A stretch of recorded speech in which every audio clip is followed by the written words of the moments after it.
guys, this is Hogwarts. How are you all? I hope you all are doing well. In this channel, we mostly create the fanfiction stories which is related to the Harry Potters. If you enjoy this kind of story, must subscribe the channels for more upcoming new videos. Now let's start the story. Hello guys, welcome to Harry Fanfic Hub. So in this video, we will see, what if Harry was a phoenix animagus and incinerated the Horcrux in his head at age 6. If you enjoy these kinds of stories, don't forget to show us some love by hitting the like button and subscribing to the channel. Your support means the world to us. Now, let's start the story. Chapter 1, Burning Day. The cupboard smelled like dust and old shoes and something Harry had stopped noticing years ago, the particular staleness of a space too small for a growing boy, where the same air got breathed over and over until it felt thick in his lungs. He'd stopped counting the hours after the first day. Time moved differently in the dark. Sometimes he slept and woke and slept again, and the thin line of light under the door stayed the same pale yellow of the hallway bulb. Other times he lay awake for what felt like forever, listening to the house creak and settle, and suddenly the light was gone and the Dursleys had gone to bed without remembering he existed. They hadn't forgotten this time, though. Uncle Vernon had made that very clear. Harry pressed his back against the wall and drew his knees up to his chest, making himself as small as possible. His stomach had stopped growling sometime yesterday, or was it the day before? It had clenched and twisted and demanded attention for hours, but eventually it went quiet. Like it had given up. The worst part wasn't the hunger. The worst part was the waiting. He knew what came next. Uncle Vernon's footsteps, heavy on the stairs. The click of the lock. The moment when the door swung open and light flooded in, too bright, and Harry would blink up at that purple face and wait to see how bad it would be. The last time, before the cupboard, before the endless dark, had been bad enough that Harry couldn't sit properly for 2 days. But that was because of what he'd done. What he'd made happen, somehow, even though he didn't understand how. Dudley's birthday cake. 11 candles, blue frosting, the words Happy Birthday Dudders in wobbly white letters. Aunt Petunia had spent all morning on it. And Harry had just been standing there, watching through the kitchen doorway because he wasn't allowed at the party, and he thought it wasn't fair. That was all. Just a hot, angry thought about how Dudley got everything and Harry got nothing, not even a cupboard with a lock on the outside, because that was a privilege according to Uncle Vernon and not a right. And the cake had exploded. Not caught fire. Not fallen over. Exploded, frosting and sponge and 11 blue candles flying in every direction, coating Dudley and his awful friends in sticky sweetness while Aunt Petunia screamed and Uncle Vernon's face went from red to purple to a color Harry didn't have a name for. Harry still didn't know how he'd done it. He didn't know how he'd done any of the strange things that happened around him, the time his hair grew back overnight after Aunt Petunia shaved it, the time he'd ended up on the school roof when Dudley's gang was chasing him, the time the glass at the zoo had simply vanished and let the snake out. Freakish.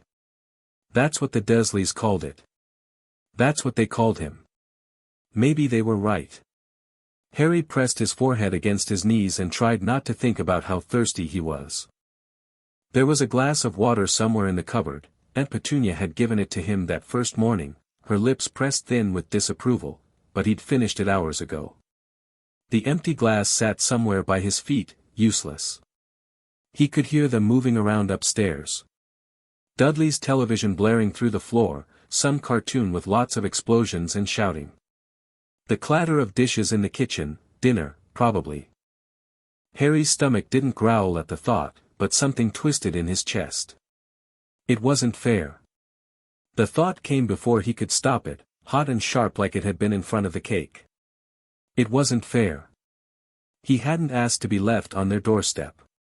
He hadn't asked for parents who died in a car crash and couldn't take care of him. He hadn't asked for any of this, and he tried so hard to be good, to be quiet, to be invisible, and it was never enough. The twisting feeling in his chest grew stronger. Harry wrapped his arms around his knees and squeezed his eyes shut. He needed to calm down. When he got angry, strange things happened, and strange things made everything worse. Uncle Vernon had made that very clear after the cake incident, with his belt and his lectures about ungrateful freaks who didn't know their place. But the feeling wouldn't stop.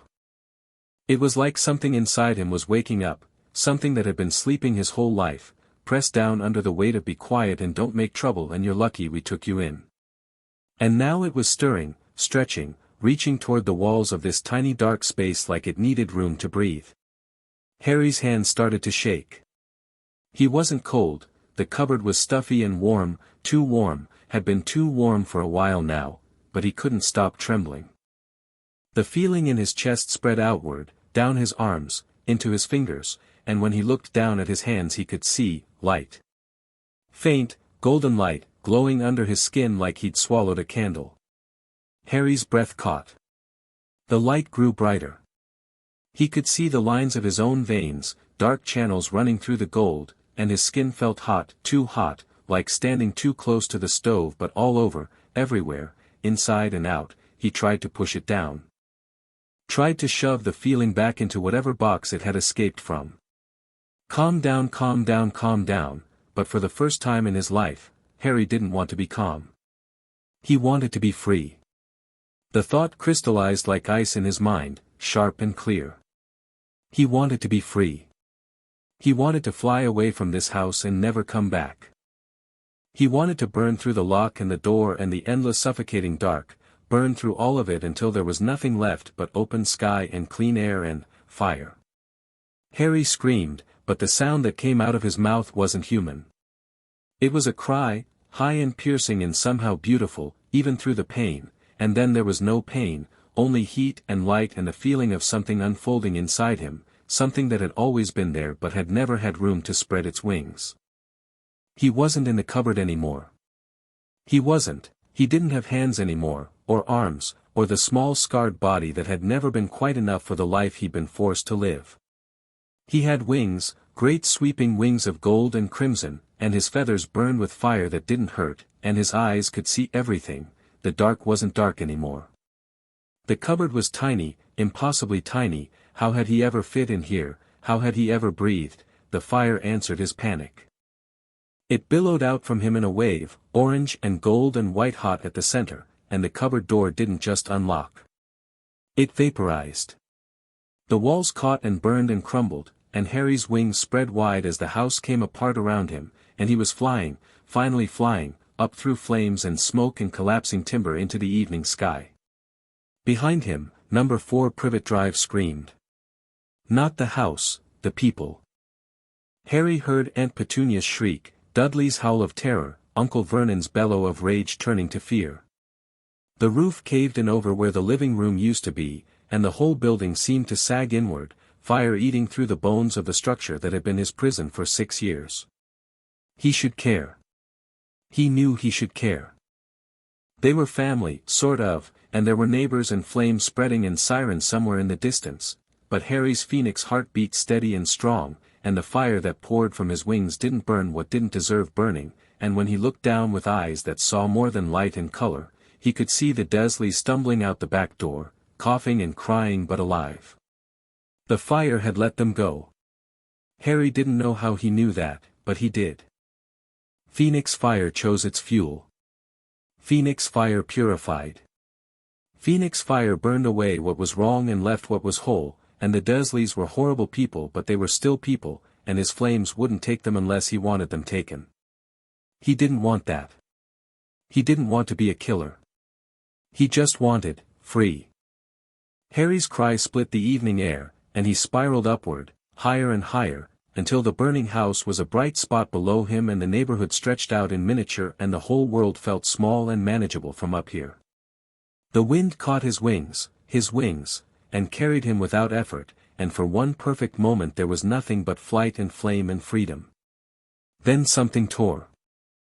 Harry felt it in his chest, no, deeper than that, somewhere behind his eyes, in the space where thoughts happened.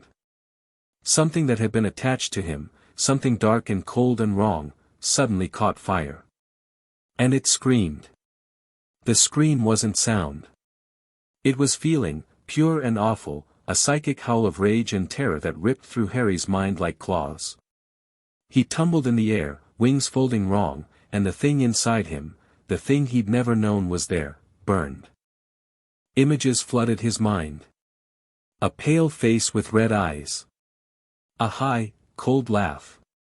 A flash of green light and a woman screaming his name, Harry. The voice in his head was female and warm and desperate, and for one horrible moment Harry knew with absolute certainty that he was hearing his mother's death. But that wasn't all. The dark thing, the wrongness that was burning away, had memories too. Memories of power and cruelty and the endless hunger for more. Memories of a boy named Tom who had also grown up unwanted, who had also discovered magic in a place that tried to crush it out of him, who had made a different choice about what to do with his rage. Harry saw it all in the space between heartbeats.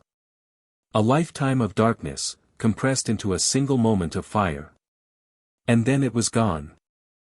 The dark thing, the fragment, the piece of someone else's soul, burned to nothing, and Harry's phoenix fire consumed the ashes, and he was alone in his own head for the first time in his life. He hadn't known. He hadn't known there was something else in there, but now that it was gone, he could feel the difference. Like he'd been wearing shoes that were too tight for so long he'd forgotten what bare feet felt like. Like he'd been breathing through a cloth his whole life and only now could take a full breath. The relief was so enormous that Harry forgot to fly. He dropped. The ground rushed up, and Harry's wings wouldn't work, wouldn't respond to the desperate flutter of instinct that said up, and the fire around him sputtered and died as exhaustion crashed down like a wave. Gold. A flash of gold and scarlet, older and brighter than Harry's own flame. A second bird, vast and ancient and singing, and the song reached into Harry's chest and wrapped around his stuttering heart and pulled. His wings caught air. The spiral turned into a glide, clumsy but controlled, and the other phoenix flew beside him, close enough that their wingtips almost touched. Through the chaos of the past minutes, through the fear and pain and wonder, Harry felt something new. Welcome. Not words, phoenixes didn't use words. But the feeling was clear, recognition, warmth, something that might have been pride. The older bird knew what Harry was. Knew what he'd done. Knew what he'd become. And it wasn't afraid of him. They landed together in the garden of number 4 Privet Drive, or what was left of the garden. The explosion had blown out half the fence and scattered debris across the lawn. Mrs. Nextdoor's prize roses were on fire. The house itself was a gutted shell, flames still licking through the windows, casting orange light across the gathering crowd of horrified neighbors. Harry's claws touched grass, and he realized he didn't know how to change back. The other phoenix made a sound, not a cry, something softer, almost amused. It folded its wings and tilted its head, studying Harry with eyes that glowed like banked coals. Then it reached out with one talon and touched him, flame to flame, and Harry's mind flooded with instruction. Remember.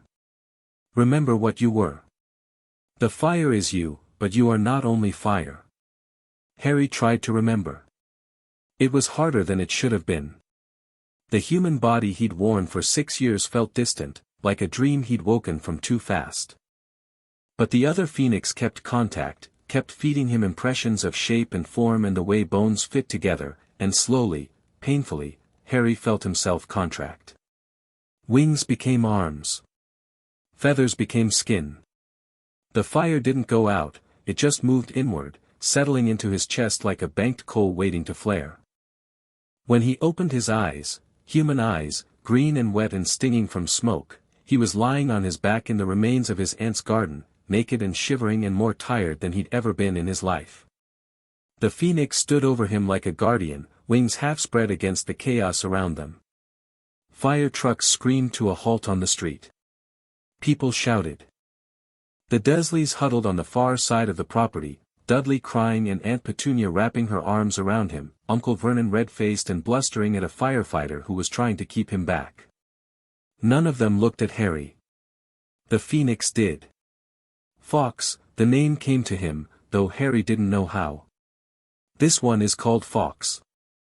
And you are called Harry Potter. And everything is about to change. Harry wanted to ask what that meant. Wanted to ask about the dark thing that had burned away, and the memories of green light and a woman screaming, and why a phoenix had been living inside him without his knowledge. But he was so tired.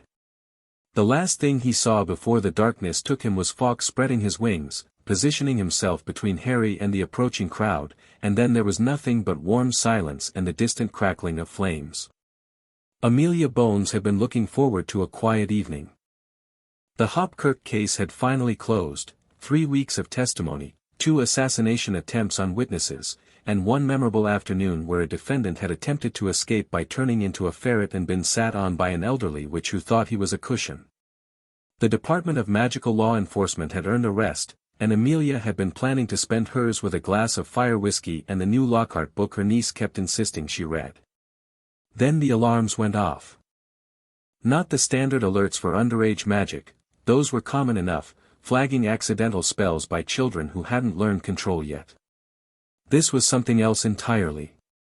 The War Room's detection crystals screamed to life, the kind of magical signature that usually meant dark artifacts or mass curses or phoenix fire. Little whinging, Surrey.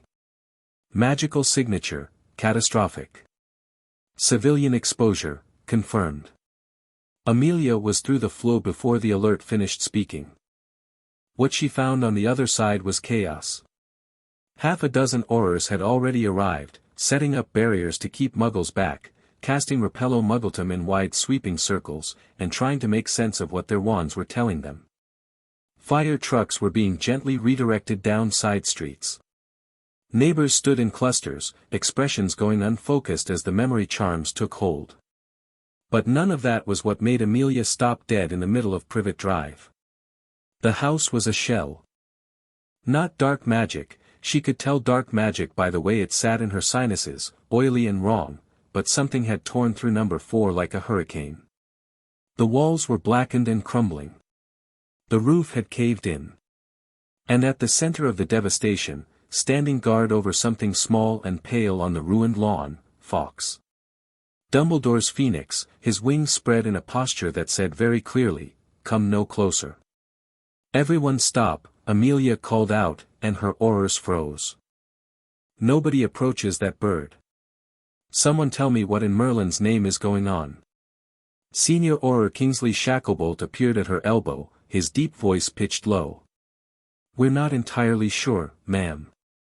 The sensors picked up a phoenix transformation, self-generated, not companion-bonded, which should be impossible without years of Animagus training. Then a Horcrux destruction signature, which should also be impossible because we haven't seen one since the war." Amelia's blood ran cold. "A Horcrux. Here."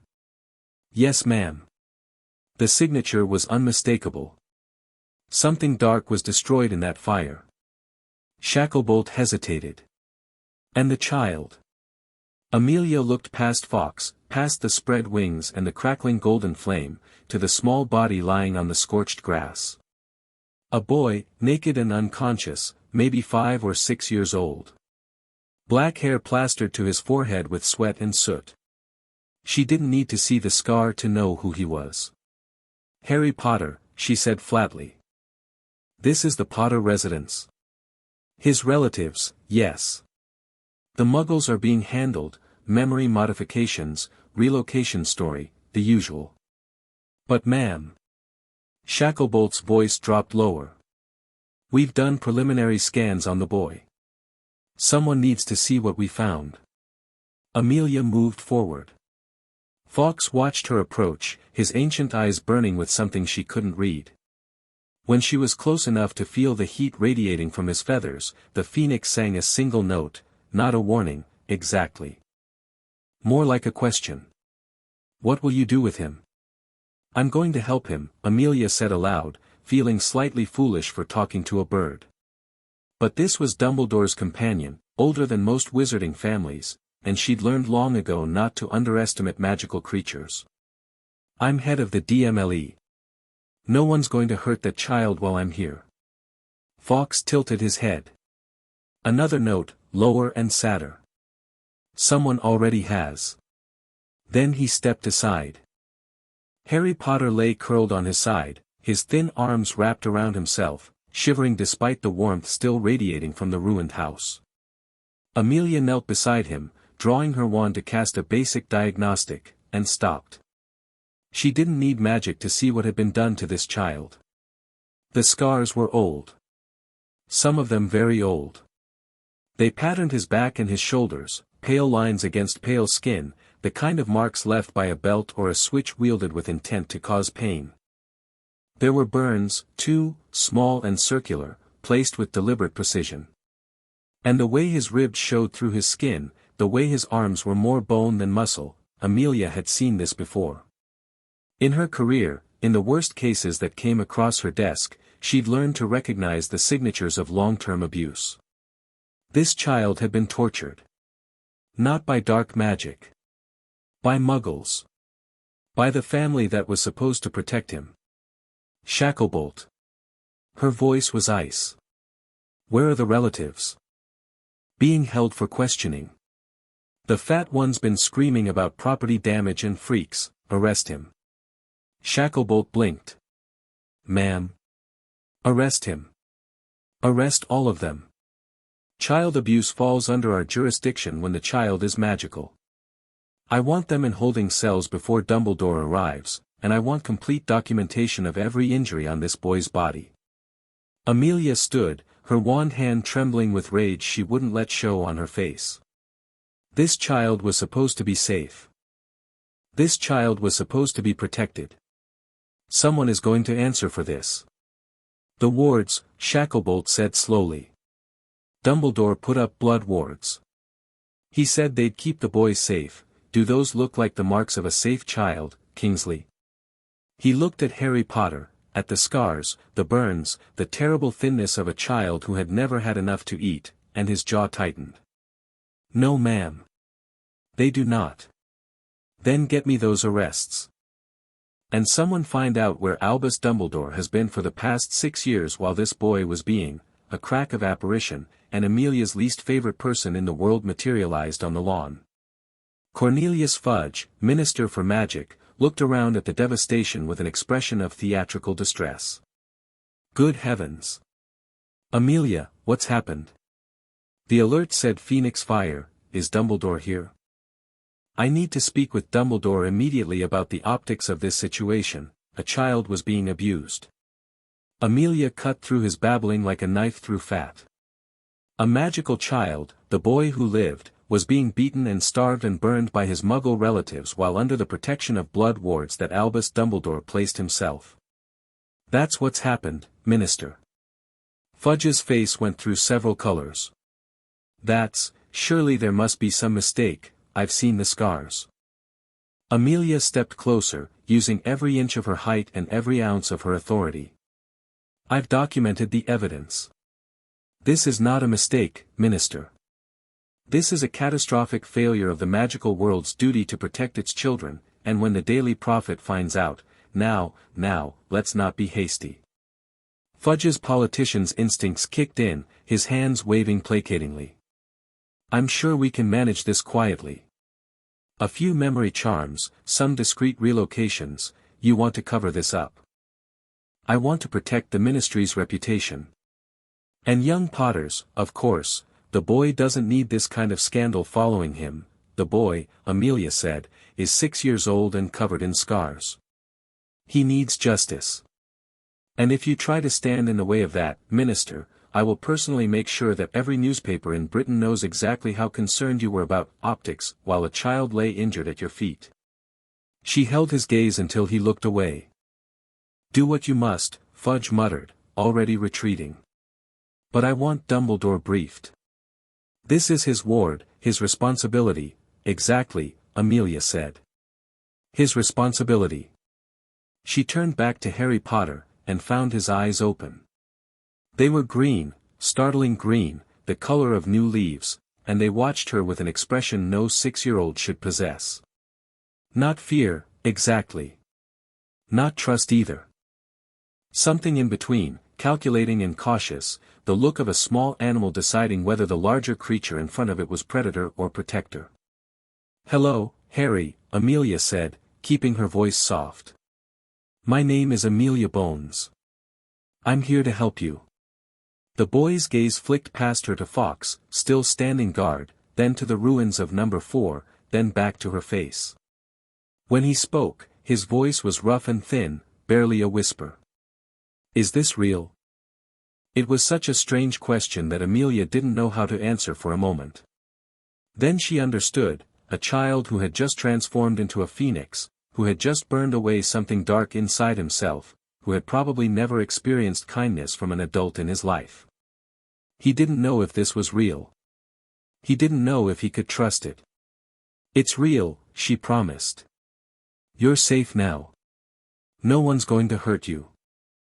Harry's eyes met hers, and for a moment, just a moment, she saw something flicker in their depths. Phoenix fire, burning low and steady, watching her the way Fawkes had watched. He was testing her. Somehow, impossibly, this child was reading her intentions through eyes that shouldn't be able to see that deeply. Whatever he found there, it must have been enough. His shoulders relaxed, just a fraction. "Okay," he whispered. "Okay." Then he closed his eyes and slept. Miles away, in a garden that no one had looked at in hours, a rat convulsed in the hedge. It wasn't an ordinary rat. 12 years ago, it had been a wizard named Peter Pettigrew, a man who had sold his friends to darkness and faked his own death to escape the consequences. He'd been living as a rat ever since, hiding in the magical world, waiting for his master to return. He hadn't expected his master to come to him. The thing that poured into Peter's mind wasn't Voldemort. Not quite. It was a fragment, a piece of a soul that had been severed years ago and embedded in the scar of a child, waiting and watching and feeding on fear and pain. It had spent 6 years nestled in Harry Potter's head, whispering suggestions too subtle to notice, stoking anger that wasn't quite natural, dreaming of the day it could take control. And then the fire came. Peter screamed, but no sound escaped the rat's mouth. The fragment was hurt, burned nearly to nothing by Phoenix flame, and it carried that pain into him like poison. He felt it scrabbling for purchase in his brain, attaching itself to the places where his own cowardice and darkness lived, making itself at home in the worst parts of his soul. "You owe me," something whispered in a voice that was almost Tom Riddle's and almost Peter's own. "You swore to serve. You betrayed me once, and I let you live. You won't betray me again." Peter had no intention of betraying anyone. Peter wanted to survive, that was all he'd ever wanted, and if survival meant hosting this angry, burned thing, then so be it. "Good," the voice said. "Good little rat."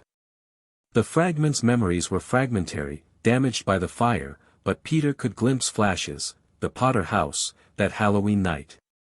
Lily screaming, green light, and the shock of rebounding death. Years of cold, dark silence, and then awareness again, a baby's crying, a scar that wouldn't heal, and the slow accumulation of strength as the child grew and suffered and fed the fragment with his pain. Then the fire.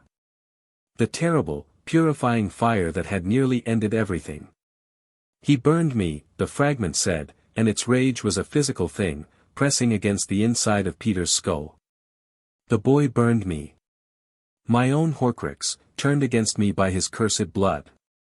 I will have him for this. I will eat his soul alive and make him watch." Peter whimpered. The fragment ignored him.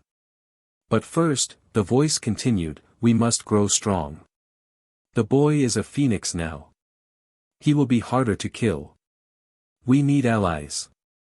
We need power. We need—" An image surfaced from the fragment's damaged memories. A diary, bound in black leather, hidden somewhere safe. "We need my other selves." Peter didn't understand, and he was too frightened to ask. But he felt his body, the rat's body, the only body he'd worn in 12 years, begin to change. The fragment was doing something to him, using magic that burned like acid, reshaping and rewriting and making room for itself. When it was done, Peter Pettigrew was still there. But he wasn't alone anymore. And he wouldn't be calling the shots. The rat that was no longer quite a rat slunk out of the hedge and began to move. It had a destination now, a purpose, and the thing driving it forward had centuries of cunning at its disposal. Malfoy Manor was a long way off. But the Remnant was patient. It had waited 6 years in a child's scar. It could wait a few more days for its vengeance.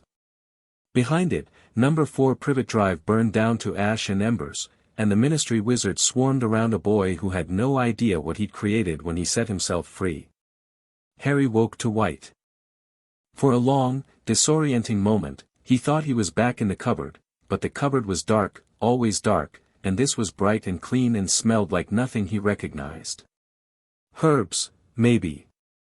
Something sharp and medicinal. He sat up, and the world tilted. Easy, easy. Hands caught his shoulders, steadying him. A woman's voice, brisk but not unkind. You've been through quite an ordeal, Mr. Potter. Don't try to move too quickly. Harry blinked until the room came into focus. He was in a bed, an actual bed, with white sheets and fluffy pillows and more space than his cupboard had ever offered. The room was large and airy, with windows that let in morning sunlight and a door that stood slightly open. He could hear voices in the corridor outside, official sounding, adults discussing things that were probably about him. The woman beside his bed wore green robes and a stern expression. A healer, Harry guessed, though he wasn't sure how he knew that word. She was running a wand over him in slow passes, her lips pressed thin. Where am I? His voice came out as a croak. Ministry of Magic, Secure Medical Wing. The healer's wand paused over his chest, and she made a note on a floating clipboard. You've been asleep for nearly 18 hours.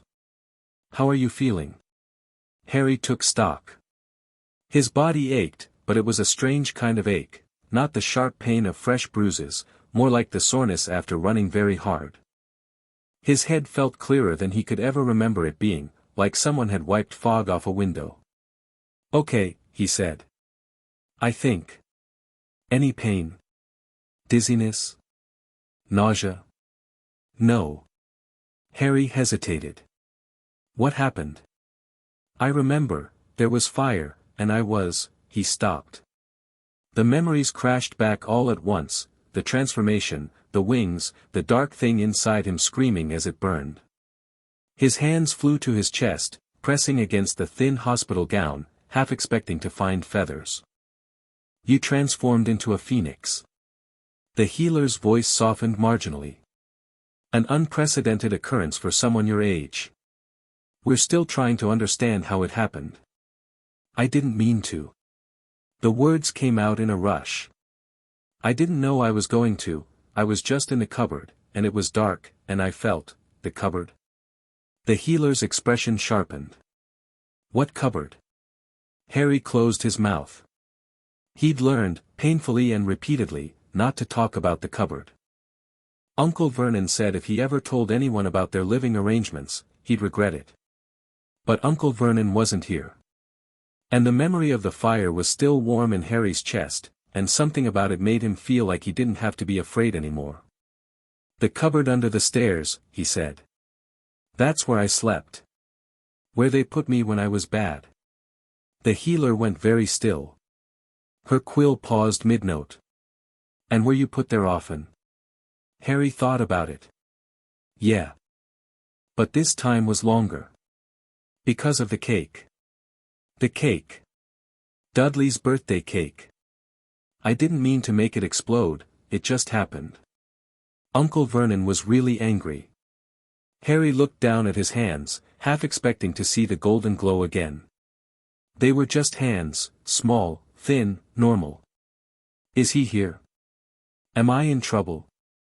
Your uncle is not here, the healer said carefully. And no, Mr. Potter. You are not in trouble. The door opened, and a tall woman swept in. Harry recognized her from the garden, the one who had knelt beside him and promised he was safe. She wore dark red robes with some kind of badge on them, and her expression was carved from granite. Healer Cartwright. I need your report. Madam Bones. The healer rose, offering her clipboard.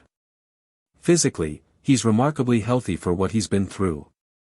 The transformation seems to have healed most of his older injuries, though I've documented what we found before the Phoenix fire did its work. And those findings? Healer Cartwright lowered her voice, but Harry's hearing, sharpened by whatever had changed inside him, caught every word. Malnutrition, chronic and long-term. Evidence of repeated physical trauma, some of it dating back years. Burns that appear deliberate. Scarring consistent with the use of a belt or similar implement. The woman called Madame Bones didn't move, but something in her face went cold and hard. I see. And mentally? That's where it gets interesting. The healer's eyes flickered to Harry. He's remarkably aware for his age. Almost preternaturally so. I suspect it's a side effect of the Phoenix bond. They're highly intelligent creatures, and if his magic has truly merged with that form. He's awake, Madame Bones observed. And listening. Harry met her gaze. He should probably pretend he hadn't heard, the way he'd learned to pretend not to notice things that would make the Dursleys angry. But the fire in his chest pulsed gently, and he found he didn't want to pretend anymore. The healer said someone hurt me, he said. She was talking about Uncle Vernon and Aunt Petunia. Wasn't she? Madame Bones crossed to his bedside and sat in a chair the healer had vacated. Her movement was deliberate, unhurried, as if she had all the time in the world for whatever came next. Yes, she said simply.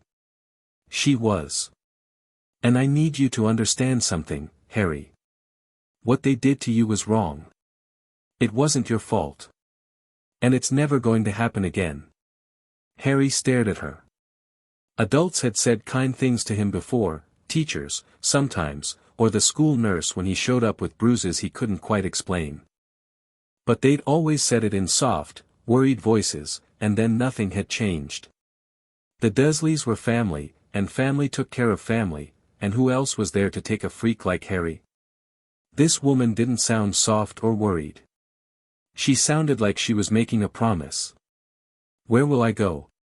Harry asked. If I can't go back there. That's going to be decided by the Wisengamot, a sort of magical parliament. There are people who want to place you somewhere safe. Good families who would be honored to take you in. Madame Bones paused. There are also people who will try to use this situation for their own benefit. You need to be prepared for that.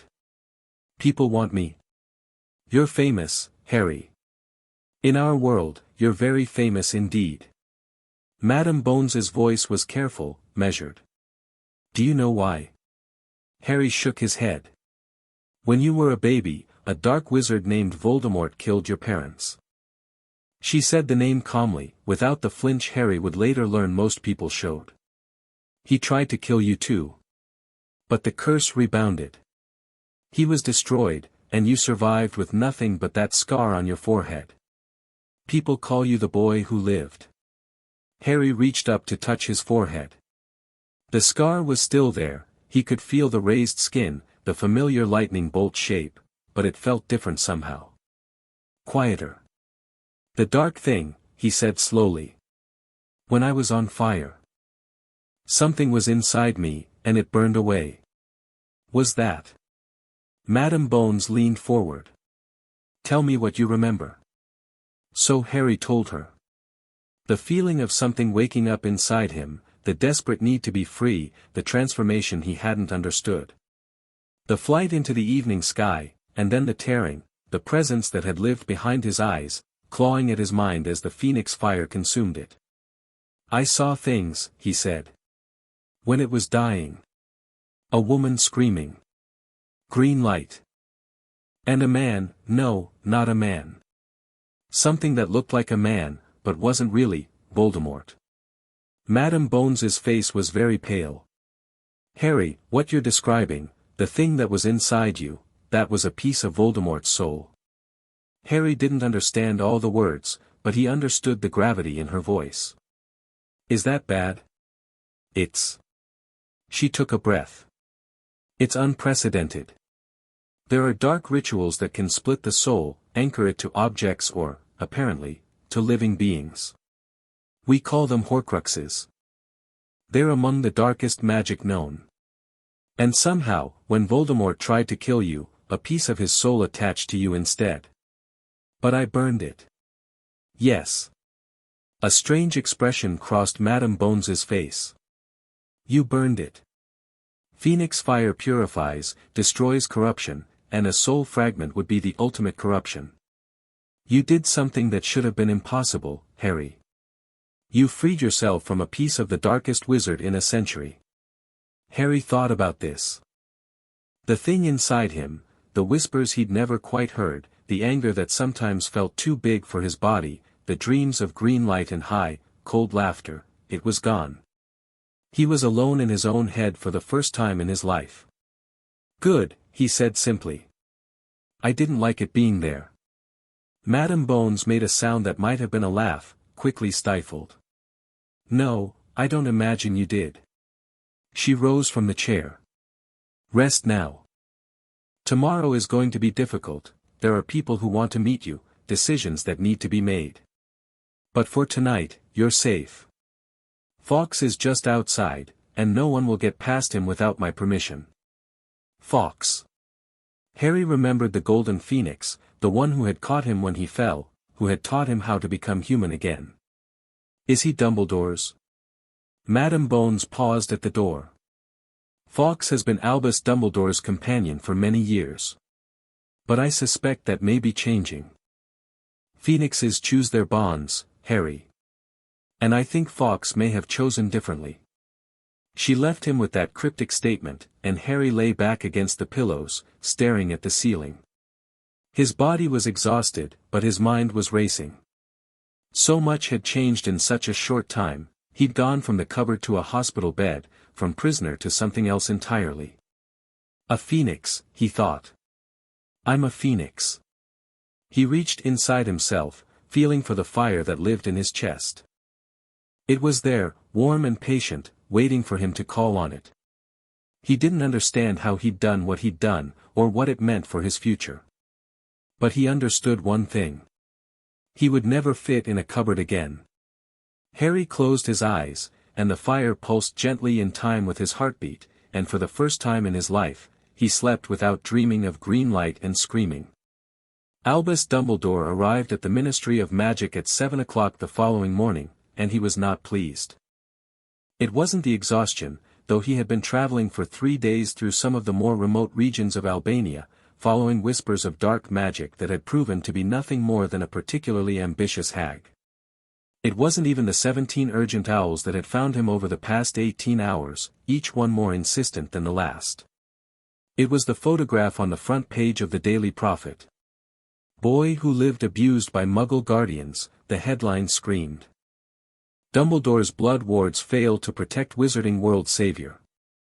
Beneath the headline, a photograph of number 4 Privet Drive, or rather, the smoking crater where it had once stood, cycled endlessly. In the corner, a smaller image showed a pale-faced boy with dark hair and familiar green eyes, staring at the camera with an expression far too old for his years. Dumbledore had placed Harry Potter with the Dursleys himself. He had crafted the blood wards, anchored them in Petunia's grudging acceptance, trusted that the protection of family would keep the boy safe until he was old enough to face his destiny. He had known the Dursleys were not kind. He had received reports, over the years, that suggested Harry was not entirely happy. But he had believed, had needed to believe, that the protection was worth the price. That Harry would grow up humble, unspoiled by fame, ready to accept the burden that awaited him. Instead, Harry had grown up scarred and starving and so desperate for escape that his magic had ripped itself apart and remade him into something that should not exist. A Phoenix Animagus at 6 years old. A burned-away Horcrux. And now, a political firestorm that threatened everything Dumbledore had worked for. He swept through the Ministry's atrium, ignoring the whispers that followed in his wake, and made straight for the secure medical wing. The Auror stationed outside the door stiffened at his approach but didn't move to stop him. He was still Albus Dumbledore, Chief Warlock, Supreme Mugwump, the most powerful wizard in Britain. The door swung open at his touch. Harry Potter sat up in bed, a breakfast tray on his lap, listening to something Amelia Bones was saying. When Dumbledore entered, both of them went still, Harry with the wary alertness of a prey animal, Amelia with the rigid control of a predator who had spotted a rival. "Albus." Her voice was ice. "How good of you to join us." "Amelia." Dumbledore inclined his head, keeping his expression serene. "I came as quickly as I could. My travels took me far from owl routes, I'm afraid." "Convenient." Amelia rose, positioning herself between Dumbledore and the bed. "While you were out of owl range, this child was being beaten and starved by the guardians you selected. The blood wards you placed did nothing to prevent it. And when his magic finally broke under the strain, he transformed into a phoenix and burned away a piece of Voldemort's soul that had been lodged in his head since infancy." Dumbledore's composure cracked, just for an instant. "A piece of, you're certain?" The signature was unmistakable. "Horcrux destruction." "Our unspeakables confirmed it." Amelia's eyes were cold. "You placed a child in an abusive home, Albus. And you left a piece of the Dark Lord's soul growing in his head like a tumor. I think you owe us an explanation." Dumbledore moved forward, trying to step around Amelia, but she didn't budge. Behind her, Harry was watching with those two old green eyes, and Dumbledore realized with a chill that the boy could probably hear every word they said. "The Horcrux," he said carefully, "was not something I placed. The night Voldemort fell, when his curse rebounded, I suspected something had happened, but I had no proof. And removing a soul fragment without killing the host is among the most difficult magical procedures known to wizardry. I intended to address it when Harry was older, when he could understand that he'd been carrying a piece of a dark wizard's soul his entire life. That you knew and said nothing." Amelia's voice rose. "He's 6, Albus. He was 6 when he solved a problem you'd been intending to address for years. And he did it by accident, while fleeing from adults who should have protected him. I made mistakes." The words cost Dumbledore more than Amelia would ever know. "I trusted that family would provide safety, even imperfect family. I did not know the extent of the abuse. You didn't check." Harry's voice cut through their argument like a blade. Both adults turned to look at him, small and pale against the white pillows, but sitting straight, meeting their eyes without flinching. "You put me there and you left. You never came to see if I was okay. If you had, you would have known." Dumbledore opened his mouth to respond, to explain about greater goods, about the delicate balance of keeping Harry hidden from those who would exploit him, about sacrifices that seemed necessary at the time, but the look on Harry's face stopped him. It wasn't anger. It was something worse. It was the look of a child who had learned, long ago, that adults couldn't be trusted. Who had survived by reading faces and predicting violence, by making himself small and invisible and undemanding. Who had just discovered that the famous wizard responsible for his placement had known he was suffering and done nothing. "I'm sorry," Dumbledore said. The words felt inadequate, but they were the only ones he had. "I failed you, Harry. I thought I was protecting you, and instead you thought you were protecting the weapon." Harry's voice was flat, matter-of-fact, and Dumbledore felt the words like a physical blow. "That's what I am, isn't it? The boy who lived. The one who beat the Dark Wizard. You weren't protecting me. You were protecting what I could do for you." "That's not," Dumbledore stopped himself. Was it true? Had he been so focused on the prophecy, on the inevitable confrontation between Harry and whatever remained of Voldemort, that he'd forgotten the child at the center of it? The silence stretched. "I think," Amelia said quietly, "that you should leave, Albus. There will be a Wisengamot session tomorrow to determine Harry's guardianship. You're welcome to make your case there. But right now, this child needs rest, not explanations." Dumbledore looked at Harry one more time. The boy's expression hadn't changed, still that terrible, knowing flatness, the look of someone who had stopped expecting anything from adults a long time ago. Fawkes. The thought surfaced suddenly. Where was Fawkes? As if summoned by the thought, the phoenix appeared in the doorway, golden feathers gleaming in the morning light. He looked at Dumbledore, and for the first time in nearly a century, there was distance in his ancient eyes. "You let this happen," the look said. "You knew and you let it continue." Fawkes crossed the room without a glance at his former companion and landed on the rail of Harry's bed, crooning softly. Harry reached out, his small hand brushing through golden feathers, and some of the tension left his shoulders. Dumbledore felt something break inside him. He had lost Fawkes. Not to death or dark magic, but to his own choices, to the coldness that had let him sacrifice a child's happiness for the greater good. The Phoenix had chosen differently, and there was nothing Dumbledore could do to change it. "Tomorrow, then," he said quietly. "We'll speak more tomorrow." He turned and left the room, and the door closed behind him with a sound like finality. In the garden of a house that no longer existed, morning light fell on ash and scorched earth. The Ministry wizards had done their work well. The rubble was cleared, the fires were out, and a neat placard proclaimed the site a gas explosion, danger, no trespassing. The Dursleys had been relocated to a hotel, their memories modified to explain away the strange events of the past 2 days. Number 4 Privet Drive was, officially, nothing more than an unfortunate accident. But one creature remembered. Fawkes stood on the burned grass where he had first landed beside Harry Potter, his eyes fixed on the space where the cupboard had been. He could feel the echoes of what had happened here, the desperation, the transformation, the burning away of something that should never have existed. The child had freed himself. Against all odds, with no training and no guidance, Harry Potter had become something unprecedented and destroyed the corruption that had been planted in his soul. Fawkes had seen many things in his long life. He had watched dark lords rise and fall. He had witnessed the best and worst of wizard kind, carried messages across continents, healed wounds that should have been fatal. But he had never seen anything quite like this. A phoenix born of desperation. A child who burned so bright that even Voldemort's darkness couldn't survive. Fawkes sang a single note into the morning air, a promise and a warning, for anyone who cared to listen. "This one is mine now. This one I will protect." Then he spread his wings and flew back toward the Ministry, back toward the small boy who had just changed the course of wizarding history without even knowing it. Behind him, the ashes of Number 4 Privet Drive stirred in the breeze and settled, and the suburban neighborhood of Little Whinging, Surrey went about its business as if nothing had happened at all.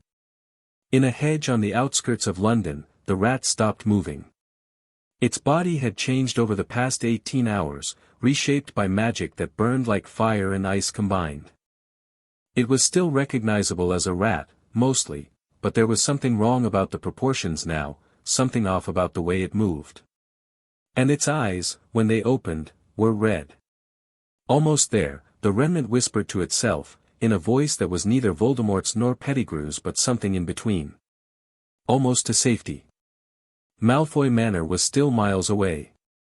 But the Remnant had patience, and it had purpose, and it had the burning memory of Phoenix fire to drive it forward. The boy had destroyed a piece of it. Had burned it, purified it, turned it to ash and nothing. The pain of that moment was seared into every remaining fragment of the Remnant's consciousness. But the boy hadn't destroyed everything. Somewhere in Britain, other pieces of Voldemort's soul waited in their hiding places. The diary. The ring. The locket, the cup, the diadem. Each one a fraction of a whole, each one containing knowledge and power that the Remnant could use. If it could reach them. If it could consume them. The thought had never occurred to Voldemort, back when he was whole enough to think clearly. Horcruxes were meant to be anchors, not sustenance. But the Remnant was something new, a fragment that had lived inside a child for 6 years, that had been nearly destroyed by Phoenix fire and survived through sheer desperation, and it had learned things that Voldemort never knew. Soul fragments could be merged. Combined. Made into something greater than the sum of their parts. The Remnant began to move again, its rat body scuttling through the undergrowth toward its destination. It had a long journey ahead, and much to plan. But it would reach Malfoy Manor.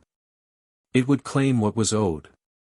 And then, slowly, carefully, it would rebuild itself into something even Harry Potter's fire couldn't burn.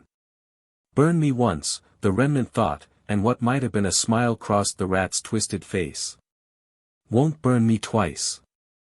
The morning sun rose higher, and the creature that had once been a piece of the Dark Lord's soul vanished into the shadows.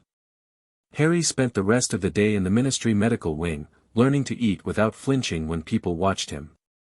It was harder than it should have been. At the Dursleys, meals had been stolen moments, scraps grabbed when no one was looking, cold leftovers eaten quickly in the dark of his cupboard.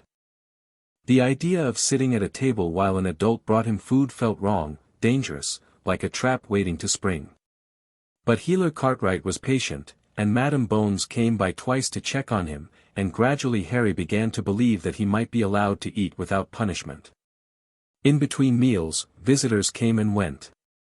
Important-looking wizards with important-looking badges, asking careful questions about what he remembered, what he'd felt, what the transformation had been like. Harry answered as best he could, though the memories were jumbled, fire and flight and that terrible screaming moment when the dark thing burned away. Fawkes stayed close, perching on Harry's headboard or the windowsill, his presence a warm comfort that Harry didn't fully understand but deeply appreciated. When the questions got too difficult or the visitors too overwhelming, the Phoenix would croon softly, and something in Harry would settle. We're connected, Harry realized at some point during the afternoon. I can feel what he feels. Not words, just feelings. It wasn't intrusive, the way the dark thing had been intrusive. More like standing next to a fire on a cold day, a warmth that you could step away from if you wanted, but why would you want to? As evening approached and the visitors thinned out, Harry found himself alone for the first time since waking up. Fawkes dozed on his perch, golden feathers gleaming in the lamplight, and the room was quiet except for the distant sounds of the Ministry winding down for the night. Harry looked at his hands again. He'd transformed into a phoenix. He'd flown. He'd burned away something evil that had been living inside him for years. And now he was lying in a bed that was softer than anything he'd ever slept on, in a world he'd never known existed, surrounded by people who seemed to actually care about what happened to him. It was overwhelming. But underneath the fear and confusion and exhaustion, something else was growing. Something small and fierce and warm. Hope. For the first time in his life, Harry allowed himself to imagine a future that didn't involve the cupboard. He didn't know where he'd go or what he'd do, but he knew one thing for certain. He would never let anyone lock him in the dark again. Harry closed his eyes, and the fire in his chest pulsed gently, and sleep took him down into dreams that, for once, held no screaming and no green light, only gold and crimson flames, dancing against an endless sky. Chapter 1 and Chapter 2, Custody. The Wizengamot chamber smelled like old parchment and older grudges. Harry sat in a chair that was slightly too large for him, his feet dangling above the floor, watching the assembled witches and wizards argue about his future. Fawkes perched on the back of his chair, a warm weight against his shoulders, and Harry found himself grateful for the Phoenix's presence in a way he couldn't quite articulate. 3 days had passed since the fire. 3 days of healers and questions and careful meals, of learning to sleep in a bed instead of a cupboard, of getting used to the idea that maybe, just maybe, he wasn't going to be punished for existing. And now this. The child should be returned to his family, a thin wizard with a pinched face was saying. Blood wards are among the most powerful protections known to wizardry. With proper modifications and ministry oversight, his family beat him with a belt and locked him in a cupboard. Madame Bones's voice cut through the chamber like a blade. The blood wards did nothing to prevent that abuse. I move that any discussion of returning Harry Potter to the Dursleys be struck from consideration. A rumble of agreement from some sections of the chamber.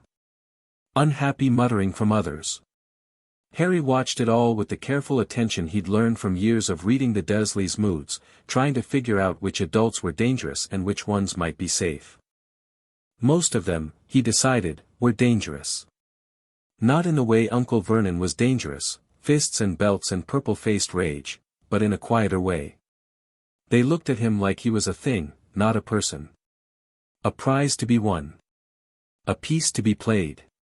Only a few met his eyes like he actually mattered.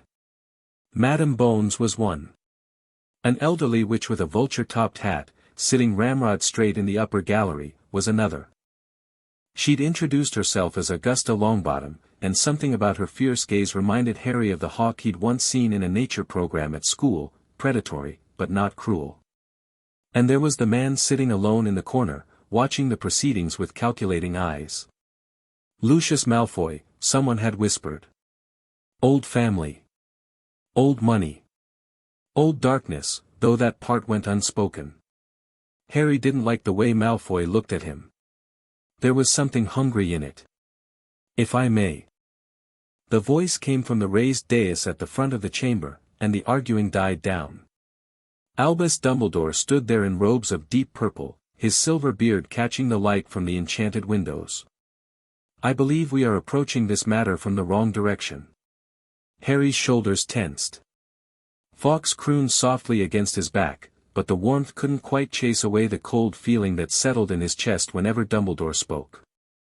The question before us, Dumbledore continued, is not simply where Harry Potter should live. It is how we can best protect a child who has already demonstrated extraordinary magical ability, and who remains a target for those who would exploit that ability. We're aware of his abilities, Augusta Longbottom said dryly. The crater where his relative's house used to be made that quite clear. Scattered laughter, quickly stifled. Harry felt his cheeks warm. Indeed. Dumbledore inclined his head. Which is precisely why his placement must be considered carefully. A Phoenix Animagus, the first in recorded history, cannot simply be handed to the highest bidder. He requires training, guidance, and protection from those who would seek to use him. And you propose yourself as the source of that guidance? Madame Bones's voice was sharp. Given your track record with Mr. Potter's protection, Chief Warlock, some might find that a troubling suggestion. The chamber erupted. Voices rose on all sides, some defending Dumbledore, others attacking, others simply adding to the chaos. Harry watched Dumbledore's face through it all, looking for some crack in that serene expression. He found one. Just for an instant, when Madame Bones mentioned his track record, something flickered behind Dumbledore's eyes. Not anger, something sadder. Resignation, maybe. Or guilt.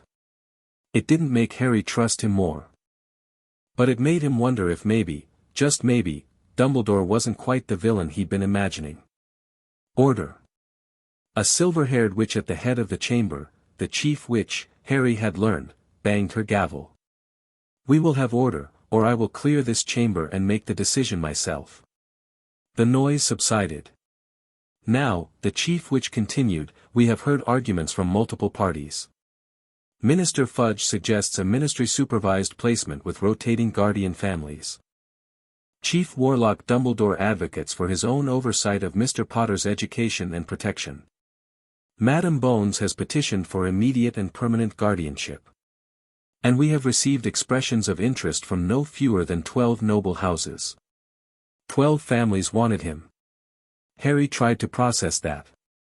For 6 years, no one had wanted him at all. Given the unprecedented nature of this case, the chief witch said, I propose a compromise. Mr.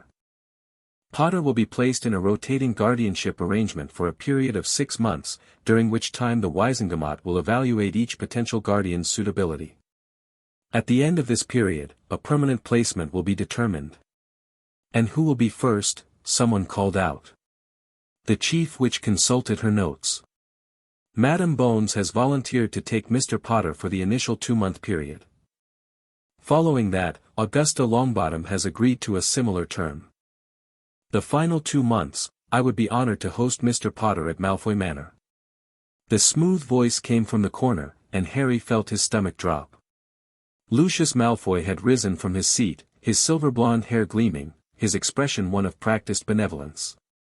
My wife and I have a son close to Mr. Potter's age. We could provide him with companionship, education, and the resources of one of Britain's oldest magical families. Surely that would be preferable to shuffling him between, the Malfoys' wartime loyalties are a matter of public record, Madame Bones interrupted. Lucius Malfoy claimed Imperius after being found in the company of known Death Eaters.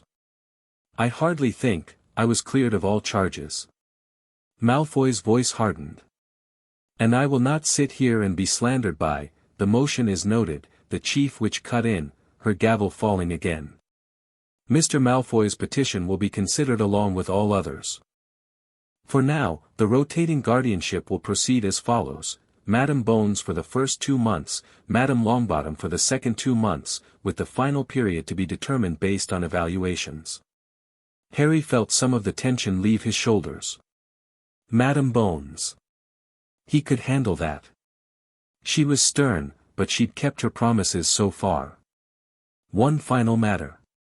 The Chief Witch turned her attention directly to Harry, and he sat up straighter under her gaze. Mr. Potter, I understand you wish to address the Wizengamot directly. A ripple of surprise through the chamber. Harry hadn't known he could do that, but apparently Madame Bones had arranged it, because she gave him an encouraging nod. Yes, ma'am. His voice sounded small in the vast chamber, but he didn't let it shake. I wanted to say something. The floor recognizes Harry Potter. Harry took a breath. The fire in his chest pulsed gently, steadying him. Everyone's been talking about what to do with me, he said. Where to put me. How to protect me. How to train me. But no one's asked what I want. Silence. Some of the wizards shifted uncomfortably. I don't know what I want, Harry continued. Not really. I've never been allowed to want things before. But I know what I don't want. I don't want to go back to people who hurt me. I don't want to be locked in cupboards or hit or told I'm a freak. His voice steadied as he spoke, the words coming easier. And I don't want to be a piece on someone's chessboard. His eyes found Dumbledore's. The old wizard's face was unreadable. I'm a kid, Harry said. I'm 6 years old. I don't understand half of what everyone's talking about. But I understand that I turned into a phoenix because I wanted to be free. And I burned that dark thing out of my head because it didn't belong there. He lifted his chin. I'm not a weapon. I'm not a symbol. I'm just Harry. And if someone's going to take care of me, I want it to be someone who sees that. The silence stretched. Then Augusta Longbottom began to applaud. It started slowly, just her weathered hands clapping together in the upper gallery. But others joined, Madame Bones, a few younger wizards Harry didn't recognize, scattered voices throughout the chamber. Not everyone, but enough. Enough to make Dumbledore's composure crack, just a fraction. Enough to make Lucius Malfoy's eyes narrow with something that might have been respect or might have been calculation. Enough to make Harry realize that maybe, just maybe, he had some power here after all. Well said, Mr. Potter. The Chief Witch's voice was warm. The Wizengamot notes your statement for the record. Now, unless there are further objections, I call the vote on the guardianship arrangement. The vote passed. Not unanimously, Harry noticed Malfoy abstain, along with a handful of others, but decisively. When it was over, Madame Bones collected him from his too large chair and guided him toward the chamber's exit. Harry's legs felt shaky, but he walked with his head high. You did well, Madame Bones said quietly as they left the noise behind. Better than most adults manage. I just told the truth. Yes. That's why it was remarkable. She glanced down at him, her expression thoughtful. The Wizengamot isn't used to truth, Harry. It makes them uncomfortable. But sometimes discomfort is exactly what's needed. They emerged into a corridor lined with portraits, and Harry found himself face to face with Albus Dumbledore. The old wizard had been waiting for them, leaning on the wall beside an image of a sleeping witch in Elizabethan dress. His expression was gentle, almost apologetic, but Harry couldn't forget the cold way he'd spoken about protection and guidance, couldn't forget that this man had known where he was and what was happening to him, and had done nothing. Harry. Dumbledore's voice was soft. "Might I have a word?" Harry looked at Madame Bones. She nodded, though her hand stayed on his shoulder. "I won't leave," she said. "Whatever you have to say, Chief Warlock, you can say in front of me." Something flickered across Dumbledore's face, annoyance, maybe, or resignation, but he inclined his head. "Very well." He crouched down, putting himself at Harry's eye level. It was a calculated gesture, Harry recognized that much, but there was something genuine in the way Dumbledore met his gaze. "I owe you an apology," Dumbledore said. "Not the one I gave in the medical wing, which was too quick and too convenient. A real one." Harry waited. "I placed you with the Dursleys because I believed it was the safest option. The Blood Wards, anchored in your mother's sacrifice, would have protected you from those who wished to exploit or harm you. What I failed to account for," he paused, and for the first time, Harry saw something that might have been genuine pain in those ancient eyes. "Was that protection from external threats means nothing when the threat comes from within. You knew." Harry's voice was flat. "You got reports. You said so. I knew you were unhappy. I convinced myself that unhappiness was a price worth paying for safety." Dumbledore's voice dropped. "I was wrong. I have been wrong about many things, over a very long life, but this ranks among my gravest errors. And the thing in my head? The Horcrux." Dumbledore flinched. Actually flinched, the first crack in his composure that Harry had seen. "I suspected its existence. I did not know for certain. And I told myself that the uncertainty justified waiting, that there would be time to address it when you were older, when the danger had passed." He stopped, shaking his head. "I told myself many things. None of them excuse what I allowed to happen." Harry studied the old wizard's face. The fire in his chest pulsed, and he felt something, not words, exactly, but impressions. Regret. Genuine regret. And underneath it, something more complicated, a man who had made terrible choices for what he believed were good reasons, who was only now beginning to understand the cost.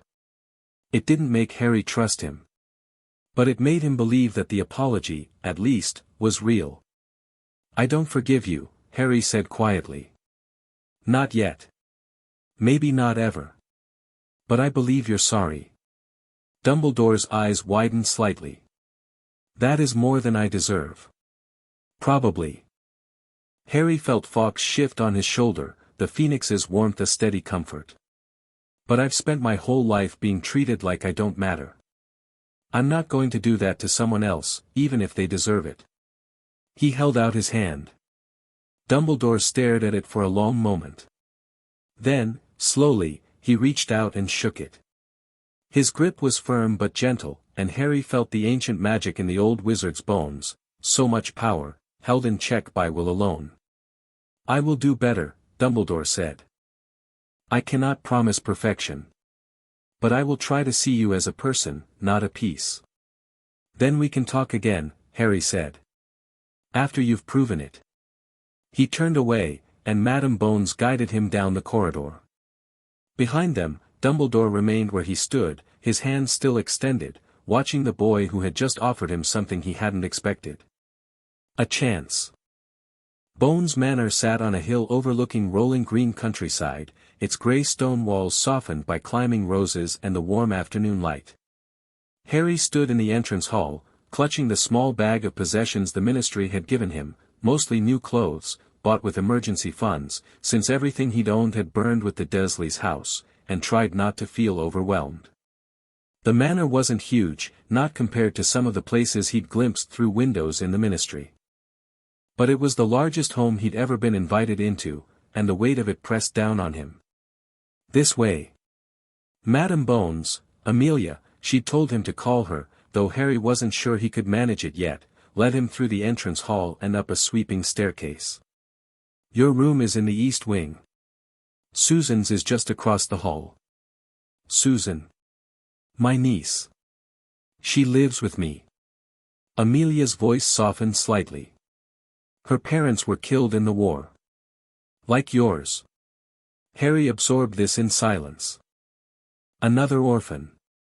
Another child who had lost everything to the dark wizard Harry had somehow defeated.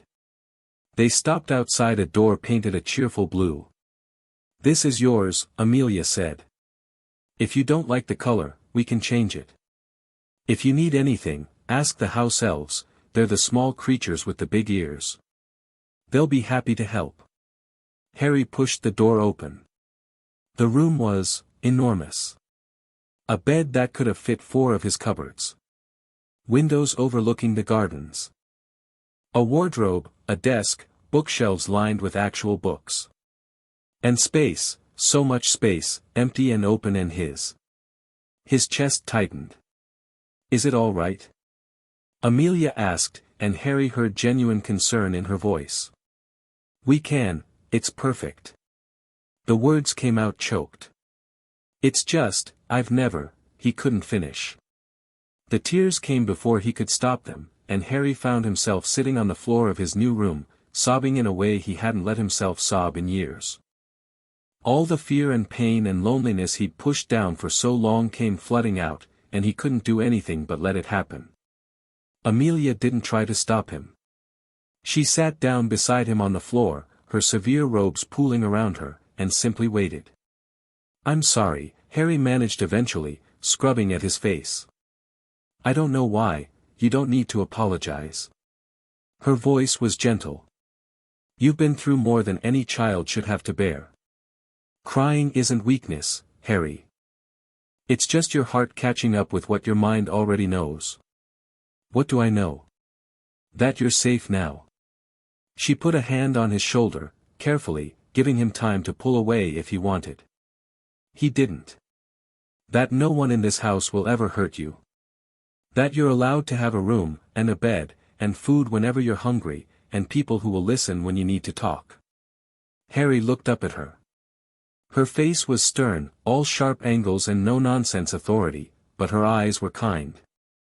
"Why are you doing this?" he asked. "You don't know me.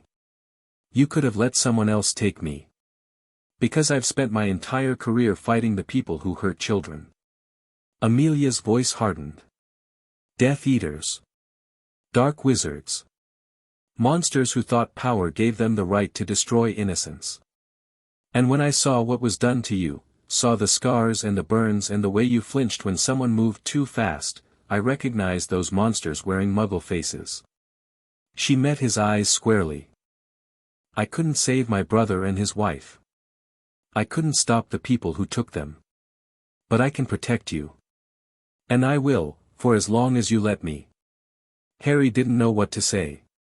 So he did something he'd never done before, not once in his entire life. He leaned into her, and let himself be held. Amelia's arms came around him, careful and gentle, and Harry felt something in his chest loosen.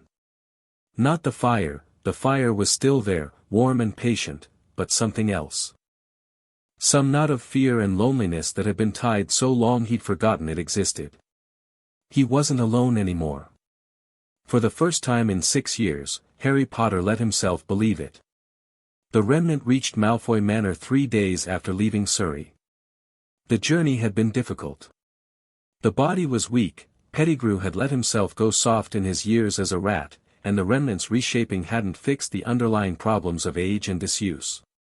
But the Remnant was patient. It had spent 6 years growing in the darkness of a child's scar. It could handle a few days of travel. The manor loomed against the twilight sky, all pale stone and wrought iron, peacocks strutting across the manicured lawns. The Remnant felt a flicker of something that might have been nostalgia. Tom Riddle had visited this place, once, in his days of charm and ambition before the masks came off. The wards recognized the dark mark on Pettigrew's arm and parted like curtains. Good, the Remnant thought. They still remember who they belong to. It shifted from rat to human as it approached the front doors, a slow, painful process, the body fighting the change in ways it hadn't when Pettigrew was in control. But the Remnant forced it through, and by the time the doors swung open, it wore a human face. Lucius Malfoy stood in the entrance hall, wand raised, his pale eyes wide with shock. Pettigrew. What are you? You're supposed to be dead. I was never dead. The Remnant smiled with Pettigrew's mouth, and watched Malfoy's face drain of color as he recognized the wrongness in that smile. I was waiting. Hiding. Serving our master in ways you couldn't imagine. The Dark Lord is gone. He fell 6 years ago, he shattered 6 years ago. The Remnant stepped forward, and Malfoy stepped back, his wand trembling. Pieces of him scattered across Britain, anchored in places of power. One piece lodged in Harry Potter's head. And when the boy transformed, when his phoenix fire burned that piece away, the smile widened. It didn't destroy me. It freed me. Malfoy's face was a study in competing emotions. Fear, obviously, his survival instincts were good. But also calculation, the politician's mind working through the implications. You're a fragment, he said slowly. A piece of the Dark Lord's soul. I was. Now I am something more. The Remnant reached out and touched the silver snakehead of Malfoy's cane. I spent 6 years inside that boy. 6 years learning, growing, remembering. I know things Voldemort never did. I've seen through eyes he never used. What do you want? The Remnant's eyes, red now, where Pettigrew's had been watery blue, fixed on Lucius with terrible intensity. The diary, it said. The one the Dark Lord gave you for safekeeping. I know you still have it. I can feel it, calling to me from somewhere in this house. Malfoy's face went carefully blank. I don't know what don't lie to me, Lucius. The voice dropped, taking on harmonics that were definitely not Pettigrew's. I lived in Tom Riddle's memories for years. I know what he gave you. I know where you hid it. The only question is whether you give it to me willingly, or whether I take it from your cooling corpse. Silence stretched between them. The Remnant could feel Malfoy weighing his options, the risk of defiance against the risk of obedience, the uncertain power of this creature against the certain safety of cooperation. Survival instincts won. It's in the hidden vault beneath the drawing room, Malfoy said, his voice tight. The combination is, I know the combination. The Remnant smiled again, and this time there was genuine pleasure in it. Tom Riddle chose it himself. Did you really think he trusted you with a piece of his soul and no way to retrieve it? It moved past Malfoy, toward the drawing room and the secrets beneath. Behind it, the Lord of the Manor stood frozen, his aristocratic composure crumbling. What are you going to do? Malfoy asked. What does a soul fragment want with another Horcrux? The Remnant paused at the doorway, looking back over its shoulder. I'm going to eat it, it said simply. And when I'm done, I'm going to find the others. The ring. The locket. The cup. The diadem. Its red eyes blazed. And when I've consumed them all, I'll be more than Tom Riddle ever was. More than Voldemort ever dreamed. You'll be mad. Malfoy's voice cracked. Splitting the soul damages it. Recombining pieces like that, perhaps. The Remnant smiled its terrible smile. But I'll be powerful. And I'll be whole. And I'll have the Phoenix boy to thank for all of it. It turned away, descending into the darkness beneath Malfoy Manor. Above, Lucius stood alone in his ancestral hall, realizing with growing horror that he had just welcomed something far worse than Voldemort into his home. The diary was beautiful, in its way. Black leather, slightly worn at the corners, the name T.M. Riddle embossed in faded gold letters on the first page. The Remnant cradled it in Pettigrew's scarred hands, feeling the pulse of dark magic beneath the surface. Hello, it whispered, reaching out with the fragment of soul that animated it. Hello, little brother. Do you recognize me? The diary stirred. Who, what are you? The voice was young, confused, the 16-year-old Tom Riddle who had poured himself into these pages, brilliant and ruthless and utterly certain of his own immortality. You feel like, but that's impossible. I am the only, you were the first, the Remnant agreed. The first Horcrux, the first splitting. But you weren't the last. And the pieces have been growing, changing, developing in ways you never anticipated. It opened the diary, running fingers over blank pages that thrummed with contained power. The fragment within recoiled, then pressed forward, curiosity overcoming caution. You're the one from the boy. The Potter child. I felt you burning, months ago, fire and agony and then nothing. I thought you were destroyed. Nearly. The Remnant smiled. But Phoenix fire is strange magic. It burns away what's corrupt, but the core, the essence, sometimes survives. I fled into the nearest vessel. And now I've come for you. Come for me. The diary's voice turned cold. I am not some trinket to be collected. I am the memory of Tom Riddle, preserved in my moment of greatest power. I will not be consumed, the Remnant finished. Yes, you will. Because we can be more together than we ever were apart. You have knowledge I lack, the clarity of youth, the precision of early purpose. I have experience you need, the wisdom of failure, the cunning that comes from desperation. You're mad. I'm inevitable. The Remnant pressed harder, and the diary's defenses began to crack. Look at what I've seen, little brother. Look at what I've learned. A Phoenix Animagus, born of desperation and abuse. A boy who burned us away without even understanding what he did. He's going to be our enemy forever, unless we become something that can face him. Images poured through the connection, Harry Potter transforming in a wash of golden fire, the agony of purification, the desperate flight into Pettigrew's body. The diary fragment absorbed it all, its cold certainty wavering. He's dangerous, it admitted. More dangerous than the prophecy suggested. Yes. And he'll only grow stronger. The Phoenix magic will mature. The Wizengamot will protect him. Dumbledore will guide him. The Remnant's grip tightened. Unless we stop him. Unless we become something that can match his fire with our own. How? Join me. The Remnant opened itself, showing the diary what it truly was, not a fragment, but a possibility. A way to combine the scattered pieces of Voldemort's soul into something new. Join me, and we'll find the others. The ring, the locket, the cup, the diadem. Each one we consume makes us stronger. Each one brings us closer to what we need to be.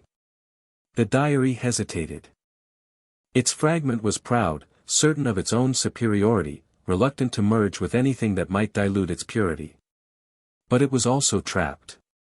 Bound to paper and ink, unable to act in the world without a living host. The Remnant was offering something it had craved for 50 years, freedom.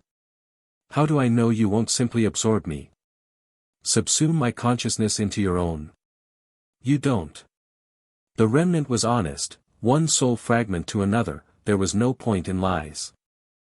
But ask yourself this, what alternative do you have? Sit here in Malfoy's vault for another decade, hoping some fool opens you and lets you drain their life force. Or take a chance on something greater. Silence. Then, slowly, the diary's defenses fell. Show me, it said. Show me what we could become. The Remnant obliged.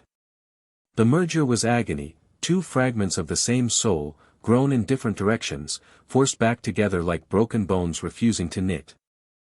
The diary fragments screamed in the Remnant's mind, its clarity and precision scraping against the Remnant's chaos and cunning.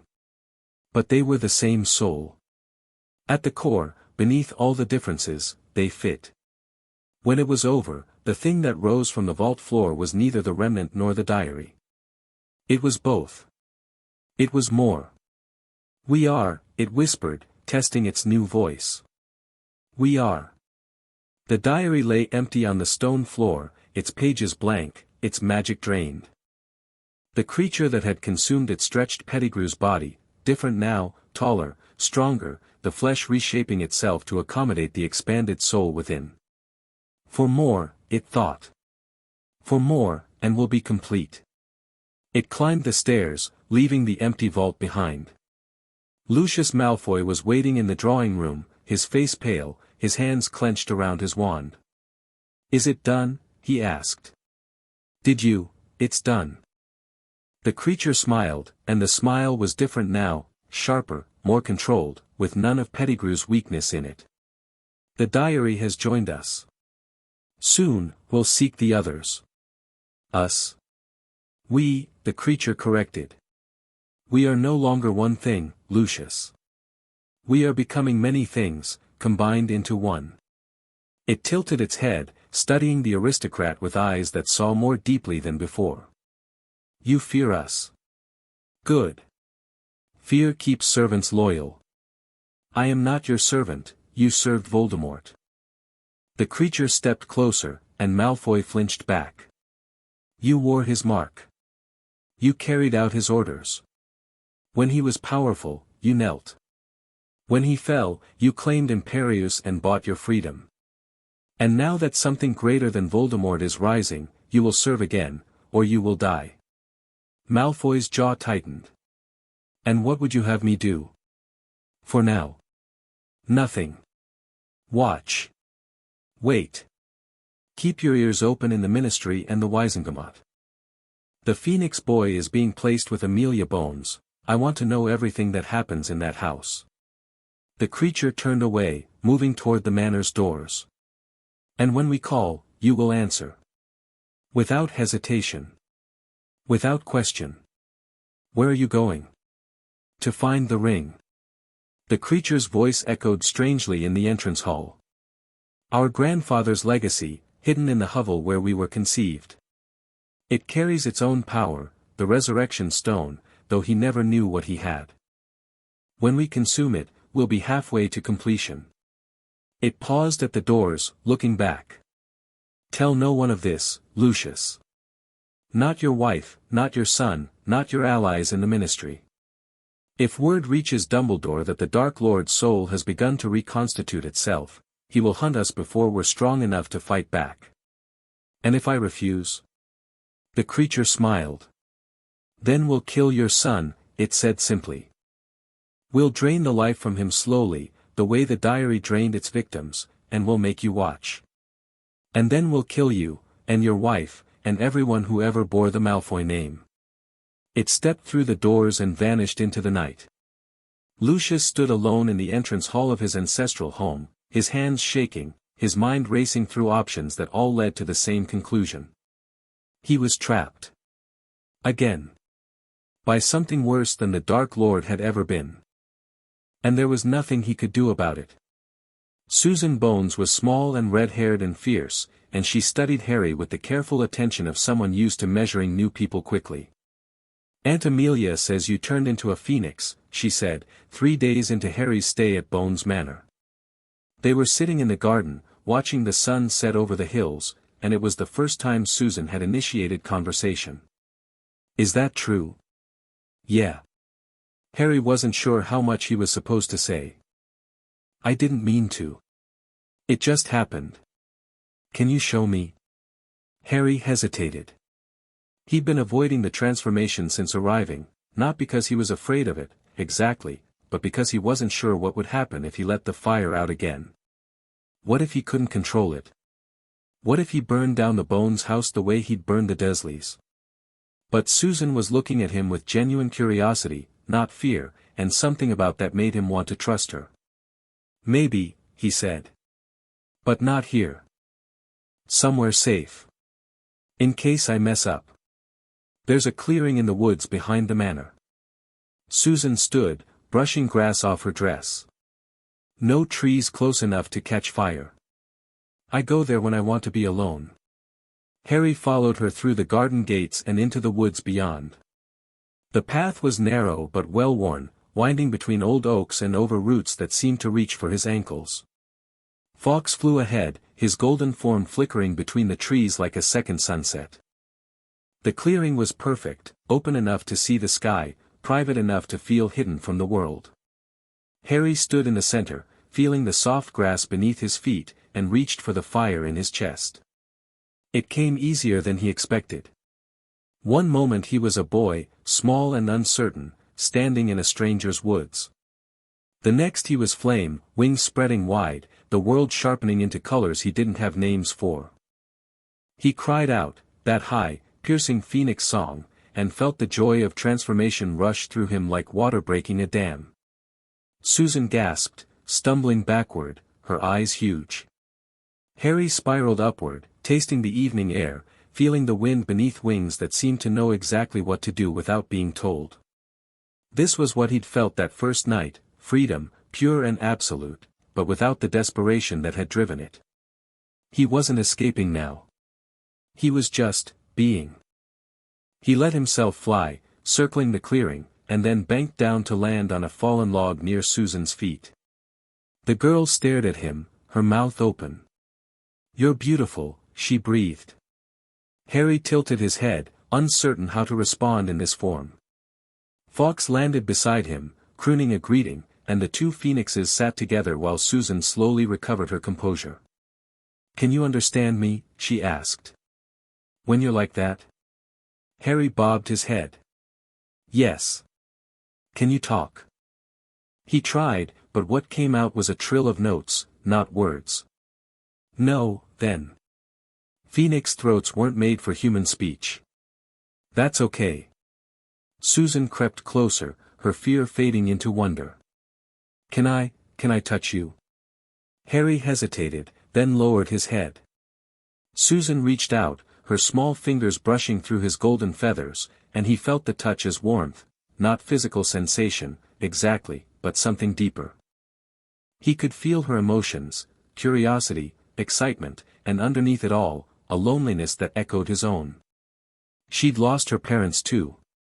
She knew what it was like to be the child left behind. The transformation released without Harry choosing it, feathers folding into skin, wings shrinking into arms. He sat on the log in his human form, dizzy but whole, and Susan pulled her hand back with a squeak of surprise. "Sorry," Harry said. "I'm still learning to control it." "That was amazing." Susan's eyes were bright. "Does it hurt? Changing like that?" "Not really. It's more like," he searched for words. "Like stretching. But all at once, with your whole body." They sat together in the fading light, and Harry found himself talking, really talking, in a way he never had before. About the cupboard, about the Dursleys, about the years of silence and fear and hoping someone would notice. Susan listened without interrupting, her face growing harder with each revelation. "That's horrible," she said when he finished. "I can't believe Dumbledore left you there. He thought he was protecting me. From the people who killed my parents. But not from the people who hurt you every day." Susan shook her head. "That's stupid. Aunt Amelia would never. She says protection that causes harm isn't protection at all. It's just control." Harry thought about that. It made sense, in a way that Dumbledore's explanations never quite had. "Your aunt is smart," he said. "She's the smartest person I know." Susan smiled, then sobered. "She lost my parents too, you know. Her brother and sister-in-law. Death Eaters killed them during the war, when I was just a baby. She's been taking care of me ever since." "Do you remember them? Your parents?" "Not really. Just, feelings, sometimes. The smell of my mum's perfume. My dad's laugh." Susan looked down at her hands. "I have pictures. Aunt Amelia kept all of them. But it's not the same as actually remembering." Harry nodded. He didn't remember his parents at all, just the flash of green light and his mother's scream, burned into his mind by the Horcrux's dying memories. He didn't even know what they looked like. "Maybe I'll show you my pictures," Susan said quietly. "And you can show me your phoenix. And we can be friends." The word hung in the air between them, fragile and hopeful. Harry had never had a friend before. The Dursleys had made sure of that. Any child who showed interest in him was quickly warned away by Dudley's gang, and Harry had learned to stop trying. But Susan wasn't like the kids at his old school. She understood loss. She understood being different. Yeah, he said. Friends. Susan smiled, and for a moment, the loneliness in her eyes lifted. They walked back to the manor together, Fawkes flying overhead, and Harry felt something settle into place in his chest. Not the fire, that was always there now, warm and patient, but something softer. A connection. A beginning. He was learning to trust again. And maybe, if he was lucky, he was learning what it meant to have a family. The next 2 months passed faster than Harry expected. Life at Bones Manor fell into a rhythm. Mornings were for lessons, reading, writing, basic arithmetic, and the beginnings of magical theory. Amelia had hired a tutor, a patient young wizard named Cedric Diggory's father who seemed genuinely interested in teaching rather than testing. Harry discovered that he actually liked learning, when no one was hitting him for asking questions. Afternoons were for practice. Not just Phoenix transformations, though Harry worked on those too, learning to shift without the desperate need that had triggered his first change, but the kind of accidental magic that had gotten him in trouble at the Dursleys. Amelia explained that magical children needed to learn control early, before their power could hurt someone. Harry thought of the exploding cake and agreed. The evenings were for family. Dinners at the long table in the manor's dining room, with Amelia at the head and Susan across from Harry and sometimes Fawkes perched on the back of an empty chair. They talked about their days, about news from the ministry, about the ongoing debate over Harry's permanent placement. And slowly, carefully, Harry began to feel at home. It wasn't easy. He still flinched sometimes when Amelia moved too quickly, still felt uncomfortable eating in front of people, still woke in the night from dreams of green light and cupboard darkness. But the flinches came less often. The meals got easier. And the nightmares, slowly, began to fade. Fawkes helped. The Phoenix was always there, a warm presence at the edge of Harry's awareness, and when the bad nights came, he would appear in Harry's room and croon softly until the fear passed. Harry didn't fully understand their bond, but he knew it was changing him, making him calmer, more certain, more himself in a way he hadn't known he could be. Susan helped too. She was prickly and stubborn and didn't let Harry feel sorry for himself, which was exactly what he needed. When he doubted whether he deserved the good things happening to him, she rolled her eyes and told him not to be stupid. When he struggled with his lessons, she sat with him and worked through the problems together. When he had bad days, and there were bad days, still, she gave him space without making him feel abandoned. They weren't just friends, Harry realized. They were something closer to siblings. Two orphans finding family in each other, building something new from the wreckage of what they'd lost. And then, 2 months after the fire, it was time to leave. The Wisingamot arrangement is clear, Amelia explained, the morning of his departure. You'll spend 2 months with Augusta Longbottom. Then the final 2 months with whichever family the evaluation process selects. After that, permanent placement will be decided. Harry nodded, but his chest felt tight. He'd finally found somewhere that felt like home, and now he had to leave it. I'll still be your advocate, Amelia continued. I'll visit when I can, and you can always write. Susan would never forgive me if I let you disappear entirely. Can't I just stay here? The words came out before Harry could stop them.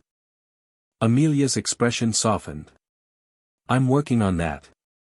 But the Wisingamot has to be satisfied that you've been given fair consideration by multiple families. Politics, Harry. It's rarely about what makes sense. I hate politics. Join the club. She placed a hand on his shoulder. You've done well here. Better than I expected, honestly.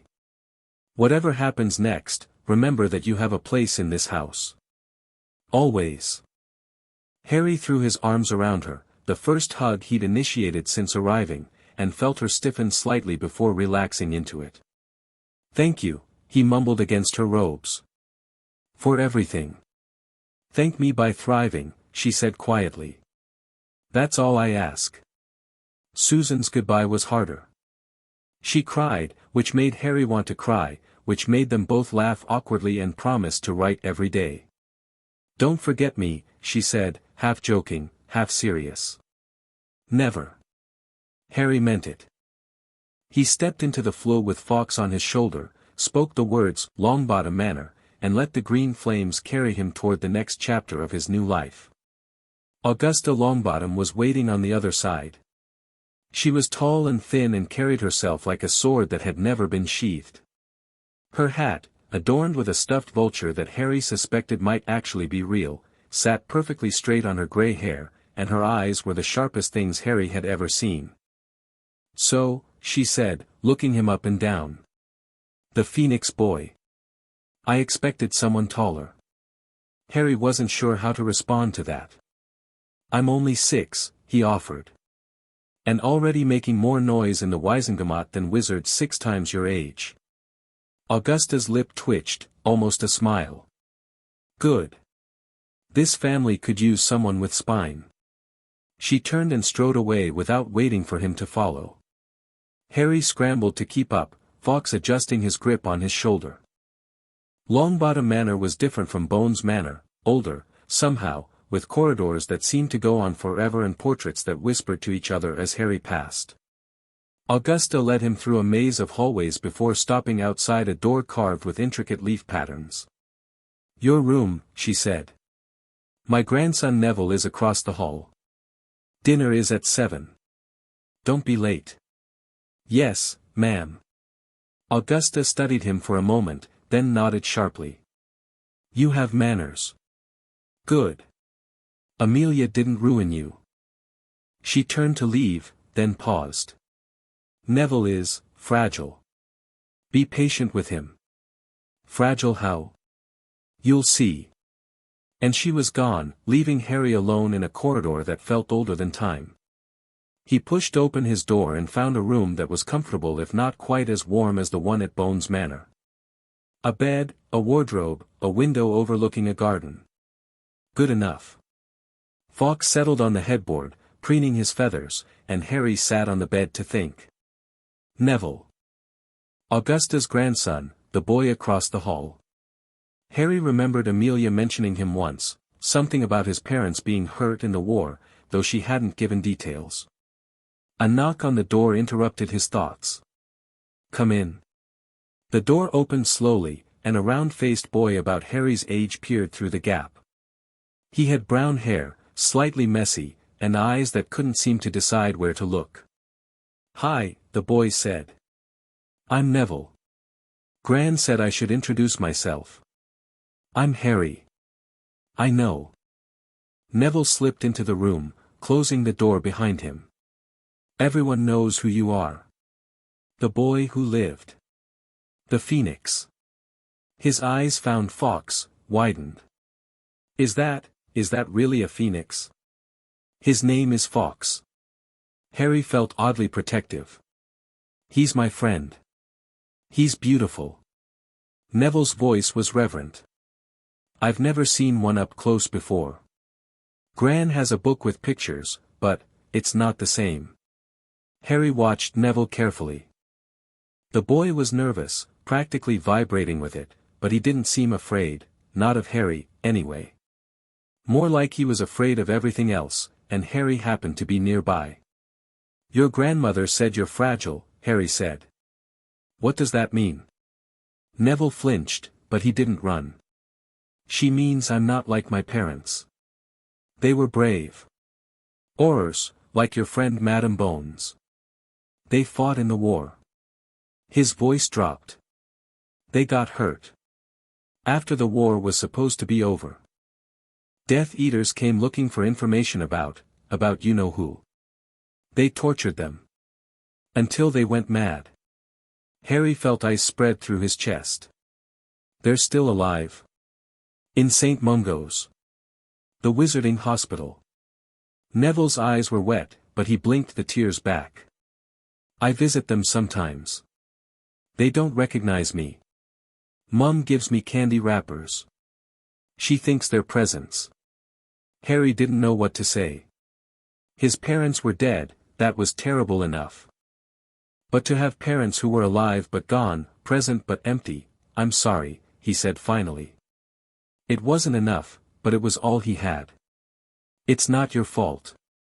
Neville managed a weak smile. Gran says I shouldn't complain. Lots of people lost their parents in the war. At least mine are still breathing. That doesn't mean it doesn't hurt. Neville looked at him then, really looked, like he was seeing Harry for the first time. You understand, he said slowly. Don't you? I was locked in a cupboard for 6 years. Harry shrugged. I know what it's like when family isn't what it's supposed to be. They sat together in silence for a while, two boys who had lost too much too young, finding something like understanding in the space between them. Gran wants me to be like my dad, Neville said eventually. Strong and brave and powerful. But I'm not. I'm scared of everything. I can barely do magic at all. They thought I was a squib until I was 8, and even now, you're not a squib. Harry said it with certainty he didn't quite understand. I can feel it. The fire inside you. Neville blinked. The fire? Everyone has it. Magic, I mean. Harry struggled to explain what his phoenix senses showed him. It's like, a warmth. A light. Some people burn brighter than others, but everyone's got something.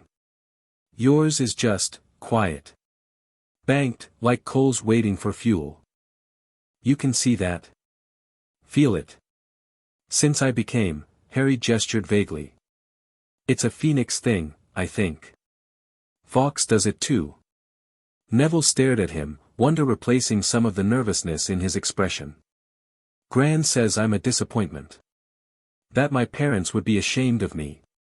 Your Gran doesn't know everything. Harry surprised himself with the fierceness in his voice. And she doesn't know what your parents would think. No one does. For a long moment, Neville said nothing. Then, slowly, he smiled, a real smile, not the weak things he'd offered before. I'm glad you're here, Harry, he said. I think we're going to be friends. Harry thought of Susan, of the connection they'd built, of the family he was learning to trust.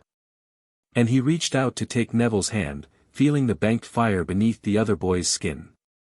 Yeah, he said. I think so too. Far away, in a crumbling shack at the edge of a polluted river, the creature that had once been the Remnant knelt before a black stone ring. The ring pulsed with power, different from the diary, older, tinged with something that felt almost like death itself. The creature could feel the soul fragment within, ancient and suspicious, unwilling to merge. You come seeking power, the ring whispered. As so many have before. But I am not the diary, to be swayed by pretty arguments. I am the first to die. I am the bridge between worlds. I will not be consumed. The creature smiled. Then I will take you by force, it said. As I was prepared to do from the beginning. It reached for the ring, and the struggle began. Chapter 2 and Chapter 3, Growing Longbottom Manor woke slowly, like an old man reluctant to leave his dreams. Harry had been there for 3 weeks now, and he was beginning to understand the rhythm of the place. Augusta rose before dawn, her footsteps echoing through the ancient corridors as she made her rounds, checking wards, reviewing correspondence, preparing for whatever battles the day might bring. The house elves stirred next, their quiet magic warming the kitchens and setting the tables. And then, finally, the rest of the household emerged into the grey morning light. Neville was not a morning person. Harry learned this on his 3rd day, when he knocked on Neville's door at 7 and received a muffled groan in response. By the 2nd week, he'd adjusted his expectations. Neville appeared at breakfast closer to 8, bleary-eyed and rumpled, and didn't become fully functional until at least 9.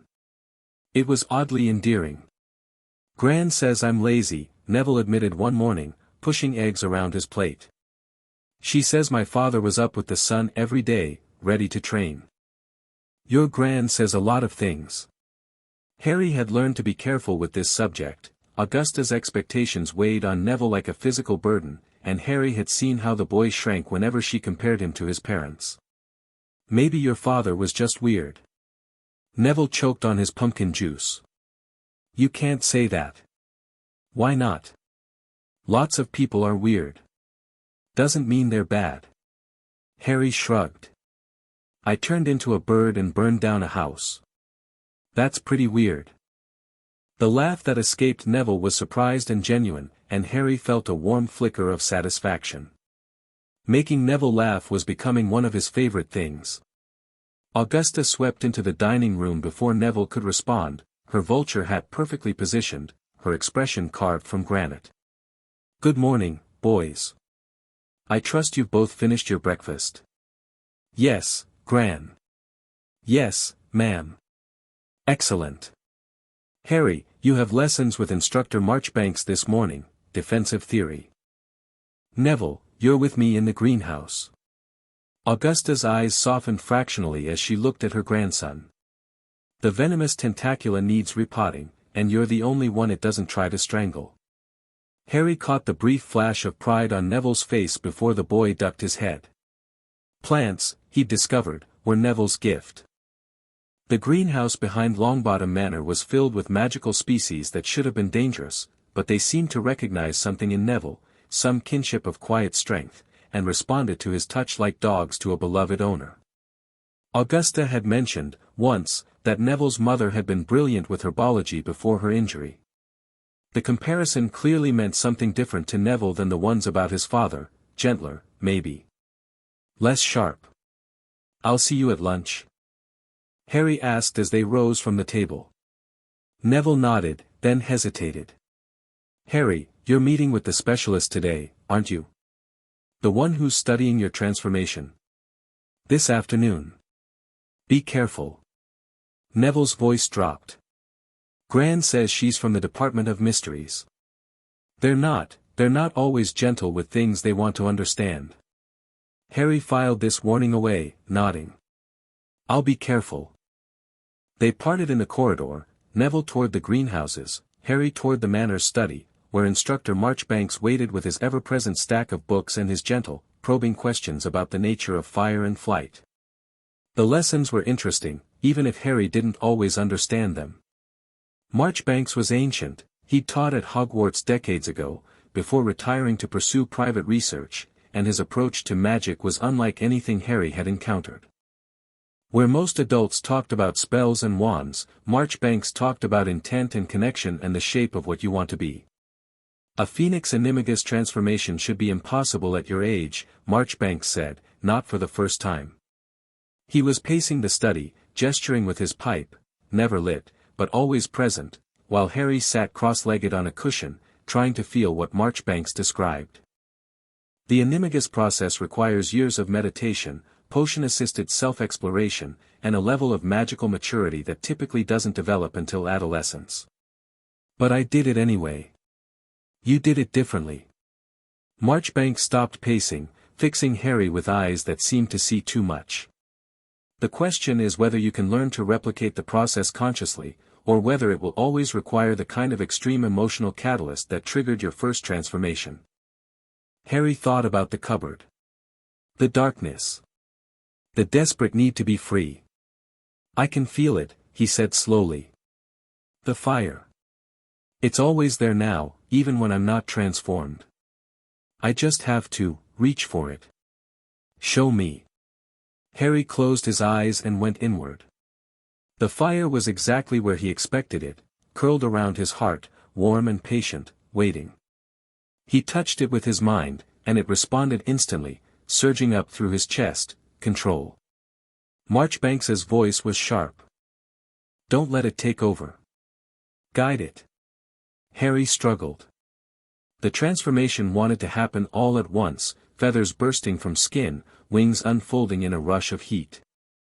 But Marchbanks had been teaching him to slow it down, to extend the change until he could feel each individual feather forming, each bone reshaping. His hands transformed first.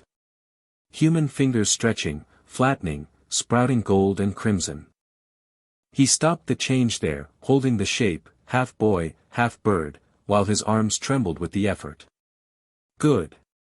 Marchbanks moved closer, examining Harry's transformed hands with clinical interest. You're learning to partition the change. Now reverse it. Reversing was harder. The fire wanted to complete its work, and pulling it back felt like trying to swallow a sneeze. But Harry had been practicing, and slowly, finger by finger, feather by feather, his hands became human again. He opened his eyes, panting. "Better," Marchbanks said. "You're gaining precision. A few more months, and you might be able to transform selective parts of your body at will, useful for healing, or for accessing Phoenix senses without the full change. Is that what other animagi can do?" "Some of them. The most skilled practitioners learn to hold partial transformations indefinitely." Marchbanks returned to his chair, settling into the leather with a sigh. "But none of them are phoenixes, Harry. The fire magic complicates things in ways we don't fully understand." "What do you mean?" "Phoenix fire isn't just heat. It's purification. It burns away corruption, disease, dark magic." Marchbanks's pipe tapped against his knee. "When you transformed and destroyed the Horcrux in your scar, you weren't just burning a piece of Voldemort's soul. You were cleansing yourself of something that had been poisoning you since infancy." Harry's hand went to his forehead without thinking. The scar was still there, he could feel its lightning bolt shape beneath his fingertips, but it felt different now. Quieter. Like a wound that had finally finished healing. "The thing is," Marchbanks continued, "we don't know what else the transformation might have changed. Phoenix tears heal injuries. Phoenix song can strengthen the heart. Phoenix fire destroys darkness." He leaned forward, his expression intent. "You've internalized all of these abilities, Harry. They're part of you now. And we have no way of knowing what that will mean as you grow. Is it dangerous?" "Everything powerful is dangerous." Marchbanks's voice softened. "But it can also be wonderful. The key is learning to understand and control what you are, rather than letting it control you." Harry nodded slowly. He'd been thinking about this a lot, lately, about the fire inside him and what it might mean for his future. Sometimes, late at night, he imagined what he might become, a healer, maybe, using Phoenix tears to save lives the way he'd partially helped Neville's parents. Or a protector, standing between innocent people and the darkness that threatened them. Other times, he imagined worse things. The fire burning out of control. Hurting people he cared about. Becoming something that scared even himself. "You're worried," Marchbanks observed. "That's good. Worry keeps you careful. But don't let it consume you, Harry. You're 6 years old. You have time to learn, time to grow, time to make mistakes and recover from them. Not everything has to be decided today." "It feels like it does," Harry admitted. "Everyone keeps talking about my future like it's already written. The boy who lived. The Phoenix. They have all these expectations, and I don't even know who I am yet. Then take the time to find out." Marchbanks stood, signaling the end of their lesson. "Ignore the expectations when you can. Push back against them when you can't. And remember that the only person who gets to decide who you become is you." He paused at the door, looking back. "Well," he amended with a slight smile, "you and that bloody bird of yours. Phoenixes are notorious for having opinions about their bondage choices. I imagine Fawkes will have plenty to say about your path." Harry glanced at Fawkes, who had been dozing on his perch throughout the lesson. The Phoenix opened one eye, regarded him with what looked suspiciously like amusement, and went back to sleep. "Yeah," Harry said. "I imagine he will." The specialist from the Department of Mysteries arrived after lunch. Her name was Croaker, though Harry wasn't sure if that was her real name or some kind of code. She was small and grey and utterly unremarkable, the kind of person you'd pass on the street without a second glance. Which, Harry suspected, was entirely intentional. "Mr. Potter." Her voice was as grey as the rest of her. "I appreciate you agreeing to this examination. Did I have a choice?" "There's always a choice." Croaker's lips twitched, not quite a smile. "Though some choices have more consequences than others. The department has been, Interested in your case since the incident at Privet Drive. A Phoenix Animagus is unprecedented. We'd like to understand how it happened. So would I. Then we have something in common. Croaker gestured to a chair that definitely hadn't been in the study a moment ago. Please, sit. I promise this won't be painful. Just, thorough. Harry sat warily, Fawkes landing on the back of his chair. The Phoenix's presence was reassuring, warm and watchful, ready to intervene if things went wrong. First, some questions. Croaker produced a quill and parchment from somewhere. Your transformation occurred under extreme emotional duress, correct? Fear, desperation, a desire to escape. Yes. And during the transformation, you experienced the destruction of a foreign magical presence in your mind. A soul fragment, our analysis suggests, belonging to the wizard known as Voldemort. Harry's fingers tightened on the chair arms. Yes. Interesting. Croaker made a note. Were you aware of this presence before its destruction? No. I didn't know it was there until it started burning. And now? Do you sense any residual connection to Voldemort or his magic? Harry reached inward, feeling for the fire, for the quiet place where the darkness used to be. No. It's gone. Completely. We'll verify that. Croaker's wand appeared, a pale, twisted thing that looked more like bone than wood. This may feel unusual. Please remain still. The spell was unlike anything Harry had experienced. It slid through his mind like water, cool and searching, probing the places where thoughts and memories lived. He felt it examining the space where the Horcrux had been, testing the edges of the scar it had left behind. Empty, he sensed it concluding.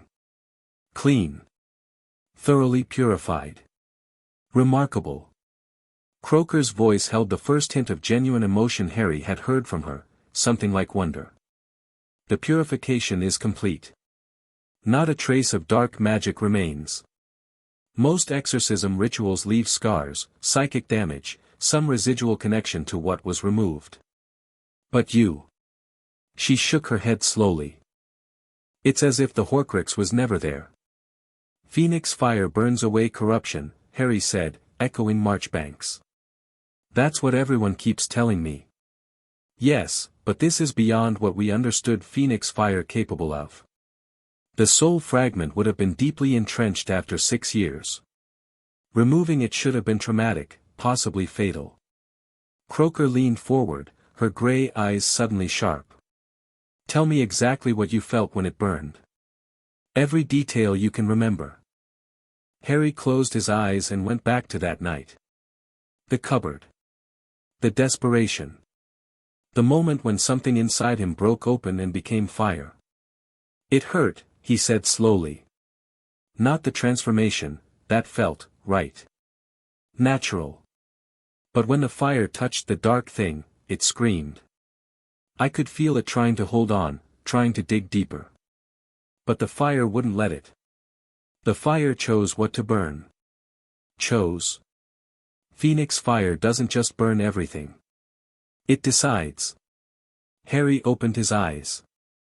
I could feel it choosing to burn the dark thing, choosing to let the rest of me alone. It's not just heat. It's intention. Croaker sat back, her expression thoughtful. You're describing something very close to what the department theorizes about Phoenix magic. Fire with will. Destruction that discriminates. She made another note. We've never been able to study it properly. Phoenixes don't submit to examination, and their bonded wizards tend to be protective. You may be our first real opportunity to understand how it works. I'm not an opportunity.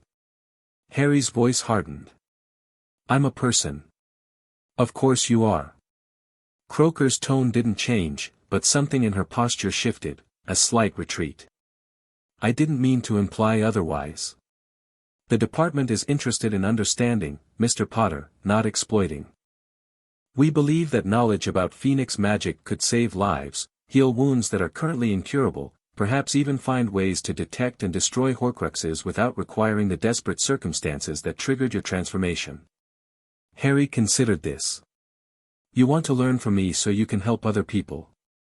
Essentially, yes. Then why does the Department of Mysteries have such a bad reputation? Neville's warning echoed in his mind. They're not always gentle with things they want to understand.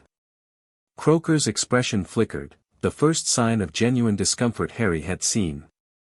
The department has made mistakes. In the past, our pursuit of knowledge sometimes outpaced our ethics. We've worked to change that, but reputations are slow to follow reality. So you're asking me to trust you? I'm asking you to consider cooperation. Croaker rose from her chair, tucking her quill away. We won't force anything, Mr. Potter. If you choose not to participate in further study, that choice will be respected. But I hope you'll think about what your abilities might mean, not just for you, but for everyone who might benefit from understanding them. She moved toward the door, then paused. One more thing. The soul fragment you destroyed, our analysis suggests it was not the only one Voldemort created. There may be others, anchored to objects or places throughout Britain. If so. She turned to look at him, her grey eyes unreadable. You may be the only person alive who can destroy them safely. Harry felt the fire in his chest pulse at her words. Other Horcruxes.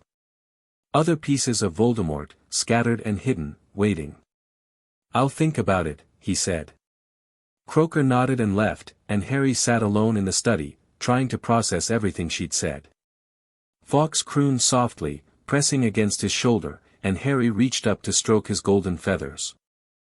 The Phoenix's presence was comforting, but it couldn't chase away the weight of what Croaker had implied. Other Horcruxes meant other threats. Other pieces of darkness that needed burning. And apparently, Harry was the best person to do the burning. He was 6 years old. He wasn't ready for this. But when had readiness ever mattered? The greenhouse behind Longbottom Manor was a jungle. Not in the dangerous sense, though there were certainly dangerous plants here, but in the sense of overwhelming life. Vines climbed the glass walls, flowers bloomed in impossible colors, and the air was thick with the scent of growth and magic. Harry felt the fire in his chest stir as he entered, responding to the vitality around him. Neville was at the far end of the greenhouse, wrestling with something that looked like a tentacled cabbage. His face was flushed with effort, but his hands were steady, and the plant, despite having what looked like teeth, seemed to be cooperating. Don't just stand there, Neville called without looking up. Grab those gloves and help me with the drainage. Harry obeyed, finding a pair of heavy dragonhide gloves on a nearby bench and pulling them on. The drainage turned out to be a series of magical tubes that had to be threaded through the tentacled cabbage's root system without getting bitten. This is the venomous tentacula? Harry asked, dodging a tendril that seemed determined to wrap around his wrist. Venomous tentacula is in the corner. This is a fanged geranium. Much friendlier. Neville guided Harry's hands to the correct position. See? It only bites when it's startled. Keep your movements slow and predictable. Harry followed Neville's instructions, and the plant gradually settled, allowing them to complete the drainage work. When they finished, Neville straightened with a satisfied sigh. Thanks. Gran usually helps, but she had ministry business this afternoon. I noticed. Harry pulled off the gloves, examining his fingers for bite marks. This is what you want to do? Plants. It's what I'm good at. Neville's voice held a hint of defensiveness. I know it's not fighting or saving the world or whatever. But plants are important. They heal people, they protect homes, I wasn't criticizing. Harry held up his hands. I think it's brilliant. The way you talked to that thing, the way it listened, that's magic, Neville. Real magic. Neville blinked at him. You really think so? I can feel it. Harry touched his chest, where the phoenix fire lived. When you work with plants, there's this connection. Like they recognize you. It's the same thing I feel with Fawkes, sort of. Like you're speaking a language that most people can't hear. For a long moment, Neville just stared at him. Then his face crumpled, and Harry realized with alarm that the other boy was crying. Neville? What, did I say something wrong? No. Neville scrubbed at his eyes with the back of his hand. No, you said something right. That's the problem. Gran keeps telling me I need to be like my dad, but she never says that what I am is enough. She never says I'm good at anything that matters. Harry didn't know what to do. Comfort wasn't something he had much experience with, the Dursleys had never comforted him, and he'd had no one to practice on. But he remembered how it had felt when Amelia held him after his breakdown at Bones Manor, and he reached out to put a hand on Neville's shoulder. Your Gran is wrong, he said quietly. Not about everything, she loves you, I can tell. But about this, she's wrong. What you have with plants, with growing things, that's not less than what your dad had. It's just different. Neville's tears slowed. He looked at Harry with red-rimmed eyes, something fragile and hopeful in his expression. You really believe that? I really do. Harry squeezed his shoulder. And I think your parents would be proud of you. Not because you're like them, but because you're becoming yourself. The words hung in the air between them, heavy, important, the kind of thing that changed relationships. Harry felt the truth of them in his bones, felt the fire in his chest pulse in agreement. Neville took a shaky breath. Thanks, Harry. I needed to hear that. Anytime. They stood together in the greenhouse, surrounded by impossible plants and magical growth, and Harry felt something shift between them. Not just friendship anymore. Something deeper. The kind of bond that formed when two broken people helped each other become whole. That night, Harry dreamed of fire. Not the warm, controlled fire of his phoenix form, this was wild, hungry, burning through forests and cities and everything in its path. He flew above the destruction, trying to stop it, but his flames only fed the conflagration. Everything he touched burned. Everyone he tried to save turned to ash. And in the center of the inferno, something watched him. Something with red eyes and a smile that wasn't quite human. Hello, Phoenix boy, it whispered. I've been waiting for you. Harry woke gasping, Fawkes crooning urgently beside his pillow. The Phoenix's song washed over him, cool and calming, pushing back the dream's terror. I'm okay, Harry whispered, though he wasn't sure he believed it. I'm okay. But the eyes stayed with him, red and knowing and hungry. And somewhere, in a place Harry couldn't quite reach, the fire that had been so comforting suddenly felt like a warning. Morning came gray and cold, rain streaking the windows of Longbottom Manor. Harry pushed the nightmare aside and went through his routines, breakfast, lessons, practice, but the unease lingered. Something was wrong. Something was coming. He could feel it in the restless pulse of his phoenix fire, in the way Fawkes stayed close to him all day, watching everything with ancient, wary eyes. You're distracted, Marchbanks observed during their afternoon lesson. Your control is slipping. I had a bad dream. Harry pulled back a partial transformation, his fingers trembling. Something about fire. And eyes. Marchbanks's expression sharpened. What kind of eyes? Red. Like, Harry stopped, the memory crystallizing. Like Voldemort's. From the Horcrux's memories. But different somehow. Wrong. Wrong how? I don't know. Just, wrong. Harry shook his head, frustrated. It felt real. Not like a normal dream. More like someone was actually there, watching me. Marchbanks was silent for a long moment. Then he rose and moved to the window, staring out at the rain.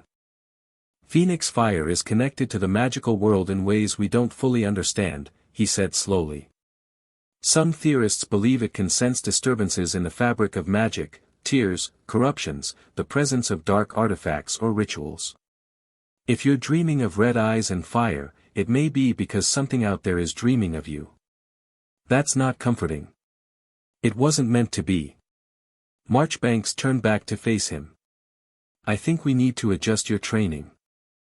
Less focus on control, more focus on awareness. If something is reaching for you through your dreams, you need to learn to recognize it, and to push back. How? The same way you learn to control your transformation. By going inward.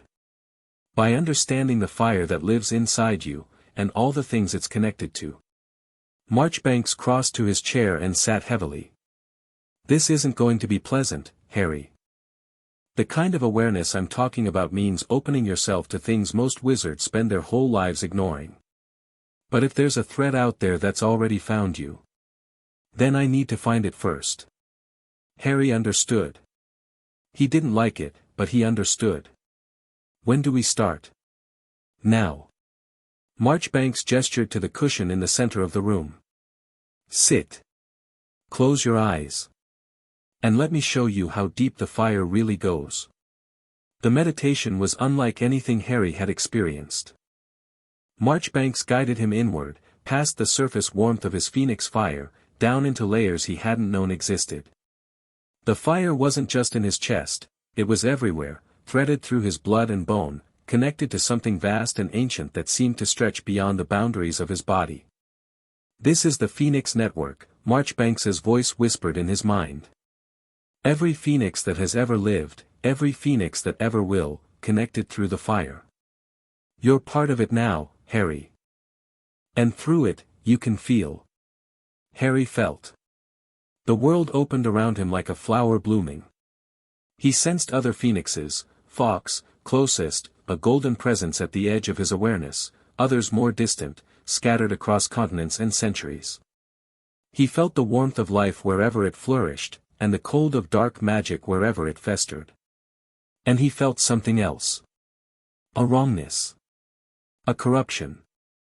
Something that had once been human, transformed into a twisted mockery of life through acts of terrible magic. It moved through the world like a wound, leaving traces of darkness wherever it passed. The Horcruxes, Harry realized. I can feel them. Not clearly, they were distant, hidden, protected by wards and secrecy. But their presence registered on the edges of his awareness like thorns pressing against skin. How many? He asked. Marchbanks's answer came slowly, reluctantly. We don't know. The Department of Mysteries has theorized at least 5, possibly more. Voldemort was obsessed with magical numbers, 7 is the most powerful, so 7 soul fragments would match his ambitions. 7. Harry felt sick. He split his soul into 7 pieces. We believe so. One was destroyed when the killing curse rebounded. Another, the one in your scar, was destroyed by your transformation. That leaves potentially 5 more, scattered and hidden, each one capable of anchoring his consciousness to this world. Harry remembered Croker's words, you may be the only person alive who can destroy them safely. He reached deeper into the Phoenix Network, trying to trace the wrongness to its source. The meditation pulled him further from his body, his awareness stretching across distances that should have been impossible. And then he found it. One of the Horcruxes, no, 2 of them, in the same place. Not separate anymore, but merged somehow, their darkness coiled together into something that pulsed with terrible purpose. What is that? Harry gasped. Marchbanks's presence beside him went cold with fear. I don't know, the old wizard admitted. I've never felt anything like it. The soul fragments are, combining. That shouldn't be possible. They were meant to be anchors, not, the merged presence noticed them. Harry felt attention turn toward him, red-eyed and hungry, the same presence from his nightmare. It reached across the Phoenix Network, trying to touch him, trying to find him. Marchbanks yanked him out of the meditation. Harry came back to his body gasping, the study swimming around him. Fawkes was shrieking, his song sharp with warning, and Marchbanks's face was pale as death. What was that? Harry demanded. What did we find? I don't know. Marchbanks's voice shook. But it knows you now. It felt you looking, and it looked back. The fire in Harry's chest churned with unease. The presence had felt familiar, the darkness of the Horcrux he'd destroyed, but changed somehow. Grown. Evolved into something that wasn't quite Voldemort anymore. It's hunting me, Harry said slowly. Whatever that thing is, it's been hunting me since the night I burned the piece in my head. We need to tell Dumbledore. The Ministry. Someone who can, know. Harry's voice was firm. Not yet. I need to understand what I'm dealing with first. If I tell them now, they'll lock me away for my own protection, and I'll never learn anything. Marchbanks stared at him. You're 6 years old. You can't fight something like that alone. I'm not alone. Harry reached out, and Fawkes landed on his arm, the phoenix's warmth steadying him. And I'm not going to fight it. Not yet. But I'm going to learn everything I can about it. About what it is, what it wants, how it became what it is. And then? Harry met Marchbanks's eyes, and the old wizard flinched at what he saw there, not rage, not fear, but something colder. Determination. Then I'm going to burn it, Harry said. The way I burned the piece of it in my head. Whatever it's become, it's still darkness. And darkness is what Phoenix Fire was made to destroy. St. Mungo's hospital for magical maladies and injuries smelled like potions and despair. Harry had asked to come here, had pushed until Augusta agreed, despite her obvious reluctance. He told her he wanted to see if his phoenix tears could help Neville's parents. What he didn't tell her was that he needed to understand more about dark magic's effects on the human mind. The Longbottoms were in the long-term ward, in a room that tried too hard to be cheerful. Bright curtains, colorful quilts, a window that looked out on an enchanted garden. None of it could hide the emptiness in the eyes of the man and woman who sat in matching chairs, staring at nothing. Mom? Dad? Neville approached them slowly, his voice trembling. I brought someone to meet you. This is Harry. He's my friend. Frank Longbottom didn't respond. His gaze passed through Harry like he wasn't there, fixed on some middle distance that held nothing but the echoes of pain. Alice turned her head. Her movement was strange, jerky, disconnected, like a puppet with tangled strings. But her eyes found Harry, and something flickered in their depths. Pretty bird, she whispered, her voice a cracked remnant of what it must once have been. Pretty golden bird. Harry's breath caught. She could see his phoenix nature. Even through the damage to her mind, some part of Alice Longbottom recognized what he was. He moved closer, kneeling beside her chair. Hello, Mrs. Longbottom. I'm Harry. I'm going to try to help you. Alice reached out, her hand trembling, and touched his face. Her fingers were cold, but her eyes were suddenly clearer, focusing, seeing, understanding. The fire, she breathed. I can feel the fire. It's warm. It's. Her face crumpled. It hurts. Everything hurts. I know. Harry took her hand in both of his. I know it hurts. But I want to try something. It might help. He reached inside himself, past the warmth of the fire, to the place where his phoenix tears lived. It was harder than he expected. Tears weren't something he could summon on command the way he could summon flame. But he thought about Alice, about the bright which she must have been before the Death Eaters broke her. He thought about Neville, watching from across the room, his face wet with silent tears. He thought about all the people who had been hurt by darkness and never healed. The tears came. They were hot and golden, nothing like human tears, and where they fell on Alice's hands, they glowed briefly before sinking into her skin. Harry felt them working, not healing, exactly, but reaching. Looking for the damage.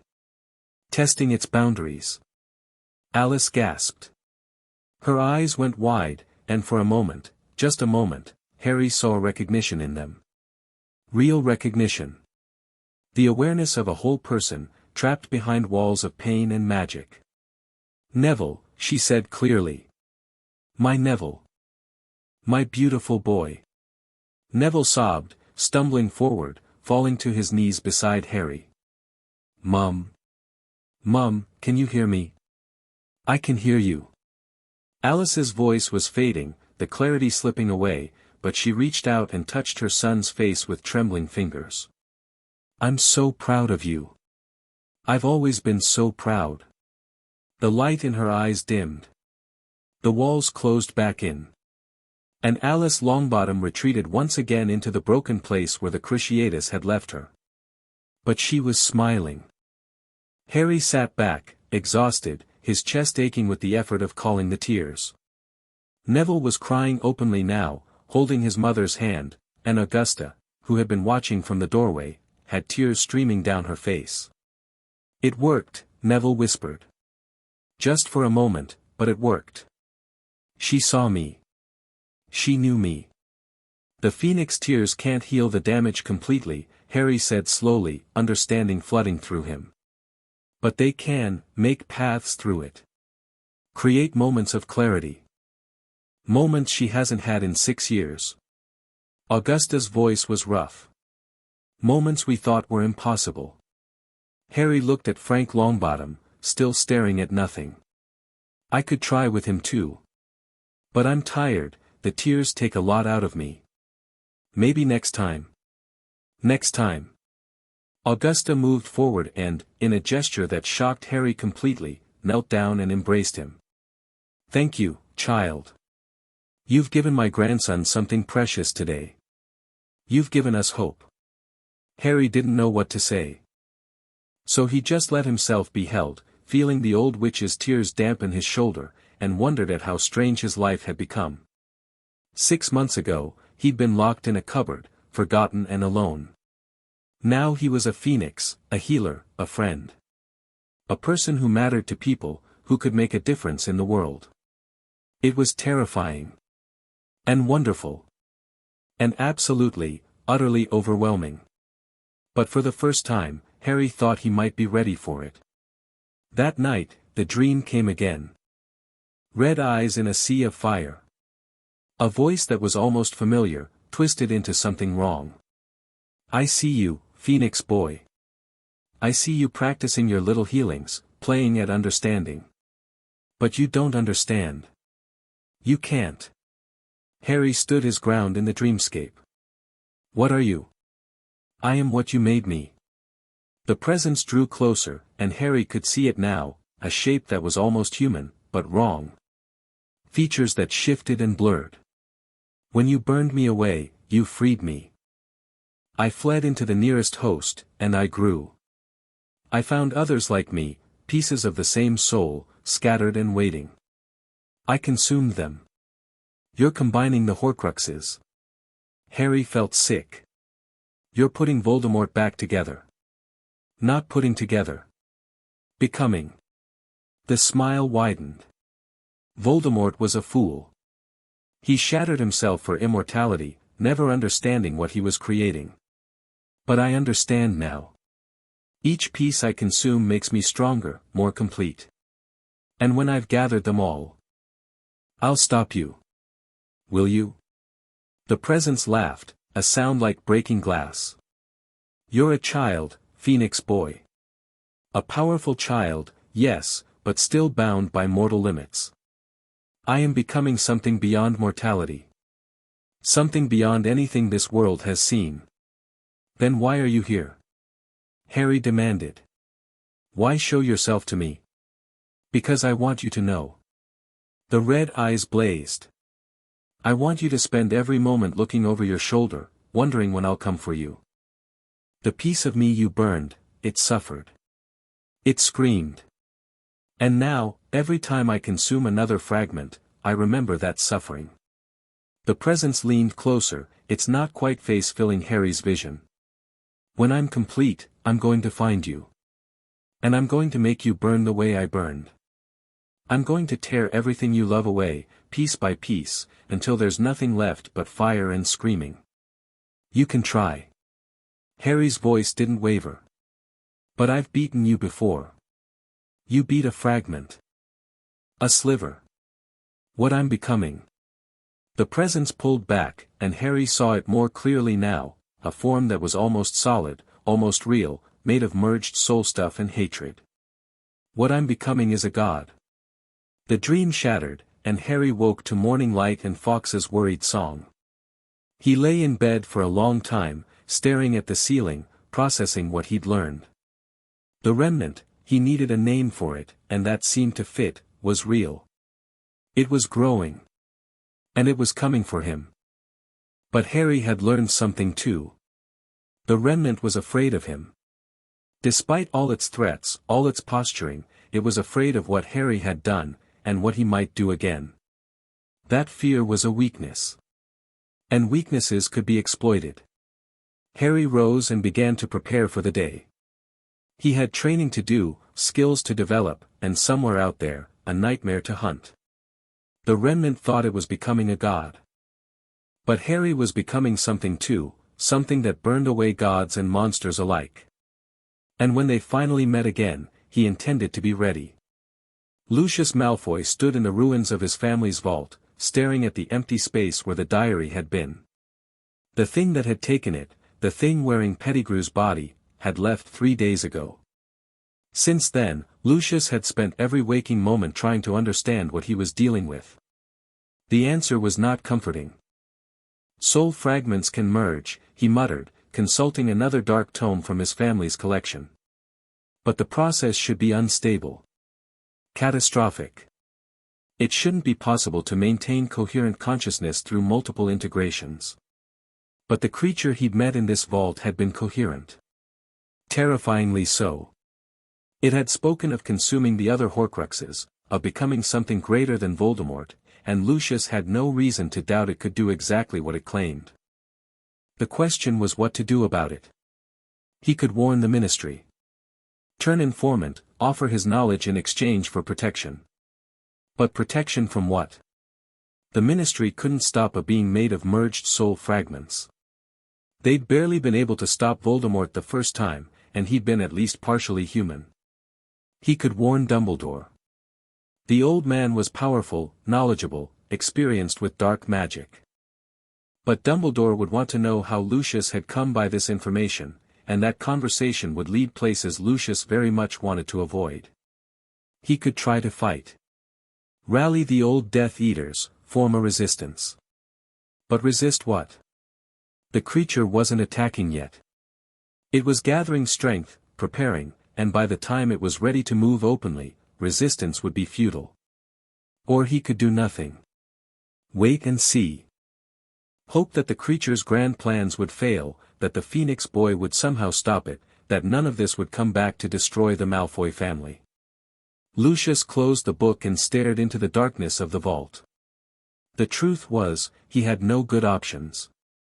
He was trapped between forces he couldn't control, and all his wealth and influence meant nothing against the storm that was coming. Narcissa, he thought suddenly. Draco.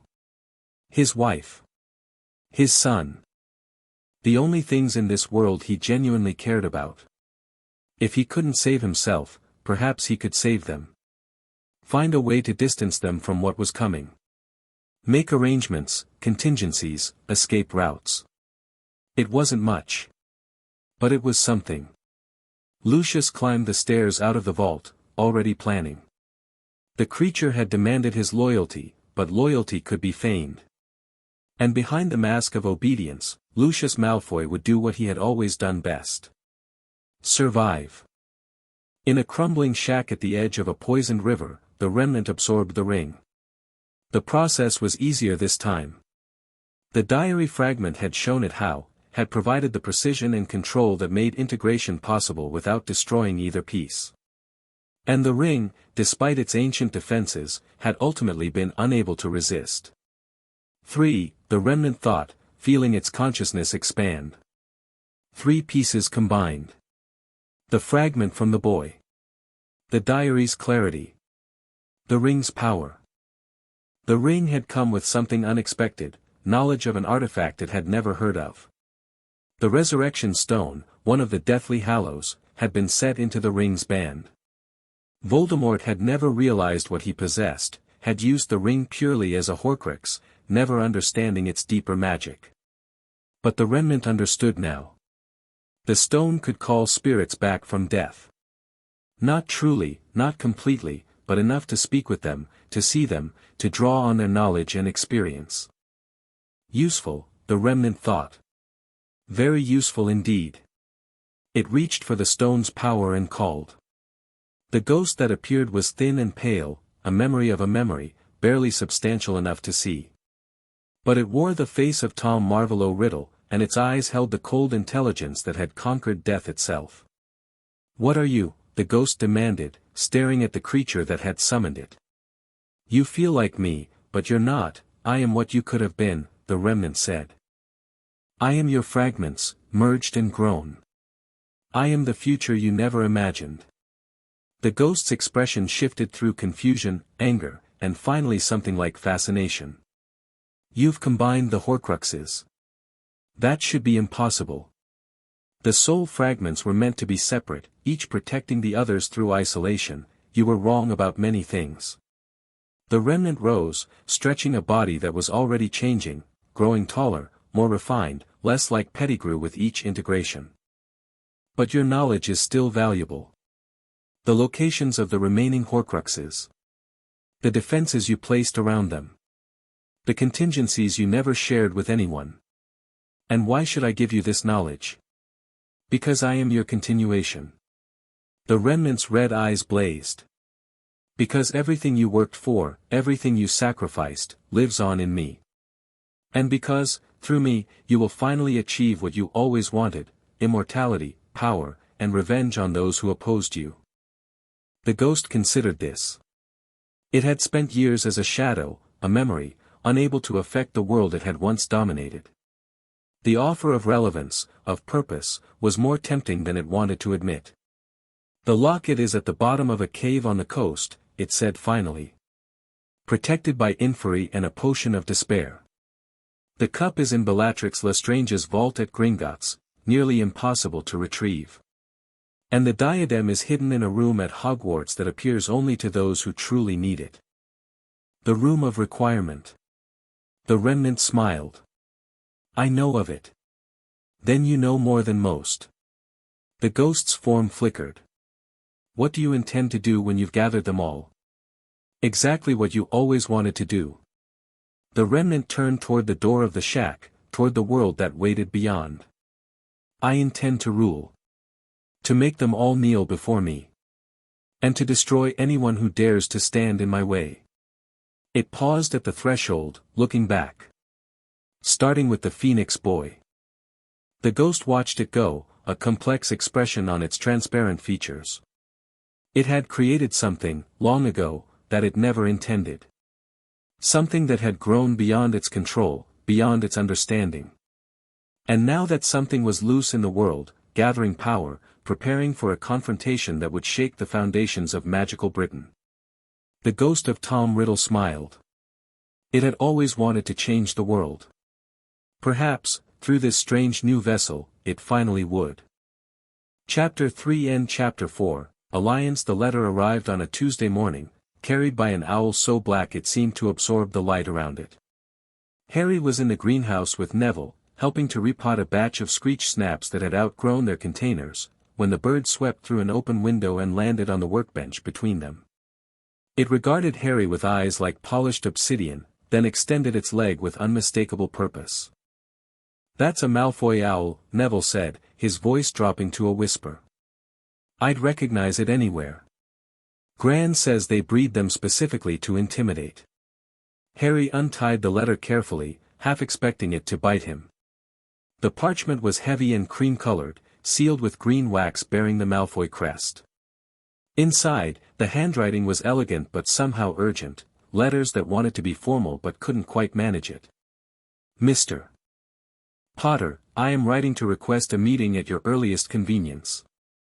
There are matters of mutual concern that cannot be safely discussed through correspondence. I believe you may be in danger, danger that extends beyond what the Ministry or Dumbledore understands. If you are willing, I will come to Longbottom Manor at a time of your choosing. I give my word that I mean you no harm. Indeed, I may be the only person who can help you understand what hunts you. Narcissa Malfoy. Harry read the letter twice, his phoenix senses reaching for any trace of dark magic or deception. The parchment was clean, no curses, no compulsions, but the words themselves carried a weight of fear that seemed genuine. What does it say? Neville asked, craning his neck to see. Narcissa Malfoy wants to meet me. She says I'm in danger. Narcissa? Neville's eyes widened. Not Lucius. No. Just her. Harry folded the letter carefully. She says she might be the only person who can help me understand what's hunting me. The word sent a chill down his spine. He hadn't told anyone about his dreams, about the Remnant, about the merged soul fragments that were gathering strength somewhere in the darkness. How could Narcissa Malfoy know about any of that? Unless she'd seen something too. You're not actually considering meeting her? Neville's voice cracked. The Malfoys are, they were Death Eaters, Harry. Everyone knows it. Lucius was a Death Eater. The letters from Narcissa. Harry wasn't sure why he was defending her, except that his phoenix senses had detected something in those written words, not just fear, but desperation. The desperation of a mother protecting her child. And she's right about one thing.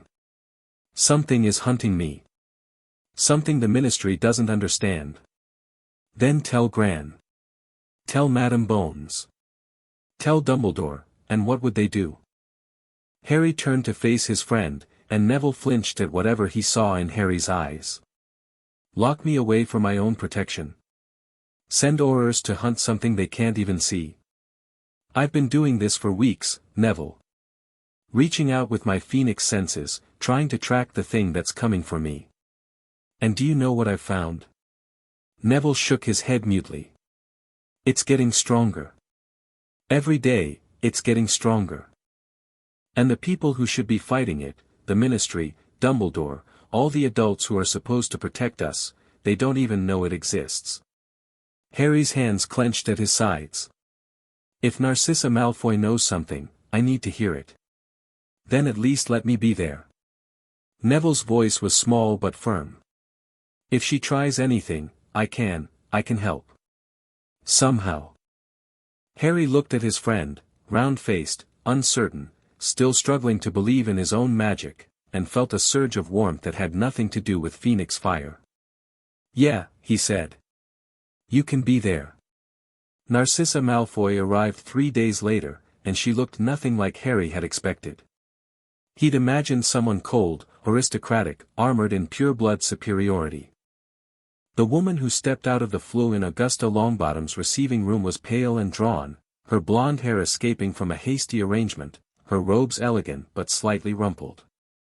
She looked like someone who hadn't slept properly in weeks. Augusta stood beside Harry, her wand held loosely but ready.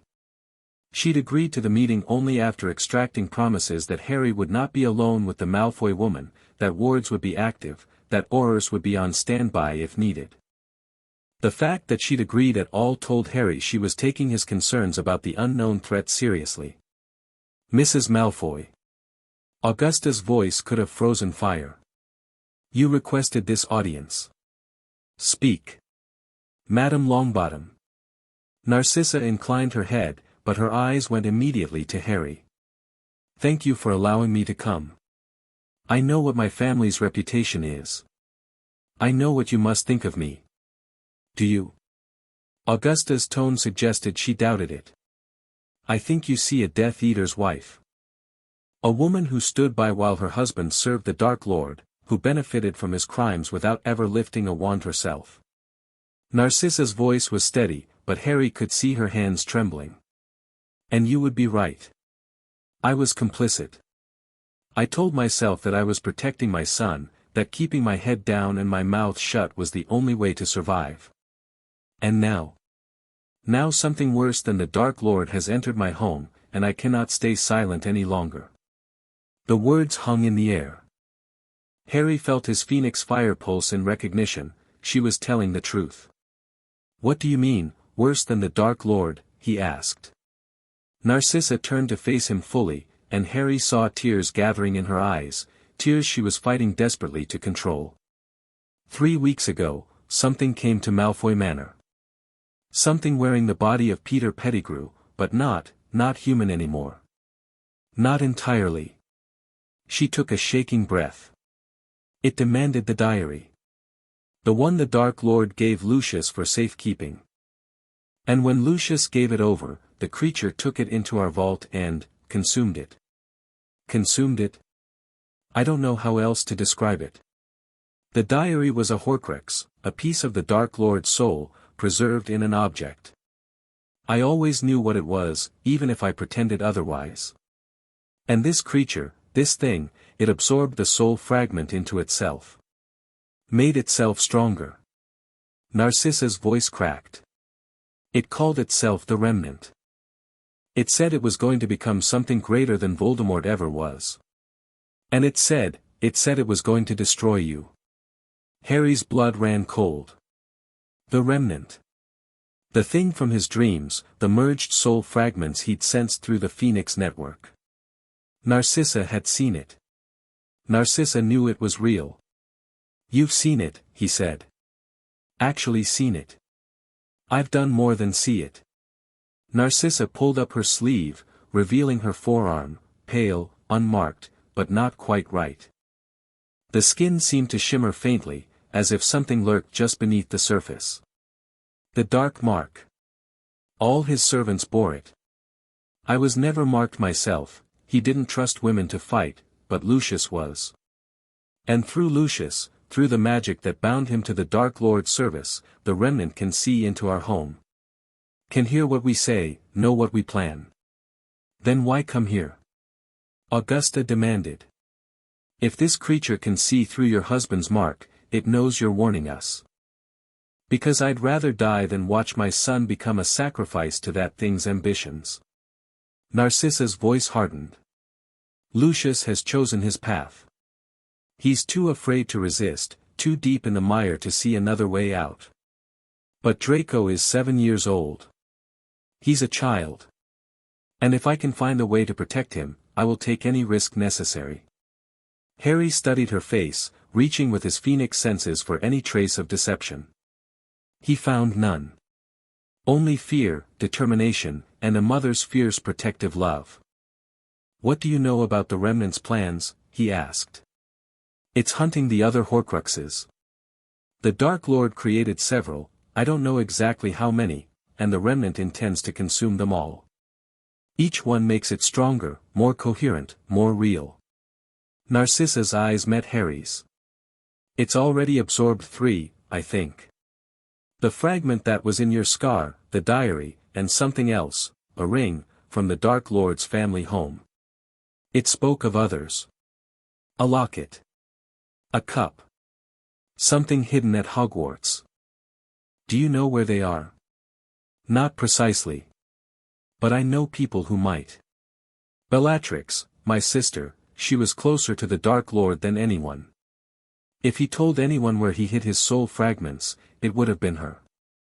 Augusta made a sound of disgust. Bellatrix Lestrange is in Azkaban, where she belongs.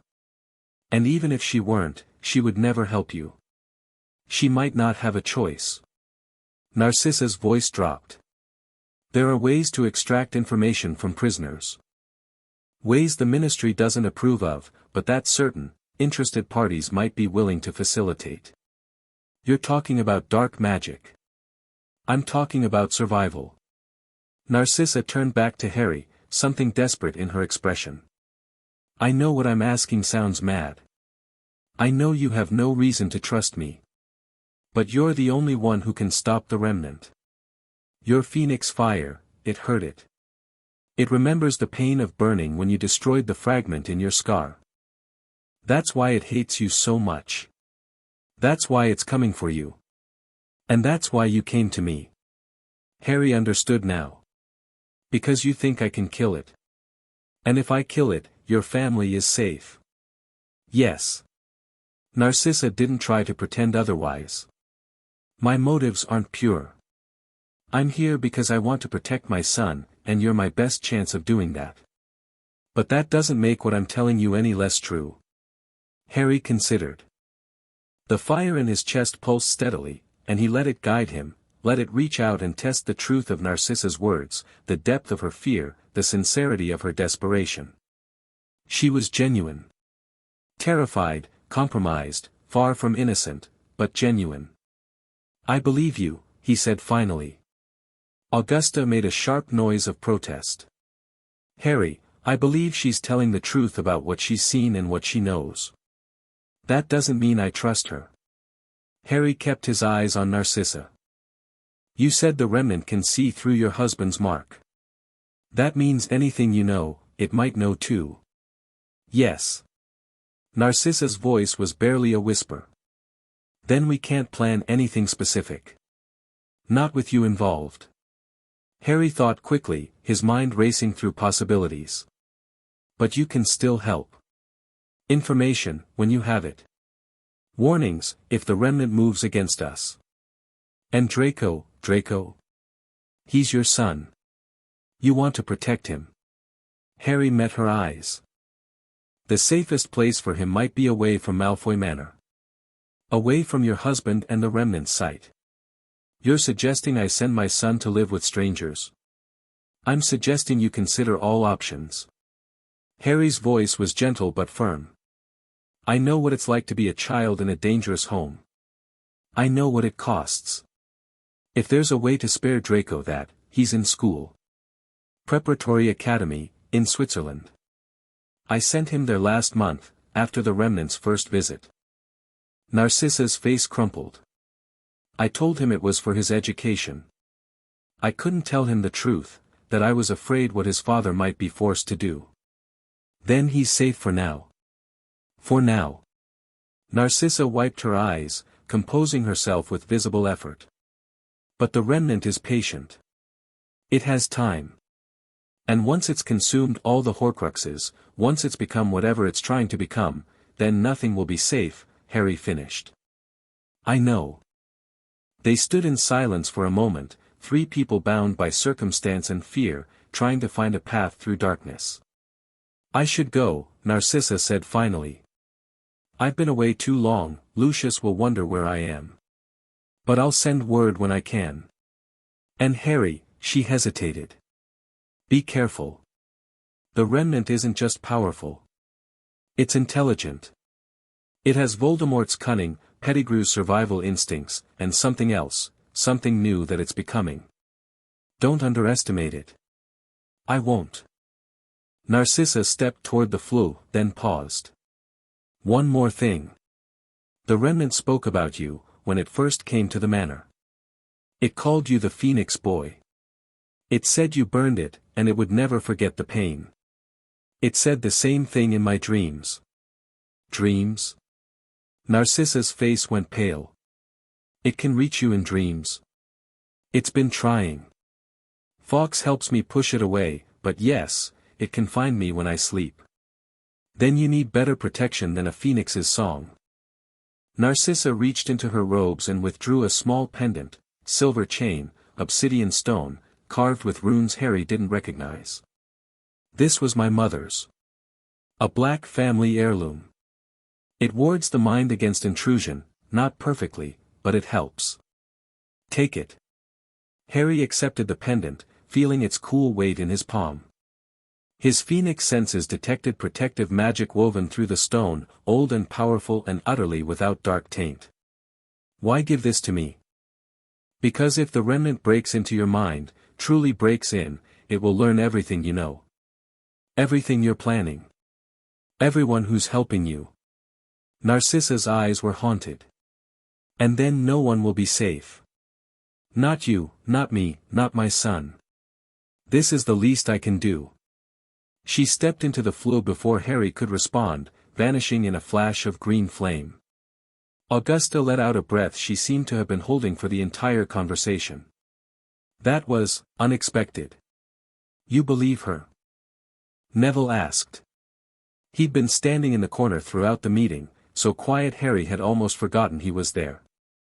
I believe she's terrified, Augusta said slowly. And I believe her terror is genuine. Whether that makes her an ally or simply a desperate woman willing to say anything, she's an ally.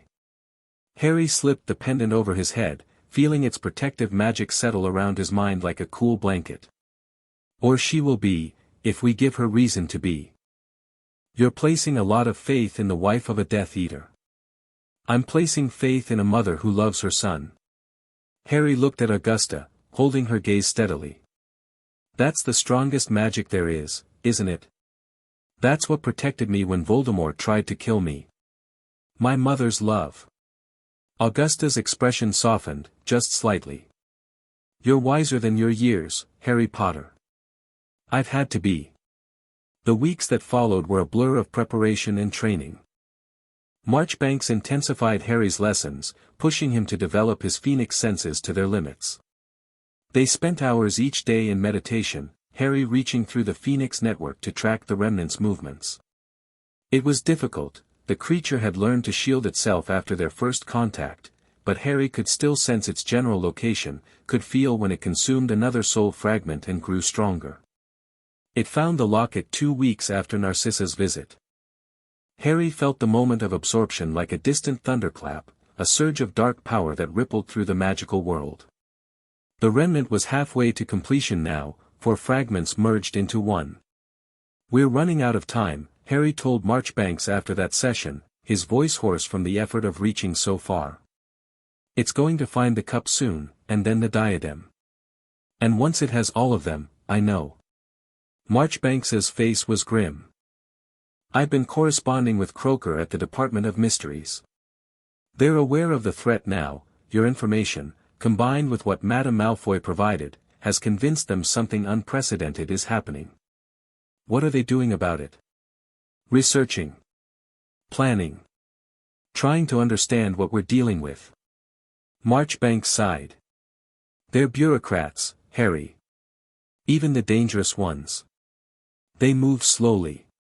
The Remnant doesn't. No. It doesn't. Harry paced the study, restless energy burning through him. There has to be something we can do. Some way to get ahead of it. The cup is in Gringots, according to your information. The diadem is at Hogwarts. Both locations are among the most heavily warded in Britain. Marchbanks shook his head. Getting to them before the Remnant does would require either extraordinary luck or someone who can fly through wards. Harry stopped pacing. Phoenix fire purifies. You've said that 100 times. What if it can purify wards too? Burn through protections. Phoenix fire can purify dark magic. Whether that extends to breaking into the most secure vaults in the wizarding world, we won't know until we try. Harry felt the fire in his chest surge at the thought, excitement, danger, the chance to finally do something instead of just waiting. I can get into Gringots. Get the cup before the Remnant does. You're 7 years old. I'm a Phoenix Animagus who can burn through dark magic. The goblins won't expect that. No one will. And if you're caught? If you're killed? Marchbanks's voice cracked. Harry, I've spent these months training you because I believe you may be our best chance against this threat. But sending a child into Gringotts on a theft mission, not theft. Destruction. Harry's eyes burned with determination. I'm not trying to steal the cup. I'm trying to destroy it. Burn away the Horcrux before the Remnant can consume it. And you think the goblins will see the distinction? I think the goblins care about gold more than anything else. If I don't take anything from the vault except the cup, if I don't damage their property or threaten their security, maybe they'll let it slide. Especially if we explain afterward what we were doing. Marchbanks stared at him for a long moment. You've been thinking about this. Every night since Narcissa's visit. The Remnant is coming, Marchbanks. It's getting stronger, and eventually it's going to be too strong to stop. The only way to prevent that is to deny it the fragments it needs. Destroy them before it can consume them. And you believe you can do that? I believe I have to try. Harry met the old wizard's eyes. I'm the only one who can. My phoenix fire is the only thing that's ever hurt it. If I don't act, who will? The question hung in the air between them, heavy, uncomfortable, true. I can't approve this, Marchbank said finally. If I help you break into Gringots and something goes wrong, I'll lose everything. My position, my reputation, possibly my freedom. Then don't help me officially. Harry didn't let himself feel the sting of disappointment. Give me what information you can. Help me prepare. And when I go, be ready to explain afterward, to tell people why I did it, what I was trying to stop. Harry, you said it yourself. The adults move too slowly. The Ministry is researching and planning while the Remnant is acting and growing. Someone has to match its pace. Harry's voice hardened. Someone has to fight. Marchbanks closed his eyes, and Harry saw the moment when resistance crumbled into resignation. Bellatrix Lestrange's vault is in the deepest part of the bank. The high-security section, where dragons guard the approaches. The words came reluctantly, as if pulled from him against his will. But there's a maintenance passage, used by cursebreakers when they need to work on the lower wards. It's narrow, dark, and heavily trapped, but it bypasses the dragon entirely. How do you know about this? I consulted for Gringots 60 years ago, before I retired to teaching. The passage was there then, and goblins don't change their architecture without good reason. Marchbanks opened his eyes. I'll draw you a map. But Harry, if you do this, if you go through with this insane plan, you do it alone. I can't be connected to it. The political fallout would destroy any chance of helping you afterward. I understand. And you'll tell Augusta. And Amelia. Not before you go, they'd stop you, but leave letters. Explain what you were doing and why. Marchbanks's voice cracked. So that if you don't come back, people will know you died trying to save them. Not just as a reckless child, but as a hero. Harry felt the weight of those words settle onto his shoulders. Hero. He didn't feel like a hero. He felt like a scared kid who'd been given powers he didn't fully understand and enemies he couldn't possibly defeat. But someone had to fight. And the fire in his chest agreed. I'll write the letters, he said. Thank you, Marchbanks. For everything. Don't thank me yet. The old wizard turned away, hiding whatever emotion had crept onto his face. You haven't survived Gringotts yet. The plan came together over the next week. Harry studied the map Marchbanks provided until he could navigate the passage blindfolded. He practiced his transformation until he could shift in seconds, until the fire came as naturally as breathing. He meditated for hours each day, strengthening his phoenix senses, learning to feel the pulse of dark magic so he could recognize the cup when he found it. And he said his goodbyes, in ways that wouldn't raise suspicion. With Neville, it was easy, they'd grown close enough that a fierce hug and a promise to see each other soon felt natural. Neville didn't suspect anything, and Harry didn't want him to. If this went wrong, Neville didn't need the guilt of knowing he could have stopped it. With Augusta, it was harder. The old witch was sharp, observant, and she'd noticed the changes in Harry's training, the new urgency, the focus on combat applications rather than control. You're preparing for something, she said the night before he planned to leave. They were sitting in her study, drinking tea that Harry was too nervous to taste. I'm always preparing. Not like this. Augusta's eyes pinned him in place. You're planning to act.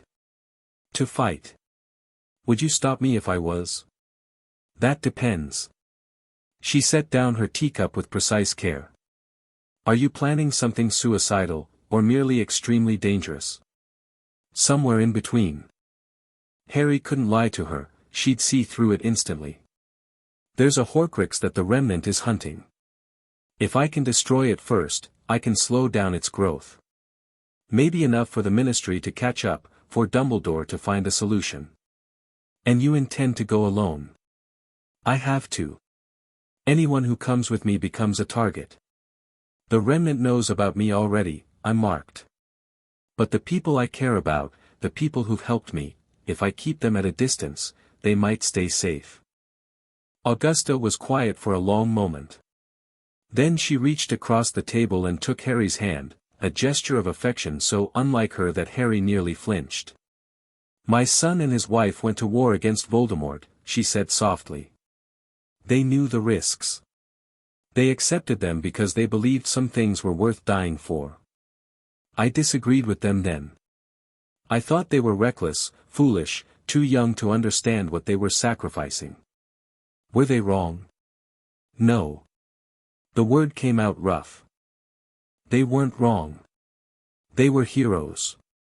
And when the war ended, when they were tortured instead of killed, I realized that the only thing worse than losing someone to a worthy cause is watching them survive without dignity, without hope, without the fierce light that made them who they were.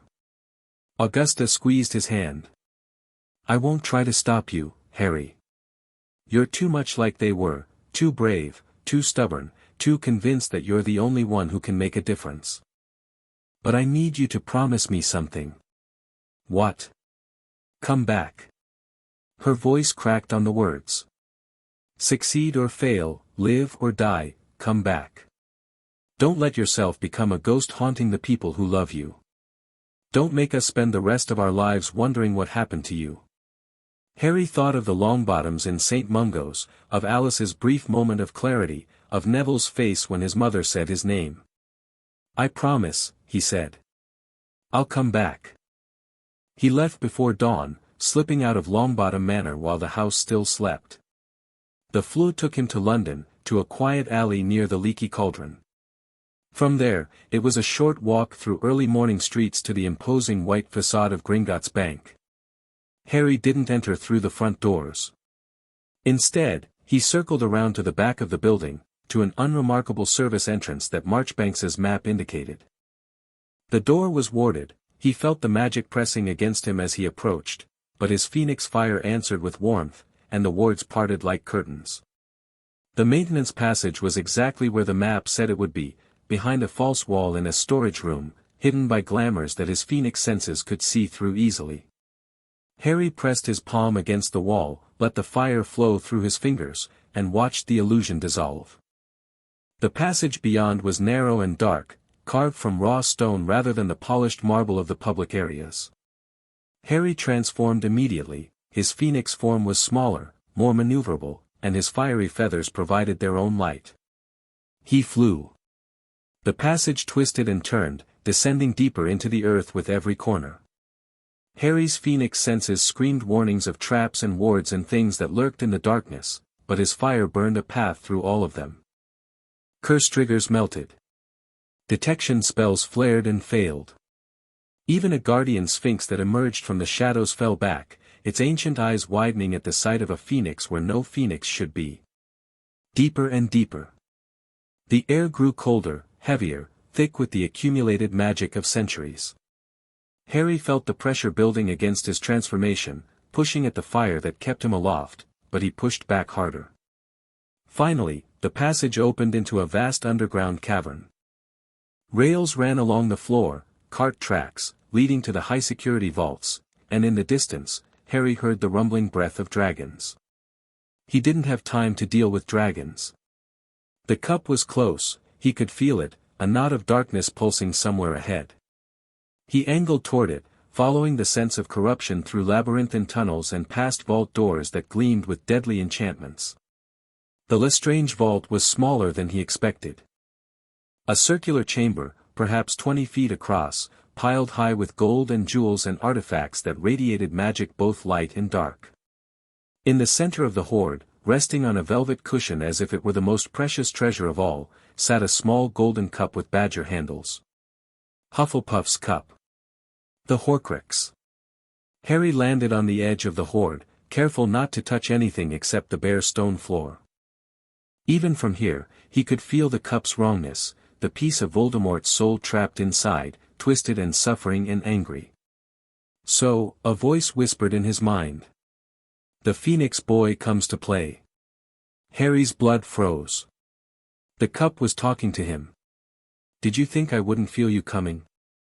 Did you think the wards wouldn't warn me? The voice was silky, seductive, nothing like the Remnant's growl. I've been waiting for you, little bird. Waiting for you to come close enough to touch. You're a piece of Voldemort's soul. Harry kept his voice steady. You're not going to talk me out of what I came here to do. Talk you out of it? Oh, no. I'm going to help you. The cup pulsed with dark light, and Harry felt something reaching for his mind, not an attack, but an offer. An invitation. I know what the Remnant is. I've felt it consuming my siblings, absorbing their knowledge and power. I don't want to be consumed. I want to survive. The voice dropped, becoming almost pleading. Destroy me, Phoenix boy. Burn me away the way you burned the fragment in your scar. It's better than what the Remnant would do. Better than being devoured and digested into that thing. Harry hesitated. Was this a trick? A manipulation? Or was the soul fragment genuinely choosing destruction over consumption? I'm not asking for mercy, the cup continued. I know what I am. I've done terrible things through the hands of those who wielded me. But I was once Tom Riddle, and some part of me remembers being human. The Remnant has no humanity left. It's become something else, something that Tom Riddle himself would have feared. You're afraid of it. Yes. We all are, all the fragments that remain. The ring is gone, the diary is gone, the locket is gone. Only the cup and the diadem survive independent. And soon, even we will fall. Harry considered.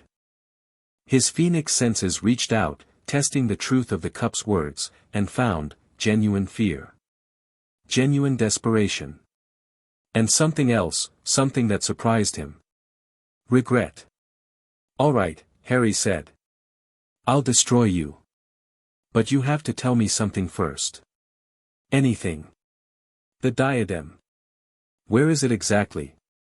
Not just Hogwarts, I need to know precisely where. The room of requirement, 7th floor, across from the tapestry of Barnabas the Barmy. Walk past the wall 3 times, thinking I need the place where everything is hidden. The door will appear.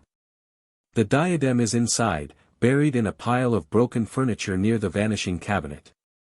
Harry committed the information to memory. Thank you. Don't thank me. Just end this. He transformed fully, spreading his wings wide, letting the phoenix fire build in his chest until it felt like swallowed sunlight. The cup seemed to brace itself, its dark aura contracting, preparing for oblivion. Harry unleashed the fire. It poured from him in a torrent of gold and crimson, filling the vault with light so intense that the piled treasure seemed to disappear. The fire found the cup, wrapped around it, entered it, and the soul fragment inside began to scream. It was different from burning the fragment in his scar. That had been instinctive, unconscious, happening too fast to fully experience. This was deliberate. This was controlled. Harry felt the piece of Voldemort's soul unraveling under his flames, felt its fear and its relief and its ancient, terrible loneliness as it dissolved into nothing. When the fire faded, the cup remained, but it was just metal now. Empty. Ordinary. Harry shifted back to human form, swaying with exhaustion. The destruction had taken more out of him than he expected. But he'd done it. One more Horcrux destroyed. One more piece of the Remnant's future denied. Now get out of here, he told himself. Before the goblins realize what happened. He transformed again and flew back through the maintenance passage, retracing his route through the traps and wards that his fire had already burned away. The journey seemed shorter somehow, or maybe he was just too tired to notice the time passing. He emerged into morning sunlight, later than he'd planned, but still early enough that the streets were mostly empty, and made his way back to the Fluke connection point on shaking legs. He'd done it. He'd actually done it. One Horcrux destroyed. One left. And then the Remnant would have no more fragments to consume. Harry allowed himself a moment of grim satisfaction. Then he stepped into the flames and vanished. The fallout from Gringots was explosive. By the time Harry returned to Longbottom Manor, the wizarding world was already buzzing with rumors: an intruder in the high-security vaults, impossible breaches of ancient wards, something burned in the Lestrange family holdings. The goblins were furious, the ministry was panicking, and Dumbledore had been summoned for an emergency consultation. Harry walked into a firestorm. "What did you do?" Augusta's voice was ice and steel. She stood in the entrance hall, flanked by Aurors, Amelia Bones among them, her face pale with something that might have been fear or fury or both. "I destroyed a Horcrux." Harry didn't try to deny it. A piece of Voldemort's soul, hidden in Gringots. The same kind of thing that was in my head before I burned it away. "You broke into the most secure bank in the wizarding world." "I did." "You violated centuries of treaties between wizards and goblins." "I had to." Harry's exhaustion was fading, replaced by a calm certainty that felt almost warm. "There's something coming, Madam Bones. Something worse than Voldemort. It's been hunting the Horcruxes, consuming them, becoming stronger with each one. If I hadn't destroyed the cup, it would have absorbed it within the week. And then it would be that much closer to unstoppable." The Aurors shifted uncomfortably. This wasn't what they'd expected, a child calmly explaining his crimes, justifying them with warnings of an unknown threat. "The Remnant." Amelia's voice was flat. "You've mentioned this before. A merged soul fragment, growing in power. You know about it?" "I've been briefed." Amelia stepped forward, her eyes searching Harry's face. "The Department of Mysteries has been tracking unusual magical activity for months. They suspected something was happening with the remaining Horcruxes, but they couldn't confirm. Now they can." Harry met her gaze steadily. "I've felt the Remnant through my phoenix senses. I've talked to it in my dreams. It's real, it's growing, and it's coming for me specifically because my fire is the only thing that's ever hurt it. And you decided to take matters into your own hands." "I decided to act while there was still time." Harry's voice hardened. "The ministry moves slowly. You said it yourself, months ago, politics rarely makes sense when children's lives are at stake. Well, my life is at stake. And not just mine. Everyone's. If the Remnant completes itself, if it consumes all the Horcruxes and becomes what it's trying to become, what?" Augusta demanded. "What is it trying to become?" Harry remembered the dream, the red eyes, the voice that was almost familiar but twisted into something new. "A god," he said. "Its word, not mine. Something beyond mortality. Beyond anything we know how to fight." Silence filled the entrance hall. The Aurors looked at each other, uncertainty replacing their earlier confidence. "The goblins are demanding justice," Amelia said finally. "You broke into their bank. That can't be ignored. Then explain to them what I found." Harry felt the fire pulse in his chest, ready to be called. "Tell them what was in that vault." A piece of the darkest wizard in history, waiting to be claimed by something even darker. "I didn't steal anything, I purified it. Made it safe. If the goblins want to punish me for that, they can try." "Is that a threat?" "It's a fact." Harry spread his hands. "I'm 7 years old, Madam Bones. I've been an orphan my whole life, abused by my relatives until my magic broke through and transformed me into something that shouldn't exist. I've been hunted by the remains of Voldemort since the night he tried to kill me. And I've just destroyed the second piece of his soul that I've encountered in my short life." He took a step forward, and the Aurors tensed. "I'm not your enemy," Harry continued. "I'm not trying to start a war with goblins or undermine the ministry or cause chaos. I'm trying to survive. I'm trying to protect the people I care about. And if that means breaking rules, violating treaties, doing things that no one expects from a child, then so be it. Because the alternative is letting the Remnant win. And I won't do that. I can't do that." Amelia stared at him for a long moment. Then, slowly, she turned to the Aurors. "Leave us," she said. "Ma'am, that's an order. Wait outside." The Aurors filed out, reluctant and confused. When the door closed behind them, Amelia let out a breath that seemed to deflate her entirely. "You understand the position you've put me in," she said quietly. "I vouched for you. I fought for your guardianship. I told the Wisengamot you were a child who needed protection, not a weapon to be deployed. I'm sorry. Harry meant it. But I couldn't wait. The Remnant was getting closer to the cup every day. I felt it through my senses, like pressure building. If I'd asked for permission, if I'd gone through proper channels, the cup would have been consumed." Amelia nodded slowly.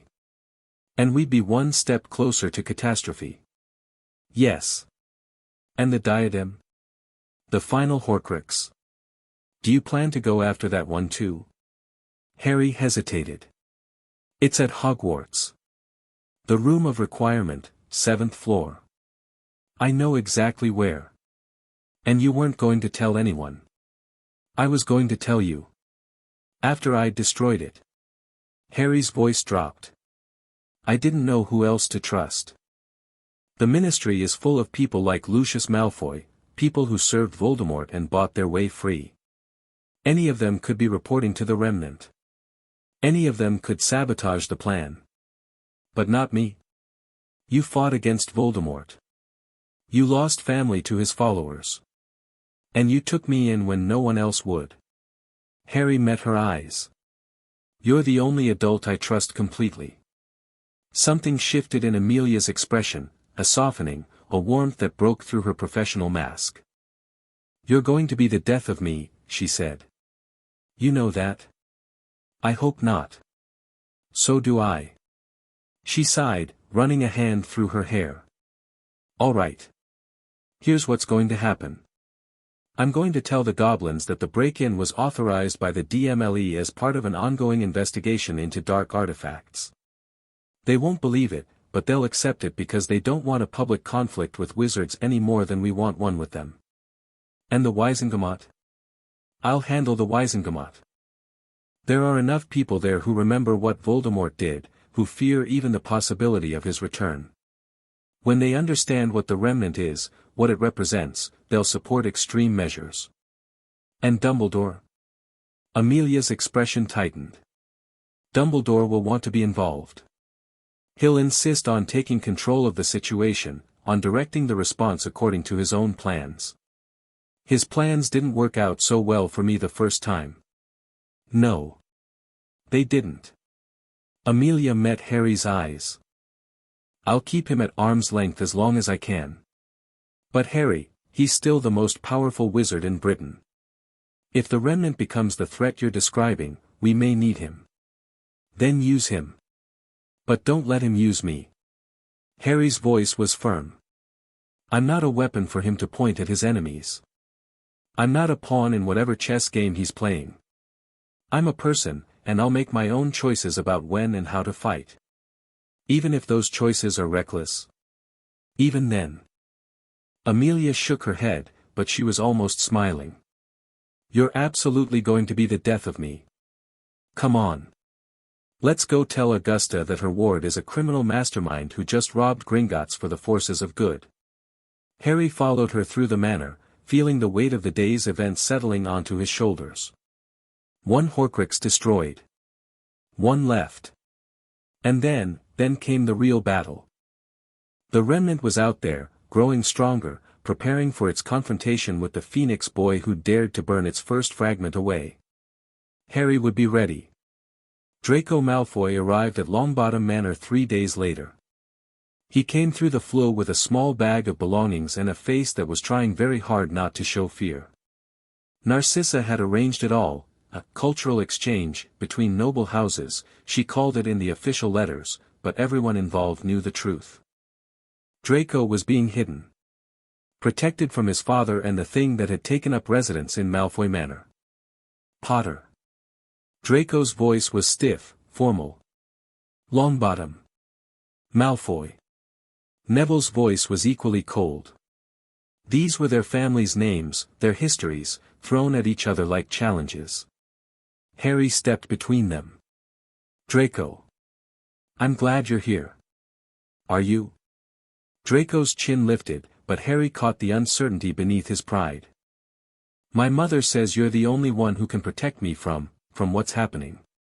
Your mother's right. Harry didn't soften the words. There's something hunting the Horcruxes, something that's already consumed most of them. Your family is connected to Voldemort through the dark mark on your father's arm. That makes you a target. I know what makes me a target.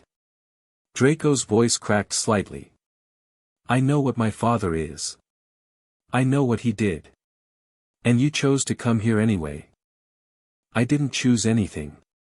My mother sent me. But there was something in Draco's eyes that suggested otherwise, a spark of defiance, of hope, of the desire to be somewhere other than the darkness of his family home. Then let's make the most of it. Harry extended his hand. I'm not asking you to like me. I'm not asking you to forget what our families are, or pretend we're friends. But we're on the same side now. The side that wants to survive. Draco stared at his hand for a long moment. Then, slowly, he reached out and took it. The same side, he repeated. For now. For now. They shook once, firmly, and released. It wasn't friendship. It wasn't even really trust. But it was a beginning. Show him to his room, Augusta said from the doorway. And Draco, my house has rules. You'll follow them, or you'll find yourself back in your mother's care faster than you can say, pure blood. Understood? Understood, Madam Longbottom. Good. Augusta's expression softened fractionally. Welcome to Longbottom Manor. I hope your stay is educational. She swept away, leaving the three boys alone in the entrance hall. Neville looked at Draco with barely concealed hostility. Draco looked at Neville with reflexive disdain. And Harry looked at both of them, seeing two halves of a puzzle that might, just might, fit together. Come on, he said. I'll show you around. And then we need to talk. There's a lot you don't know about what's happening, and not much time to explain it all. The explanation took hours. Harry told Draco everything, the Remnant, the merged Horcruxes, his Phoenix abilities, the destruction of the cup. He held nothing back, not even the parts that made him sound crazy, because Draco needed to understand the full scope of what they were facing. When he finished, Draco was pale, his aristocratic composure shattered. You're saying my father is serving something worse than the Dark Lord. I'm saying your father doesn't have a choice. The Remnant can see through the dark mark. It knows everything he knows. Every conversation, every plan, every secret. Harry met Draco's eyes. That's why your mother sent you away. As long as you're not in Malfoy Manor, the Remnant can't use you as leverage against her. And she's just, staying there. With that thing. She's protecting you the only way she can. Harry's voice softened. I know it doesn't feel that way. But your mother loves you, Draco. Everything she's done, every risk she's taken, it's all been for you. Draco's face crumpled, just for a moment, before he forced it back into control. I hate this. I hate all of it. So do I. Harry reached out and touched Draco's shoulder, carefully, ready to pull back if the other boy flinched. But we're not helpless. There's one Horcrux left. The diadem, hidden at Hogwarts. If we can destroy it before the Remnant finds it, we can stop its growth. Maybe even weaken it. You're planning to go after it. Yes. And you're telling me this because... Harry hesitated. The plan had been forming in his mind since his return from Gringots, but he hadn't shared it with anyone yet.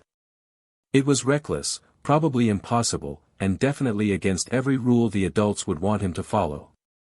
But Draco was already compromised. Already a target. Already tied to this conflict whether he wanted to be or not. Because I might need help, Harry admitted. Hogwarts is different from Gringots. There are people there, teachers, students, protections I can't just burn through. If I go in alone, I might fail. And if you go in with a 7-year-old Malfoy? Then I have someone who knows how pureblood politics work. Someone who can talk to Slytherins if we need to. Someone whose mother is already working against the Remnant from inside. Draco stared at him. You're insane. Probably. You're going to get us both killed. Maybe. And you're asking me to risk my life on the chance, that we can stop a soul-eating monster before it becomes a god? Yes. Silence stretched between them. Then, incredibly, Draco laughed, a sharp, surprised sound that seemed to startle even him. My father would murder me, he said. If he knew what I was about to do. Is that a yes? It's a, Merlin help me, I must be as crazy as you are. Draco shook his head, but there was something new in his eyes, something that looked almost like hope. Fine. I'm in. But if we die, Potter, I'm going to haunt you forever. Fair enough. Harry grinned, and for the first time since this nightmare began, he felt like victory might actually be possible. One Horcrux left. 2 boys against the darkness. It was time to finish this. Chapter 4 and Chapter 5, Burning Shadows. The morning of Harry's 9th birthday dawned grey and uncertain, clouds piling on the horizon like warnings. 2 years had passed since the fire that changed everything. 2 years of training, growing, preparing for a confrontation that felt both inevitable and impossibly distant. Harry had transformed from a desperate 6-year-old fleeing a cupboard into something else entirely, still a child, yes, but one who carried fire in his chest and the weight of prophecy on his shoulders. He stood at the window of his room in Bones Manor, his permanent home now, after the Wizengamot finally granted Amelia full guardianship, and watched the sunrise paint the clouds in shades of amber and rose. Fawkes dozed on his perch, golden feathers gleaming in the early light. Happy birthday to me, Harry murmured. The words felt hollow. Birthdays were supposed to be celebrations, weren't they? Cake and presents and people who loved you gathering to mark another year of your existence. And he had all of that now. Susan was probably already in the kitchen helping the house elves prepare his favorite breakfast, and Amelia had mentioned something about a small gathering that Harry suspected would be anything but small. But he couldn't shake the feeling that had been building for weeks. The pressure in his chest, the whispers at the edge of his phoenix senses. The Remnant was moving. He could feel it like a storm approaching, like thunder too distant to hear but close enough to taste. Today, something was going to happen. Harry dressed quickly, practical clothes, easy to move in, nothing that would restrict his transformation if he needed it. He slipped Narcissa's protective pendant over his head, feeling its cool weight settle against his chest. Then he went downstairs to face whatever the day would bring.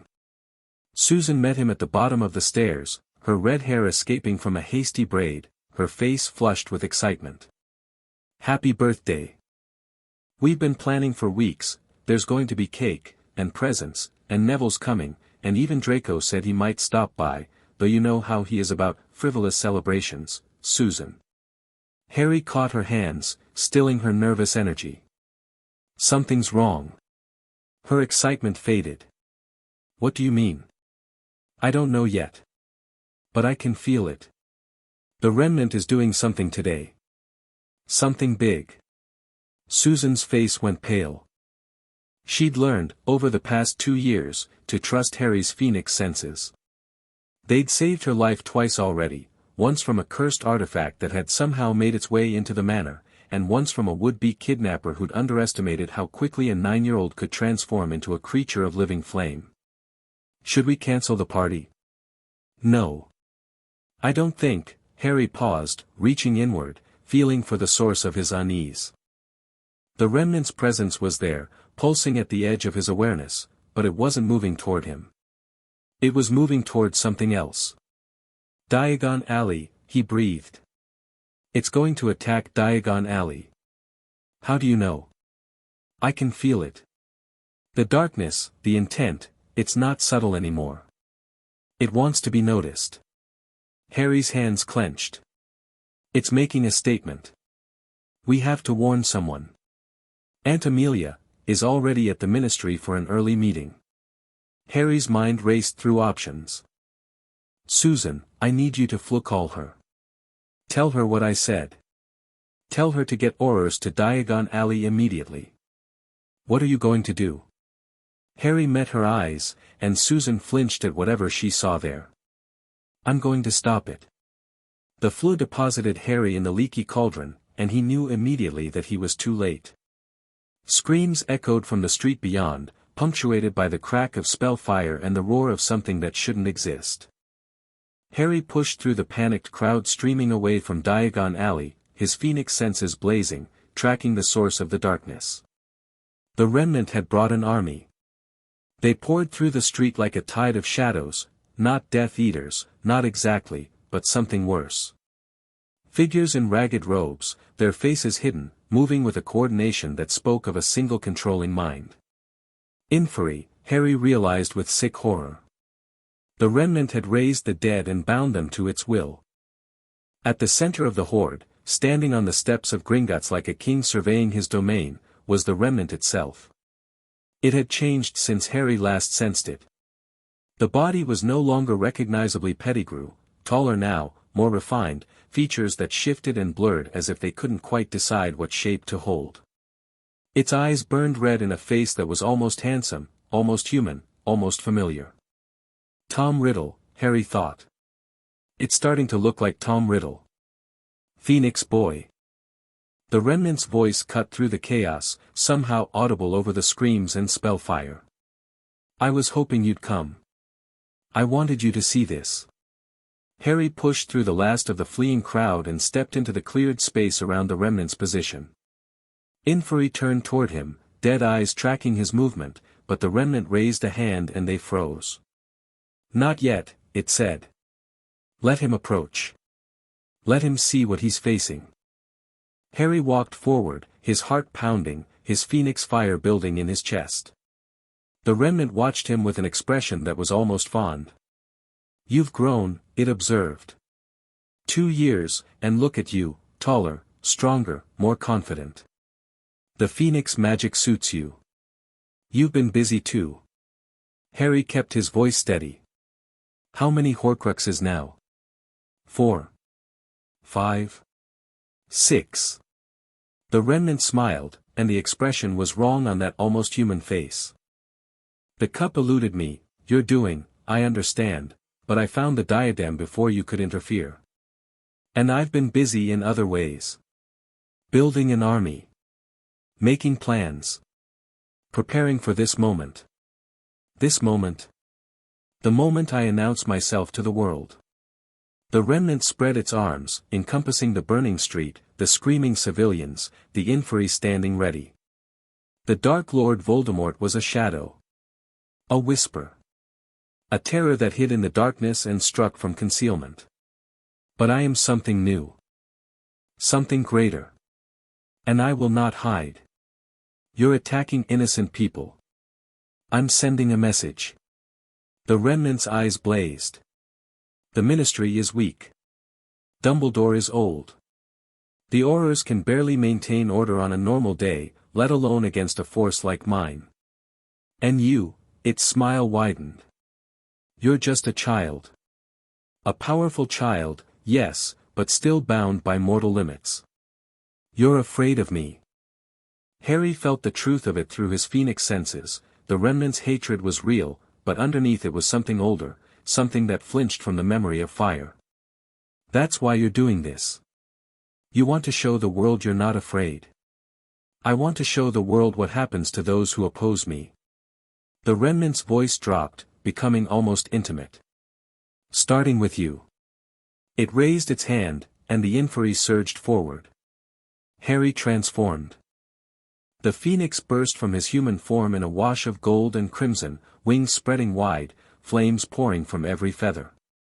The Inferi nearest to him caught fire instantly, their dead flesh no match for phoenix magic. Harry rose into the air, raining fire down on the horde, burning a path through the creatures that had been human beings once, before the Remnant twisted them into weapons. But there were so many. For every Inferius he burned, 2 more took its place. They climbed over their fallen comrades, reaching for him with grasping hands, and Harry realized with horror that the Remnant wasn't trying to kill him. Not yet. It was trying to exhaust him. Did you think I hadn't planned for this? The Remnant's laugh cut through the chaos. I've spent 2 years studying you, Phoenix boy. Learning your limits, your weaknesses. Your fire burns hot, but it doesn't burn forever. Sooner or later, you'll tire. And then, a jet of green light screamed past Harry's wing, close enough to ruffle his feathers. The Remnant was casting now, killing curses flowing from its wand with terrifying ease, each one forcing Harry to dodge, to evade, to spend precious energy avoiding death. He couldn't keep this up. The Remnant was right, Phoenix fire was powerful, but it wasn't infinite. Already he could feel the strain, the burning in muscles that weren't quite muscles, the effort of maintaining his transformation while fighting an army. Fawkes, he called through their bond. I need help. The response came instantly, a surge of warmth, a promise of aid. Somewhere across London, Fawkes was coming. But he wouldn't arrive in time. Harry could see that clearly now. The Inferi were pressing closer, the Remnant's curses were forcing him lower, and his fire was beginning to flicker. He needed a different strategy. Harry Dove. The move caught the Remnant off guard, it had been expecting him to flee, not attack. Harry's phoenix form slammed into the creature's chest, talons raking, beak tearing, fire pouring directly into its body. The Remnant screamed. It was the same scream Harry remembered from the night of his first transformation, the sound of something dark being burned away, purified, destroyed. But the Remnant was stronger now, more coherent. It didn't simply dissolve under his flames. It fought back. Dark magic poured from the creature's hands, wrapping around Harry's phoenix form, trying to smother his fire. Harry felt his transformation slipping, his human body reasserting itself against the assault. He pushed harder, burning brighter, but the Remnant pushed back just as hard. You can't kill me. The Remnant's voice was in his head now, speaking directly to his mind. I'm beyond your fire. I've evolved. I've become a flash of gold. A cry that shook the sky. Fawkes arrived. The ancient phoenix descended like a falling star, his flames joining Harry's in a conflagration that turned the steps of Gringots white-hot. The Remnant reeled, its dark magic overwhelmed by 2 sources of phoenix fire instead of 1. Now. Harry heard himself shout, though he wasn't sure if the sound was physical or mental. Together. He and Fawkes merged their flames, creating something neither of them could have produced alone. It was a wall of fire, a wave of purification, a force that swept through the Remnant's defenses and struck at the core of what it was. The Remnant's scream changed pitch, becoming something almost like words. Not enough. Not yet. And then it was gone. The darkness contracted, collapsed, vanished in a single instant. The Inferi fell where they stood, the animating force withdrawn. The flames died down, leaving Harry and Fawkes floating above a scorched and smoking street, surrounded by the aftermath of battle. Harry's transformation gave out. He fell. Fawkes caught him before he hit the ground, massive wings buffeting the air, lowering him gently to the cobblestones. Harry lay there, gasping, his body aching in ways he didn't have words for. The phoenix fire that usually burned steady in his chest felt like guttering embers. But he was alive. And the Remnant, it's not dead. Harry's voice came out as a croak. I felt it. At the last moment, it escaped. Fawkes crooned softly, his song carrying impressions that weren't quite words. Damaged. Weakened. Fled. But not destroyed. No. Not destroyed.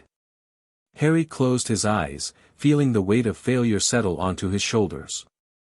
He'd fought the Remnant directly, had poured everything he had into destroying it, and he'd only driven it away. It would heal. It would grow stronger. And next time it won't underestimate you, Fawkes' song suggested. It will come with a plan. Then we need a better plan too. The crack of apparition announced the arrival of reinforcements, Aurors, finally, led by Amelia Bones herself. Harry tried to sit up and failed, his muscles refusing to cooperate. Harry.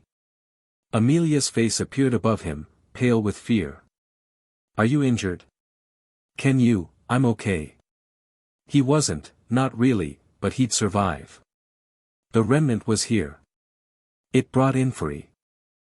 We drove it off, but it's still out there. Amelia's expression hardened. We know. The whole alley saw it. This is going to be, she stopped herself, shaking her head. Never mind the politics. Let's get you to safety. She lifted him carefully, and Harry let himself be carried. He was too tired to protest, too drained to do anything but rest against Amelia's shoulder and watch the chaos unfold around them. The battle for Diagon Alley was over. But the war was just beginning. The aftermath was worse than the battle itself. Not in terms of casualties, miraculously, no civilians had died, though dozens were injured and the property damage was catastrophic, but in terms of what it meant for the wizarding world. For years, people had convinced themselves that Voldemort was gone, that the darkness had been defeated, that they were safe. Now they knew better. The Daily Prophet ran screaming headlines about the return of dark forces. The ministry scrambled to respond, issuing statements that ranged from, "The situation is under control," to, "There is no need for panic," to, "The Aurors are investigating." Dumbledore appeared on the front page, looking grave and ancient, promising that Hogwarts remained safe and that parents should not be afraid to send their children. And everywhere, people whispered about the Phoenix. Not Harry Potter, not yet. The witnesses had seen a phoenix, not a boy, and the ministry was working hard to keep Harry's involvement quiet. But the rumors spread anyway. A phoenix had fought the dark creature. A phoenix had driven it away. A phoenix was protecting the wizarding world. Harry watched it all from his bed in Bones Manor, where Amelia had confined him to rest and recuperation. His phoenix fire was recovering, slowly, painfully, but the healers had insisted on at least a week of bed rest. "It's not enough," Harry said to Amelia on the third day, when she came to check on him. "Bed rest, I mean. The Remnant is still out there. It's going to come back stronger. And I'm just lying here, you're healing." Amelia's voice was firm. "You nearly burned yourself out in that fight, Harry. If Fawkes hadn't arrived when he did, I know." Harry looked away, unable to meet her eyes. "I wasn't strong enough. You were 9 years old, fighting something that consumed 6 pieces of Voldemort's soul. The fact that you survived is remarkable. The fact that you drove it away is nothing short of miraculous. But I didn't destroy it." "No." Amelia sat on the edge of his bed, her expression softening. "No, you didn't. And I won't lie to you, that's a problem. The Remnant knows what you're capable of now. It knows it needs to be stronger, more prepared. The next confrontation won't be like Diagon Alley. So what do? We prepare too." Amelia took his hand. "You're not alone in this, Harry. The ministry is finally taking the threat seriously. Dumbledore has offered resources and expertise. And I've been in contact with people who might be able to help, specialists, researchers, warriors who've faced dark magic before. Will it be enough? I don't know." Her honesty was painful but necessary. "But we're going to try. That's all anyone can do." Harry nodded slowly. The fire in his chest pulsed, weak, but present. Still there. Still burning. "I need to be stronger," he said. "If the Remnant is going to come back with a plan, I need to have one too. Then rest. Recover. And when you're ready, we'll train harder than ever before." She squeezed his hand and left, and Harry lay in his bed, staring at the ceiling, feeling the weight of what was coming. The Remnant had announced itself to the world. The war was no longer a secret struggle between a boy and a monster. It was a conflict that would shape the future of magical Britain. And Harry was at its center, whether he wanted to be or not. The visitors started arriving the next day. Neville came first, practically bursting through the floor in his eagerness to confirm that Harry was alive. His relief was palpable, his worry transforming into anger and then into fierce determination. "I should have been there," he said, pacing Harry's room like a caged animal.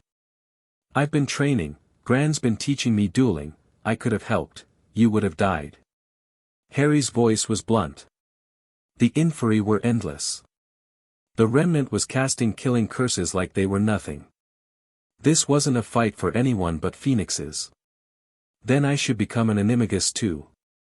It's not that simple. Then make it simple.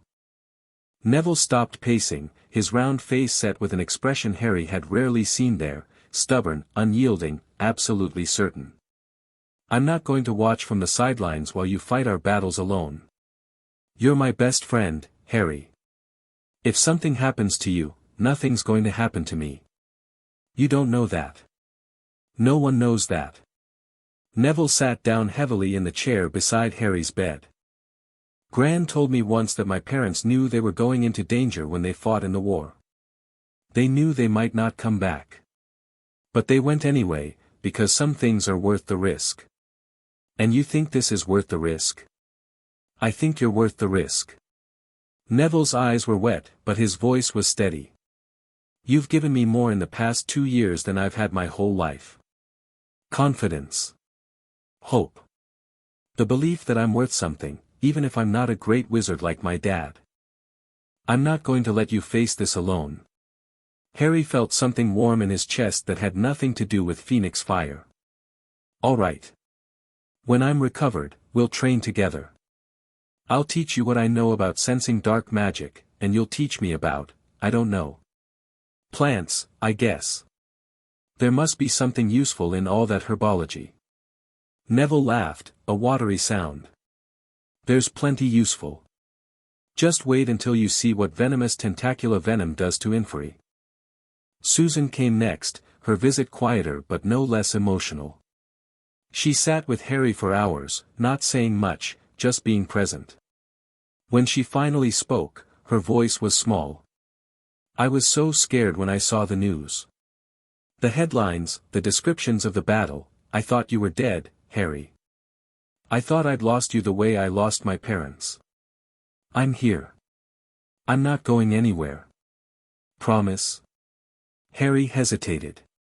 He wanted to promise, wanted to give her the certainty she needed. But he couldn't lie to her. "Not about this. I promise I'll always come back," he said instead. "Whatever happens, wherever I go, I'll find my way back to you." It wasn't enough. They both knew it wasn't enough. But Susan nodded anyway, and they sat together in silence until the evening shadows crept across the floor. Draco's visit was the strangest. The Malfoy heir arrived via Flo, looking pale and uncertain, his usual arrogance stripped away by something Harry couldn't quite identify. He stood in the doorway of Harry's room for a long moment, seemingly unable to decide whether to enter. "You might as well come in," Harry said. "You've made it this far." Draco stepped inside, closing the door behind him. "I watched the battle. Through a scrying mirror my mother gave me. I saw you fighting that thing. The Remnant. It's terrifying." Draco's voice was barely a whisper. "I've grown up with stories about the Dark Lord, about how powerful he was, how everyone feared him. But that creature, it's worse. It's so much worse." "I know. How do you face something like that? How do you stand against it and not break?" Harry considered the question. "I don't know, honestly. When I was fighting it, I wasn't thinking about fear or power or any of that. I was just doing what needed to be done." "You make it sound simple." It wasn't simple. But it was clear. Harry shifted, wincing as his recovering muscles protested. The Remnant is evil. It wants to destroy everything I care about. Fighting it isn't a choice, it's a necessity. Draco was quiet for a moment. Then, slowly, he moved to the chair Neville had vacated earlier. My mother is frightened. More frightened than I've ever seen her. She thinks the Remnant will come for our family next, that my father's connection to the Dark Mark makes us targets. She's probably right. I know. Draco's hands clenched in his lap. That's why I'm here, Potter. I need to know, when the time comes, when the Remnant comes for me or my mother, will you help us? You're asking if I'll protect a Malfoy. I'm asking if you'll protect a person who's been trying to be better. Draco met Harry's eyes, and for once there was no pride there, no arrogance. Just a frightened boy who was in over his head. I know my family's history. I know what we've done, what we represent. But I don't want to be my father, Harry. I don't want to serve something evil because I'm too scared to stand against it. Harry studied him for a long moment. The fire in his chest pulsed gently, and he felt the truth of Draco's words, not deception, not manipulation, but genuine fear and genuine hope. I'll help you, Harry said finally. When the time comes, I'll be there. But Draco, helping you doesn't mean saving you. It means standing beside you while you save yourself. If you want to be different from your father, you have to make that choice. Every day. Every moment. I can't make it for you. I understand. Do you? Really? Draco's chin lifted, a ghost of his old pride surfacing. I'm a Malfoy, Potter. We don't do anything halfway. If I'm going to choose a side, I'm going to choose it. Completely. Then welcome to the war. Harry extended his hand. Try not to get killed. Draco took it, and for a moment they just sat there, two boys from opposite ends of the wizarding world, united by a common enemy. I should go, Draco said eventually. Mother will worry if I'm away too long. Be careful. The Remnant knows your family is vulnerable. I know. Draco stood, straightening his robes with practiced precision. And Harry, thank you. For giving me a chance. Don't thank me yet. The hard part hasn't started. Draco nodded and left, and Harry lay back against his pillows, feeling the weight of all these connections, all these people who were counting on him, believing in him, willing to fight beside him. It was terrifying. And wonderful. And absolutely, utterly overwhelming. But at least he wasn't alone. By the end of the week, Harry was back on his feet. His phoenix fire had recovered, burning steady and strong in his chest, and his body had healed from the strain of the battle. But something had changed, some fundamental understanding of his limits and his potential that he hadn't possessed before. He gathered his friends in the Manor's training room, Neville, Susan, and even Draco, who had received special permission to return for what Harry called an important meeting. The Remnant is going to come back, Harry said without preamble. When it does, it's going to be stronger, smarter, and more prepared than it was at Diagon Alley. We need to be ready. How? Neville asked. We're kids. The best wizards in Britain couldn't stop that thing. The best wizards in Britain weren't there. Harry began to pace, his mind racing. They showed up after it was over, after Fawkes and I had already driven it away.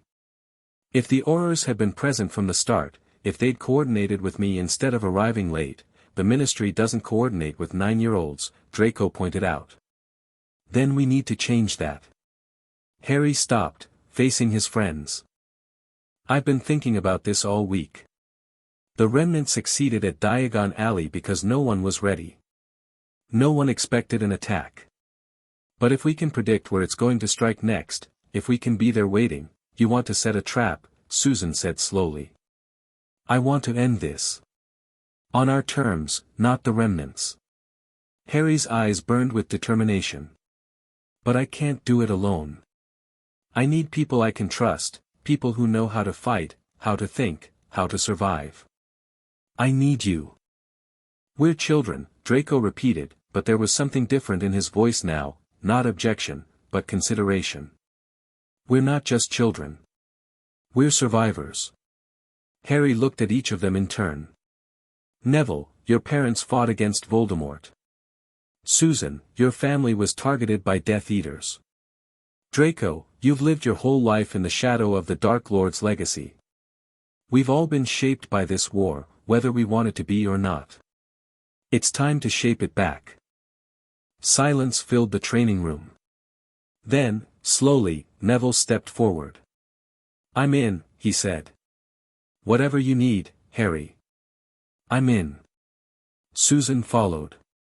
Me too. I'm not going to lose anyone else to dark magic. Not if I can help stop it. All eyes turned to Draco. The Malfoy heir stood apart from the others, his expression unreadable. For a long moment, Harry thought he might refuse, might retreat to the safety of his family's neutrality, the comfortable cowardice of standing aside. Then Draco straightened his shoulders and joined the circle. A Malfoy on the side of light, he said dryly. My ancestors are spinning in their graves. Let them spin. Harry extended his hand to the center of the group. Together, then. Whatever comes next, we face it together. Neville's hand covered his. Then Susan's. Then, after a heartbeat's hesitation, Draco's. Together, they said in unison. And for the first time since the battle, Harry felt something that wasn't fear or determination or responsibility. He felt hope. The creature that had been the Remnant huddled in darkness, its form barely coherent, its consciousness scattered across too many damaged fragments. The Phoenix fire had hurt. Not like the first time, that had been surprise, shock, the agony of an unexpected attack. This had been deliberate, focused, the full power of two phoenixes turned against a single target. The Remnant had felt its carefully merged soul stuff tearing, fracturing, threatening to dissolve entirely. It had survived only by fleeing, by pulling every scrap of itself together and vanishing before the flames could finish what they'd started. Now it lay in a cave somewhere in the Scottish Highlands, far from prying eyes and searching magic, trying to heal. The boy is stronger than expected, it thought, though thought wasn't quite the right word for the fragmented process happening in its damaged mind. He has allies. Resources. The other Phoenix. The Remnant had planned for a lot of things. It had anticipated Ministry resistance, Dumbledore's interference, even the possibility that Harry might fight back. What it hadn't anticipated was losing. But I didn't lose, it corrected itself. I retreated. There's a difference. The distinction felt important, even if the Remnant couldn't quite articulate why. I need more power. More fragments. More. But there were no more Horcruxes. The cup was destroyed. The diadem was consumed. Every piece of Voldemort's soul that had ever existed was now part of the Remnant, except for the fragments that had been burned away by Phoenix fire. There must be another way. Some source of power I haven't considered. The Remnant reached into its merged memories, searching. The diary's cunning. The ring's ancient knowledge. The locket's protective instincts. The cup's healing magic. The diadem's wisdom. And there, buried in the oldest memories, something Tom Riddle had discovered in his youth, something even Voldemort had been afraid to pursue. The Veil. The Department of Mysteries, deep in the heart of the Ministry itself. An archway of ancient stone, hung with a tattered curtain that whispered with the voices of the dead. Voldemort had studied it once, had theorized about what lay beyond, had ultimately turned away because even he wasn't quite mad enough to step through. But the Remnant wasn't Voldemort.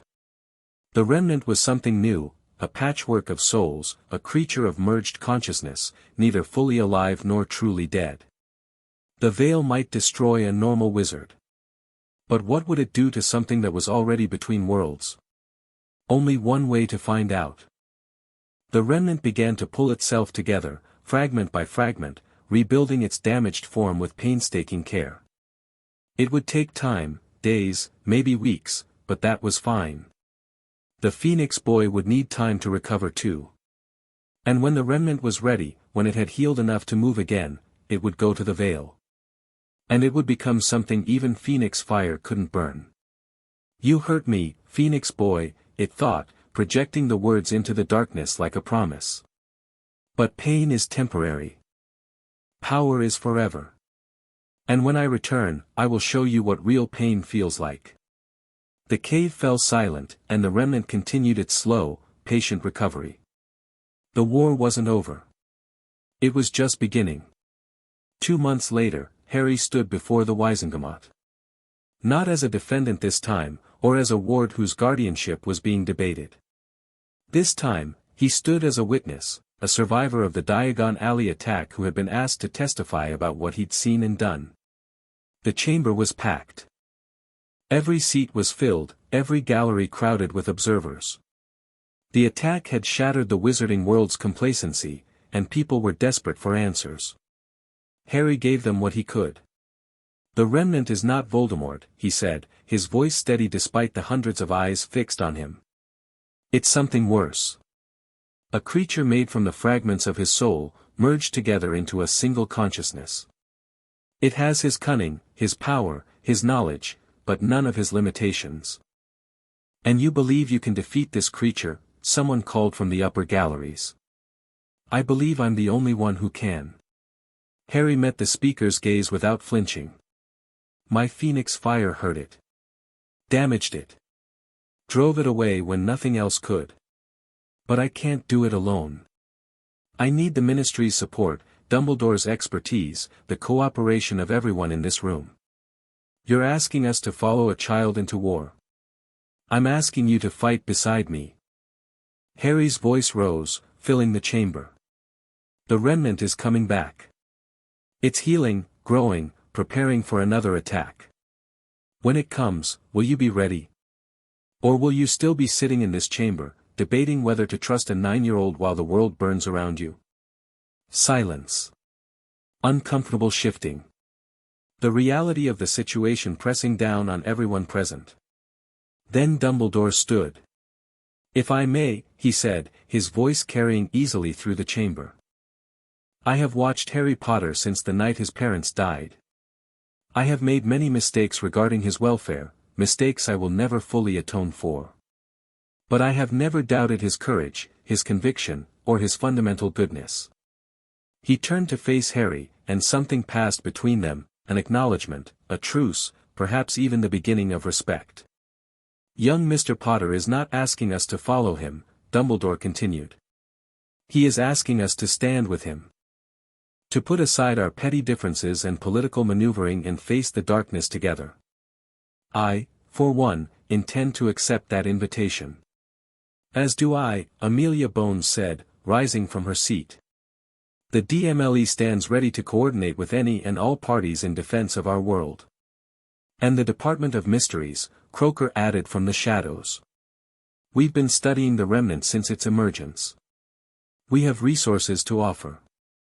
One by one, voices joined the chorus, some reluctant, some eager, but all acknowledging the same fundamental truth.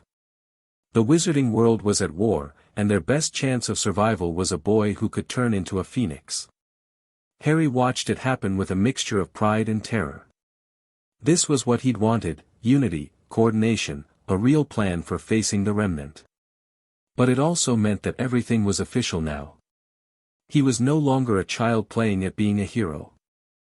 He was the center of a war effort, with all the expectations and responsibilities that entailed. The session concluded with votes and resolutions and the formation of committees. Harry barely heard any of it. He was already thinking ahead, planning, preparing for what came next. The Remnant was out there, somewhere, healing and plotting and growing stronger. And Harry Potter, the phoenix who burned away darkness, would be waiting when it returned.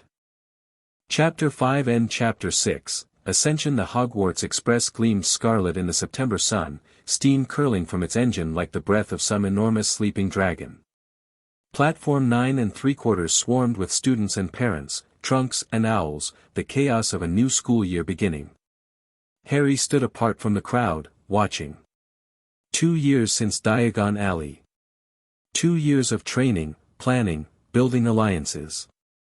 He was 11 now, old enough for Hogwarts, old enough to walk these halls where his parents had once learned magic, old enough to face whatever waited in the castle's ancient stones. The Remnant had been quiet since its defeat. Not gone, Harry could still sense it sometimes, a distant pulse of wrongness at the edge of his phoenix awareness, but dormant. Healing. Waiting. Today, that waiting would end. "You're sure about this?" Amelia asked, standing beside him in muggle clothes that didn't quite fit her authoritative bearing. "We could delay another year. Give ourselves more time to prepare. The Remnant won't wait forever." Harry's eyes tracked the crowd, cataloging faces, assessing threats. "And Hogwarts has something it needs. The residual magic from where the diadem was destroyed. I can feel it calling to the Remnant like a beacon. Then let the Aurors handle it. Let Dumbledore doesn't know what I know." Harry turned to face his guardian, his expression older than his years. "The Remnant isn't coming to Hogwarts to finish healing. It's coming to transcend. There's something in the castle, something connected to the veil in the Department of Mysteries, that it thinks will make it unstoppable." Amelia's face paled. "The Founder's Ward. Merlin, I should have thought, the original protective enchantments, anchored in the castle's foundation. If the Remnant could corrupt those, it wouldn't just corrupt them. It would absorb them. Become part of Hogwarts itself." Harry's voice was grim. "That's why I have to be there. Inside the wards. Ready to fight when it comes. You're 11 years old. I stopped being a child the night I burned my way out of a cupboard." Harry reached out and took Amelia's hand. "I know you want to protect me. I know this isn't fair. But some things matter more than fair. Some things matter more than safe." Amelia closed her eyes, and Harry saw the struggle on her face, the instinct to protect warring with the knowledge that he was right. "Come back to me," she said finally. "Whatever happens in that castle, come back." "I will." Harry squeezed her hand. "I promise." The train whistle blew, and Harry released her, turning toward the Scarlet Engine. His friends were waiting, Neville by the nearest carriage door, Susan already aboard, Draco lingering near the back with the careful casualness of someone who didn't want to seem eager. They'd all received their Hogwarts letters. They'd all chosen to come, knowing what might be waiting. Harry climbed aboard, and the train began to move. The journey north was tense despite everyone's best efforts to seem normal.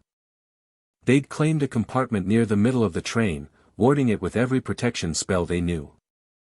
Susan had brought sandwiches, Neville had brought a selection of protective plants, Draco had brought information, the latest intelligence his mother had managed to gather about the Remnant's activities.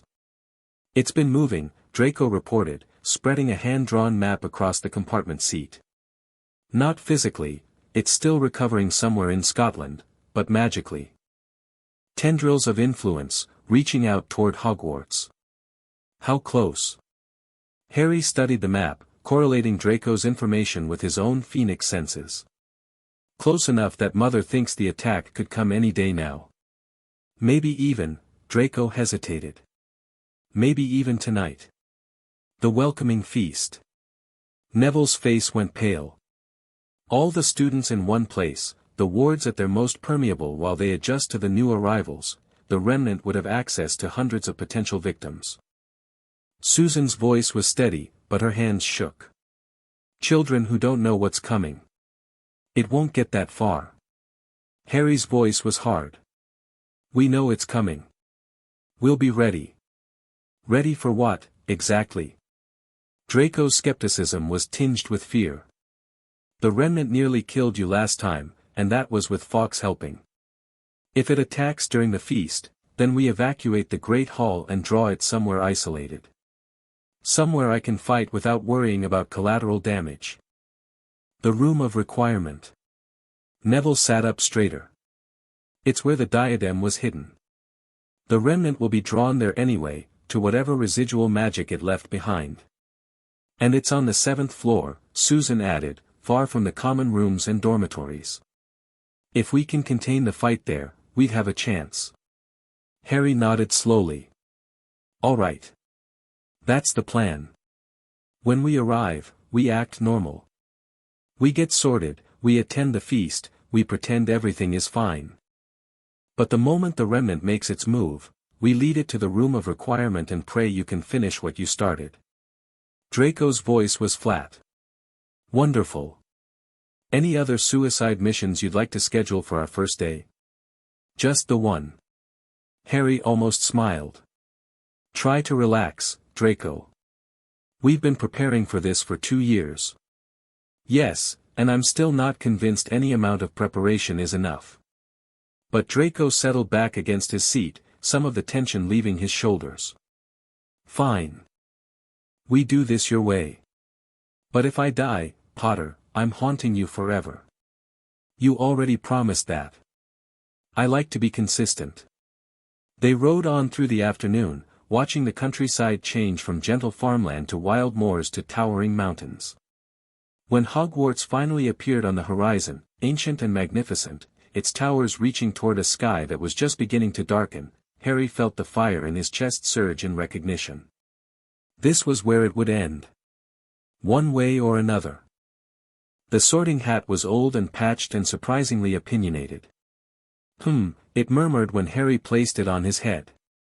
Difficult. Very difficult. Plenty of courage, I see. Not a bad mind either. There's talent, oh my goodness, yes, and a thirst to prove yourself. Now that's interesting, just put me where I need to be, Harry thought. Wherever will help me stop what's coming. Stop what's coming. The Hat's voice sharpened with interest. You know about the darkness, don't you? I can feel it too, you know. Pressing against the wards, waiting for an opportunity. The castle is restless tonight. Then you understand why I'm here. I understand you're a remarkable young man with the power to shape history. The question is, which history will you choose? The Hat was silent for a moment. You do well in Slytherin, you know. Great things await you there, and Slytherin would help you on your way to greatness, no. Harry's response was immediate and absolute. I'm not here for greatness. I'm here to protect people. Then better be, Gryffindor. The red and gold table erupted in cheers, and Harry took off the hat with hands that barely trembled. He found a seat near the end of the table, where he could watch the doors, and waited for his friends to be sorted. Neville went to Gryffindor, as expected, though the hat took nearly a minute to decide, long enough that people started whispering about hat stalls. Susan landed in Hufflepuff, which separated her from the others but put her closer to the kitchen entrance and the emergency exits. And Draco sat under the hat for 3 full minutes, his face cycling through expressions that ranged from defiance to desperation to something that looked almost like hope.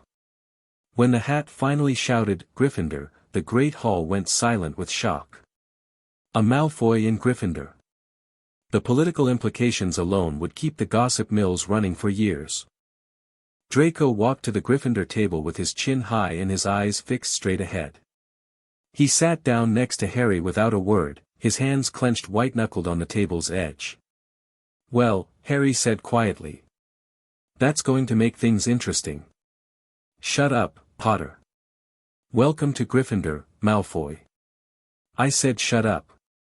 But there was the ghost of a smile on Draco's face, quickly suppressed, and Harry felt a surge of something like affection for the proud, frightened boy who had just burned every bridge he had.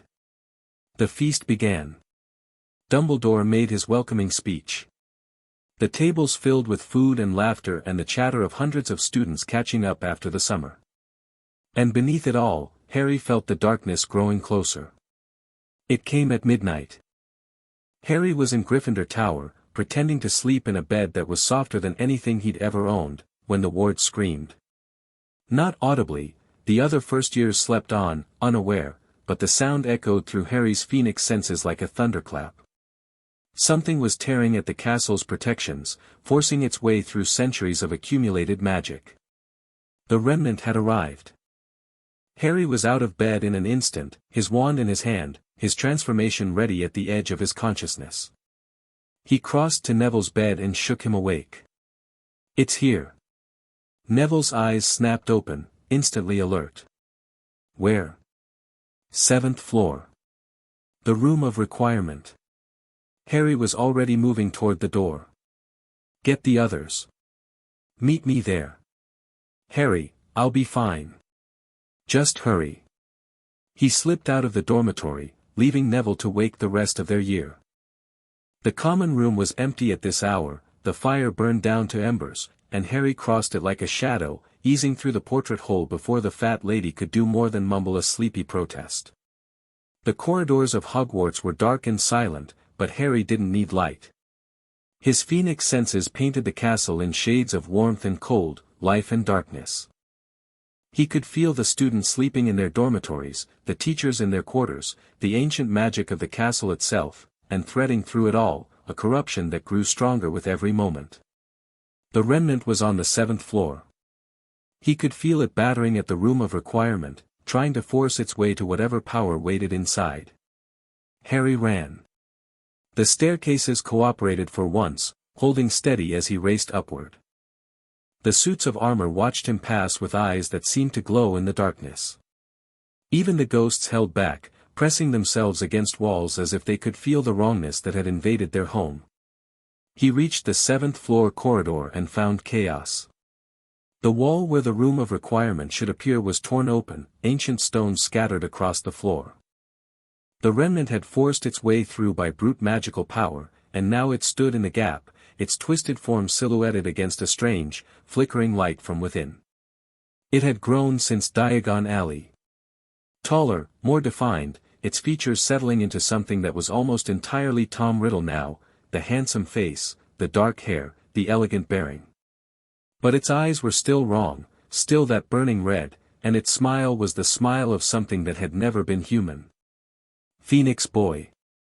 The Remnant's voice echoed strangely, as if coming from a great distance. "I knew you'd come. I could feel you the moment you crossed the wards. Get away from the castle." Harry's hand tightened on his wand. "This is your last warning." "Warning?" The Remnant laughed.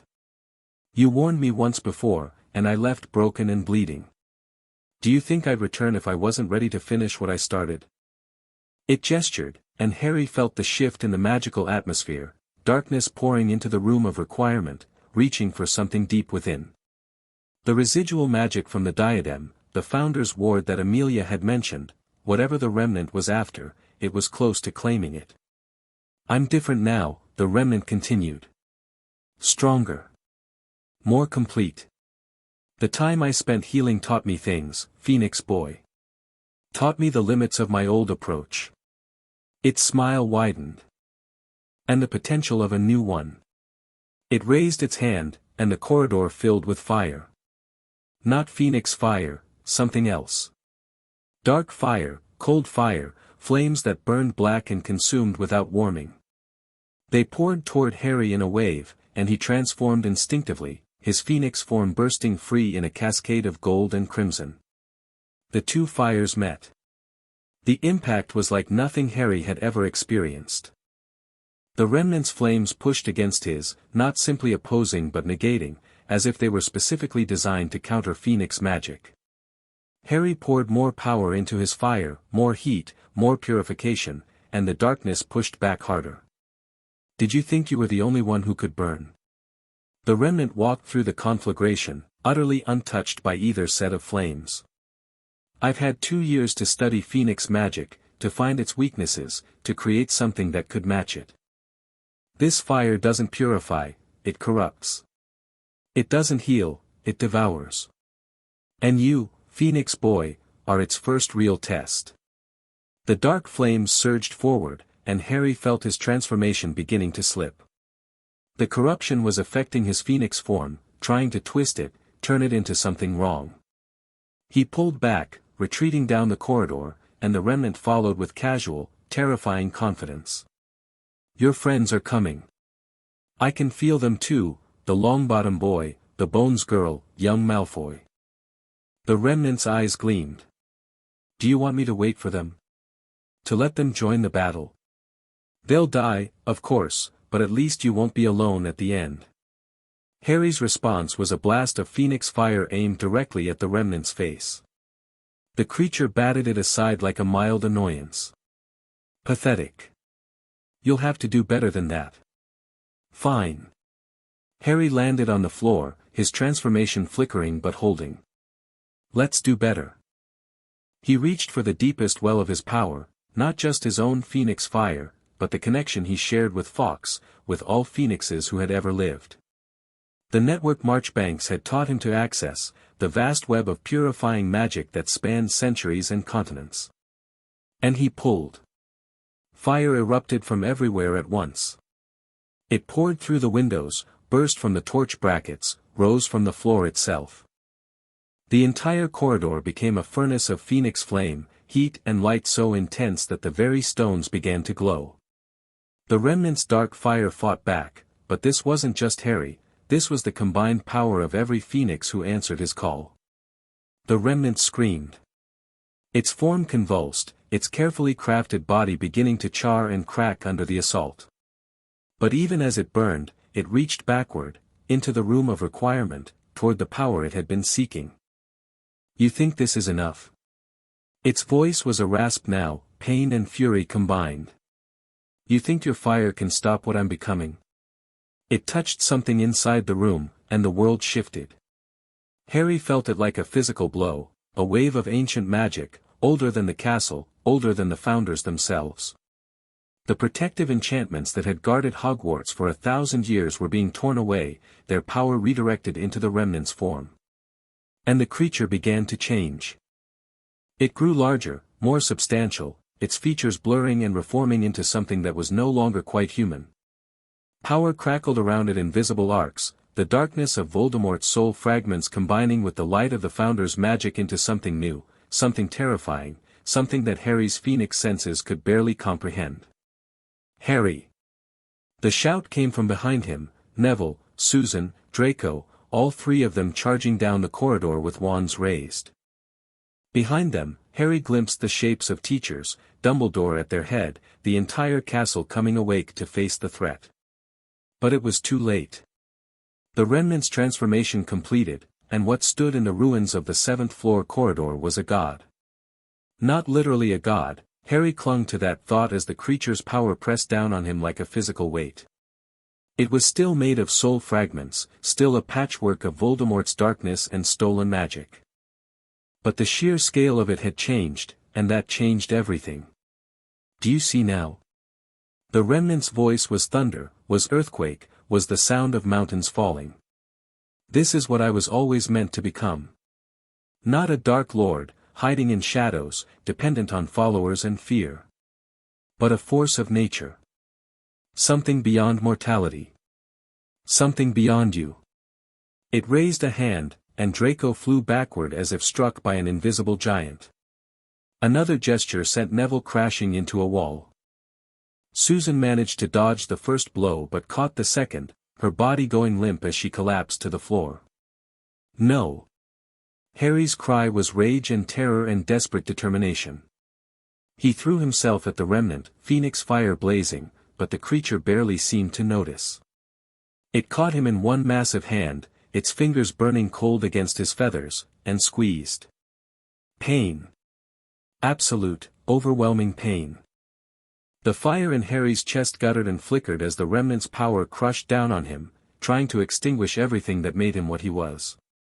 I told you I'd make you burn, the remnant whispered, its face, still Tom Riddle's face, rendered enormous and terrible, filling Harry's vision. I told you I'd show you real pain. And now, a flash of gold. Fawkes struck like a meteor, his ancient talons raking across the remnant's face, his song a weapon that cut through even the creature's godlike power. The remnant released Harry, staggering backward, and Fawkes caught him before he could fall. Now, the phoenix's song said. Now, while it's distracted. The only way. The only way. Harry's thoughts were sluggish, his power depleted. What do you mean? To destroy something this powerful, you must burn hotter than you ever have. Hotter than your body can survive. Fawkes's presence was warm and sad and proud. A phoenix can always be reborn. But only if there is enough fire left. Harry understood. And he hated it. I might not come back. You might not. But you will definitely not come back if the Remnant wins. Fawkes circled Harry once, his feathers brushing against Harry's own. Choose, young phoenix. Choose what you protect. The Remnant had recovered. It was turning toward them, its massive form gathering power for another assault. Behind it, Dumbledore and the teachers were casting desperately, their spells splashing uselessly against the creature's defenses. Harry thought of Amelia. Of Susan and Neville and Draco. Of all the students sleeping in their dormitories, unaware that a god was trying to devour their castle. He thought of his mother, screaming his name as she died to protect him. He thought of the fire. Okay, he said to Fawkes. Okay. Together. Together. They flew. Not toward the Remnant, into it. Through its defenses, past its outer form, into the core of darkness and stolen light that powered the entire monstrous construction. Harry felt the creature's power pressing against him, trying to crush him, destroy him, unmake him entirely. And he let go. Everything he was, everything he'd become, every scrap of phoenix fire he possessed, he released it all at once, in a single devastating burst. The power of two phoenixes combined, Fawkes's ancient strength and Harry's young ferocity, flowing together into an inferno that burned hotter than the sun. The Remnant screamed. Its god form convulsed, the stolen magic tearing free, the soul fragments that made up its core finally beginning to dissolve. It tried to flee, tried to escape the way it had escaped before, but Harry was everywhere now, his fire filling every crack and crevice of the creature's being. You burned me, Harry thought, pouring everything into those words. You hurt the people I love. You threatened everything I was trying to protect. The Remnant's consciousness brushed against his, rage and terror and something that might have been regret. And now it's over. The fire consumed everything. Harry woke to white. For a long, disoriented moment, he was 6 years old again, lying on the scorched grass of Privet Drive, watching the sky spin overhead. But the white above him wasn't clouds, it was a ceiling. And the sounds around him weren't screams and sirens, they were soft voices, worried murmurs, the rustle of robes. He was alive. He's waking up. The voice was Susan's, and suddenly her face appeared above him, tear-streaked and beautiful. Behind her came Neville, then Draco, then Amelia, then a crowd of others, Dumbledore, McGonagall, Flitwick, Hagrid, faces Harry knew and faces he didn't. Easy. Amelia's hand found his, her grip fierce. Easy, Harry. You've been unconscious for 3 days. 3 days? His voice came out as a croak. The Remnant, gone. Dumbledore stepped forward, his ancient face wearing an expression Harry had never seen there before, something like humility, like genuine respect. Utterly destroyed. Every fragment, every trace, every whisper of Voldemort's soul has been burned away. The healers have confirmed it, the magical world is free of his presence for the first time in decades. Harry closed his eyes, feeling the weight of those words settle into his bones. Gone. After everything, the cupboard, the transformation, the years of training and fighting and fear, it was finally over. Fawkes, he asked, afraid of the answer.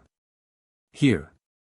A familiar weight landed on his chest, and Harry opened his eyes to find the ancient phoenix looking down at him with what could only be described as amused satisfaction. Did you doubt? Fawkes's song whispered. Phoenixes always rise. I wasn't sure I would. Harry's hand found the golden feathers, stroking gently. The fire, I let go of everything, not everything. You held on to the thing that mattered most. Fawkes tilted his head. The desire to protect. The love for your friends, your family, your world. That is the core of Phoenix magic, young one. That is what no darkness can ever consume. So I can still transform, burn, fly. The Phoenix's amusement grew. You are more Phoenix now than you were before, if such a thing is possible. The fire you released did not diminish you, it purified you, the same way it purified the Remnant. You are whole, Harry Potter. Perhaps for the first time in your life. Harry felt tears prick at his eyes, tears of relief, of exhaustion, of overwhelming gratitude. He was alive. His friends were alive.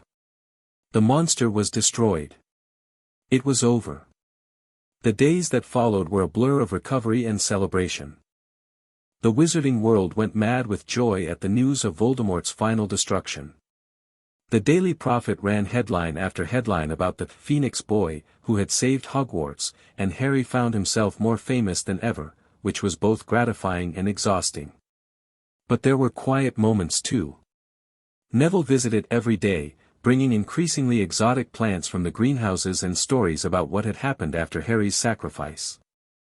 The teachers had evacuated the students with minimal panic. Draco had apparently been instrumental in keeping the Slytherins calm, which was ironic given his recent sorting. And Susan had organized the Hufflepuffs into an impromptu medical team, helping the healers who arrived in the aftermath. We did good, Neville said, sitting beside Harry's bed in the hospital wing. All of us. You burned the monster, but we held the line while you did it. You did more than that. Harry reached out and clasped Neville's hand. You gave me something to fight for. All of you did. I couldn't have done it alone. Neville's face flushed, but he didn't pull away. Gran says I'm finally living up to my parents' legacy. You're better than their legacy. You're becoming your own person. Harry squeezed his hand. That's worth more than any comparison to the past. Draco's visit was shorter, more awkward. The Malfoy heir stood stiffly at the foot of Harry's bed, clearly uncomfortable with displays of emotion but equally clearly needing to say something. My mother contacted me, he said finally. She says thank you. For destroying the thing that was controlling my father. How is your father? Broken. The dark mark dissolved when the Remnant died, apparently they were connected somehow. He's been in St. Mungo's, recovering from everything. Draco's voice was carefully neutral. Mother thinks he might actually change, given time. I'm not sure I believe her, but you hope she's right. Yes. The word came out barely a whisper. I suppose I do. Harry didn't push for more. Some things needed time. And Amelia came every evening, sitting beside his bed until visiting hours ended, holding his hand without needing to speak. Her presence was a comfort beyond words, reminder that he had a home, a family, people who loved him not for what he could do but for who he was. When you're recovered, she said on the 5th night, we should talk about your future. My future? Hogwarts wants to keep you, obviously. Dumbledore has been making noises about special arrangements, advanced training, all sorts of things. Amelia's tone was dry. But I told him you'd make your own decisions. What do you think I should do? I think you should be a child for a while. Her voice softened. You've spent your whole life fighting, Harry. Fighting the Dursleys, fighting the Horcrux, fighting the Remnant. You've earned the right to play Quidditch and worry about homework and have crushes on inappropriate people. Harry laughed, a real laugh, the first one in longer than he could remember. Crushes on inappropriate people. It's traditional for teenagers. I hear. Amelia's smile was warm. My point is, the war is over. The darkness is gone. You don't have to be a weapon anymore. You can just be Harry. Just Harry. The words felt strange, unfamiliar, but also wonderful. I think I'd like that, he said slowly. I think I'd like that a lot. A week later, Harry was finally released from the hospital wing. He walked through Hogwarts with new eyes, seeing the castle not as a battlefield but as a home. Students whispered as he passed, but the whispers were different now, less fearful, more awed. The Phoenix Boy. The one who saved them all. Harry found his way to the Gryffindor common room, where Neville and Draco were waiting. Susan had come over from Hufflepuff, taking advantage of the interhouse cooperation that had become common since the battle. So, Draco said, sprawled in an armchair with studied casualness.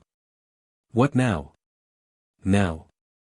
Harry looked around the room, at the warm fire, the comfortable furniture, the friends who had stood beside him through everything. Now we have breakfast. Then classes. Then probably Quidditch practice, if they'll let me on the team. That's it.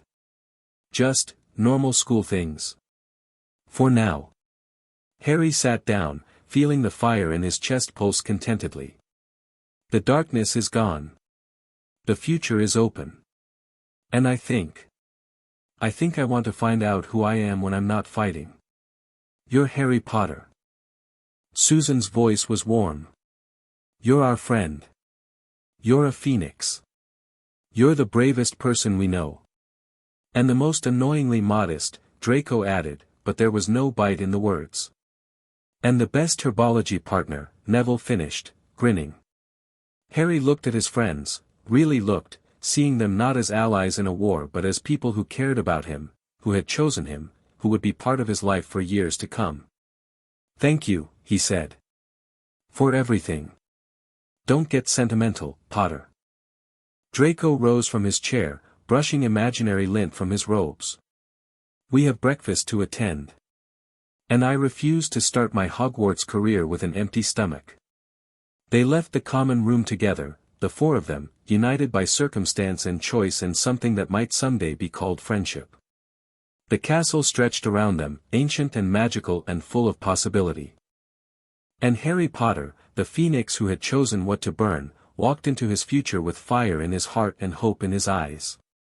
Later that morning, the great hall buzzed with the sound of hundreds of students eating breakfast. The 4 house tables were full, and for once, the divisions between them seemed less important than usual. The battle had reminded everyone what mattered, and it wasn't blood purity or house rivalries. Harry sat at the Gryffindor table with Neville on one side and Draco on the other. Susan had joined them, ignoring the raised eyebrows from her fellow Hufflepuffs. The food was excellent, eggs and bacon and fresh bread and pumpkin juice, and Harry ate with an appetite he hadn't felt in months. Dumbledore rose to speak, and the hall fell silent. Before we begin our day, the headmaster said, I have an announcement. As many of you know, the events of last week were extraordinary. A threat was faced and defeated by the courage of students and staff alike. And at the center of that victory was a young man who has reminded us all what it means to be a hero. Harry felt his face flush as hundreds of eyes turned toward him. Mr. Potter, Dumbledore continued, I will not embarrass you with excessive praise. But I would like to say, on behalf of everyone at Hogwarts, thank you. For your sacrifice, your courage and your unwavering commitment to protecting others. You are what this school, at its best, is meant to produce. The applause that followed was thunderous. Students rose to their feet, clapping and cheering, and Harry found himself standing to acknowledge them, awkward and grateful and overwhelmed all at once. When the noise finally died down, Dumbledore smiled. And now, I believe it is time for your first full day of classes. Try not to let the excitement of recent events distract you from your studies. His eyes twinkled. Though I suspect Professor McGonagall has already prepared extra assignments for anyone who seems insufficiently focused. Laughter rippled through the hall, and the normal chaos of students finishing breakfast and preparing for classes resumed. Harry sat back down, his heart full. This was what he'd fought for. This moment, this feeling, this normal, wonderful, everyday magic of being a child among other children, learning and growing and becoming. The war was over. The future was his. And Harry Potter intended to make the most of it. The Hogwarts ground stretched golden in the afternoon sun, autumn leaves beginning to drift from ancient trees. Harry stood at the edge of the Black Lake, watching the giant squid surface lazily, its tentacles catching the light like living jewels. Fawkes perched on his shoulder, a familiar weight, a constant presence. "What are you thinking?" the Phoenix's song asked. "That it's strange," Harry said slowly. "To have one. To not be running or hiding or preparing for the next battle. Victory often feels strange at first. You will adjust. Will I?" Harry turned to look at the castle, magnificent against the sky. "I've been fighting my whole life. First the Dursleys, then my own darkness, then the Remnant. What do I do now that there's nothing left to fight?" "You live." Fawkes's song was warm, amused, infinitely patient. "You learn. You grow. You discover the parts of yourself that have nothing to do with fire and battle. And if more darkness comes, then you face it. But not alone, and not before it's time." The Phoenix rubbed his head against Harry's cheek. "You have earned peace, young one. Accept it." Harry smiled. It was hard to argue with a creature who had lived for centuries, who had seen wars begin and end, who knew better than anyone that life went on even after the greatest victories. "All right," he said. "Peace. I can try that." He turned back toward the castle, where his friends were waiting. Susan wanted to show him the Hufflepuff common room. Neville had promised a tour of the greenhouses. And Draco, reluctantly, had agreed to teach him the basics of pure-blood etiquette, so you don't embarrass us all at the next formal function, Potter. There was homework to do. Spells to learn. A whole magical world to explore, now that he wasn't spending every moment preparing for war. Harry walked back toward Hogwarts, Fawkes flying beside him, and felt the fire in his chest burn warm and steady. He was 11 years old. He was a phoenix. He was loved. And for the first time in his life, that was enough.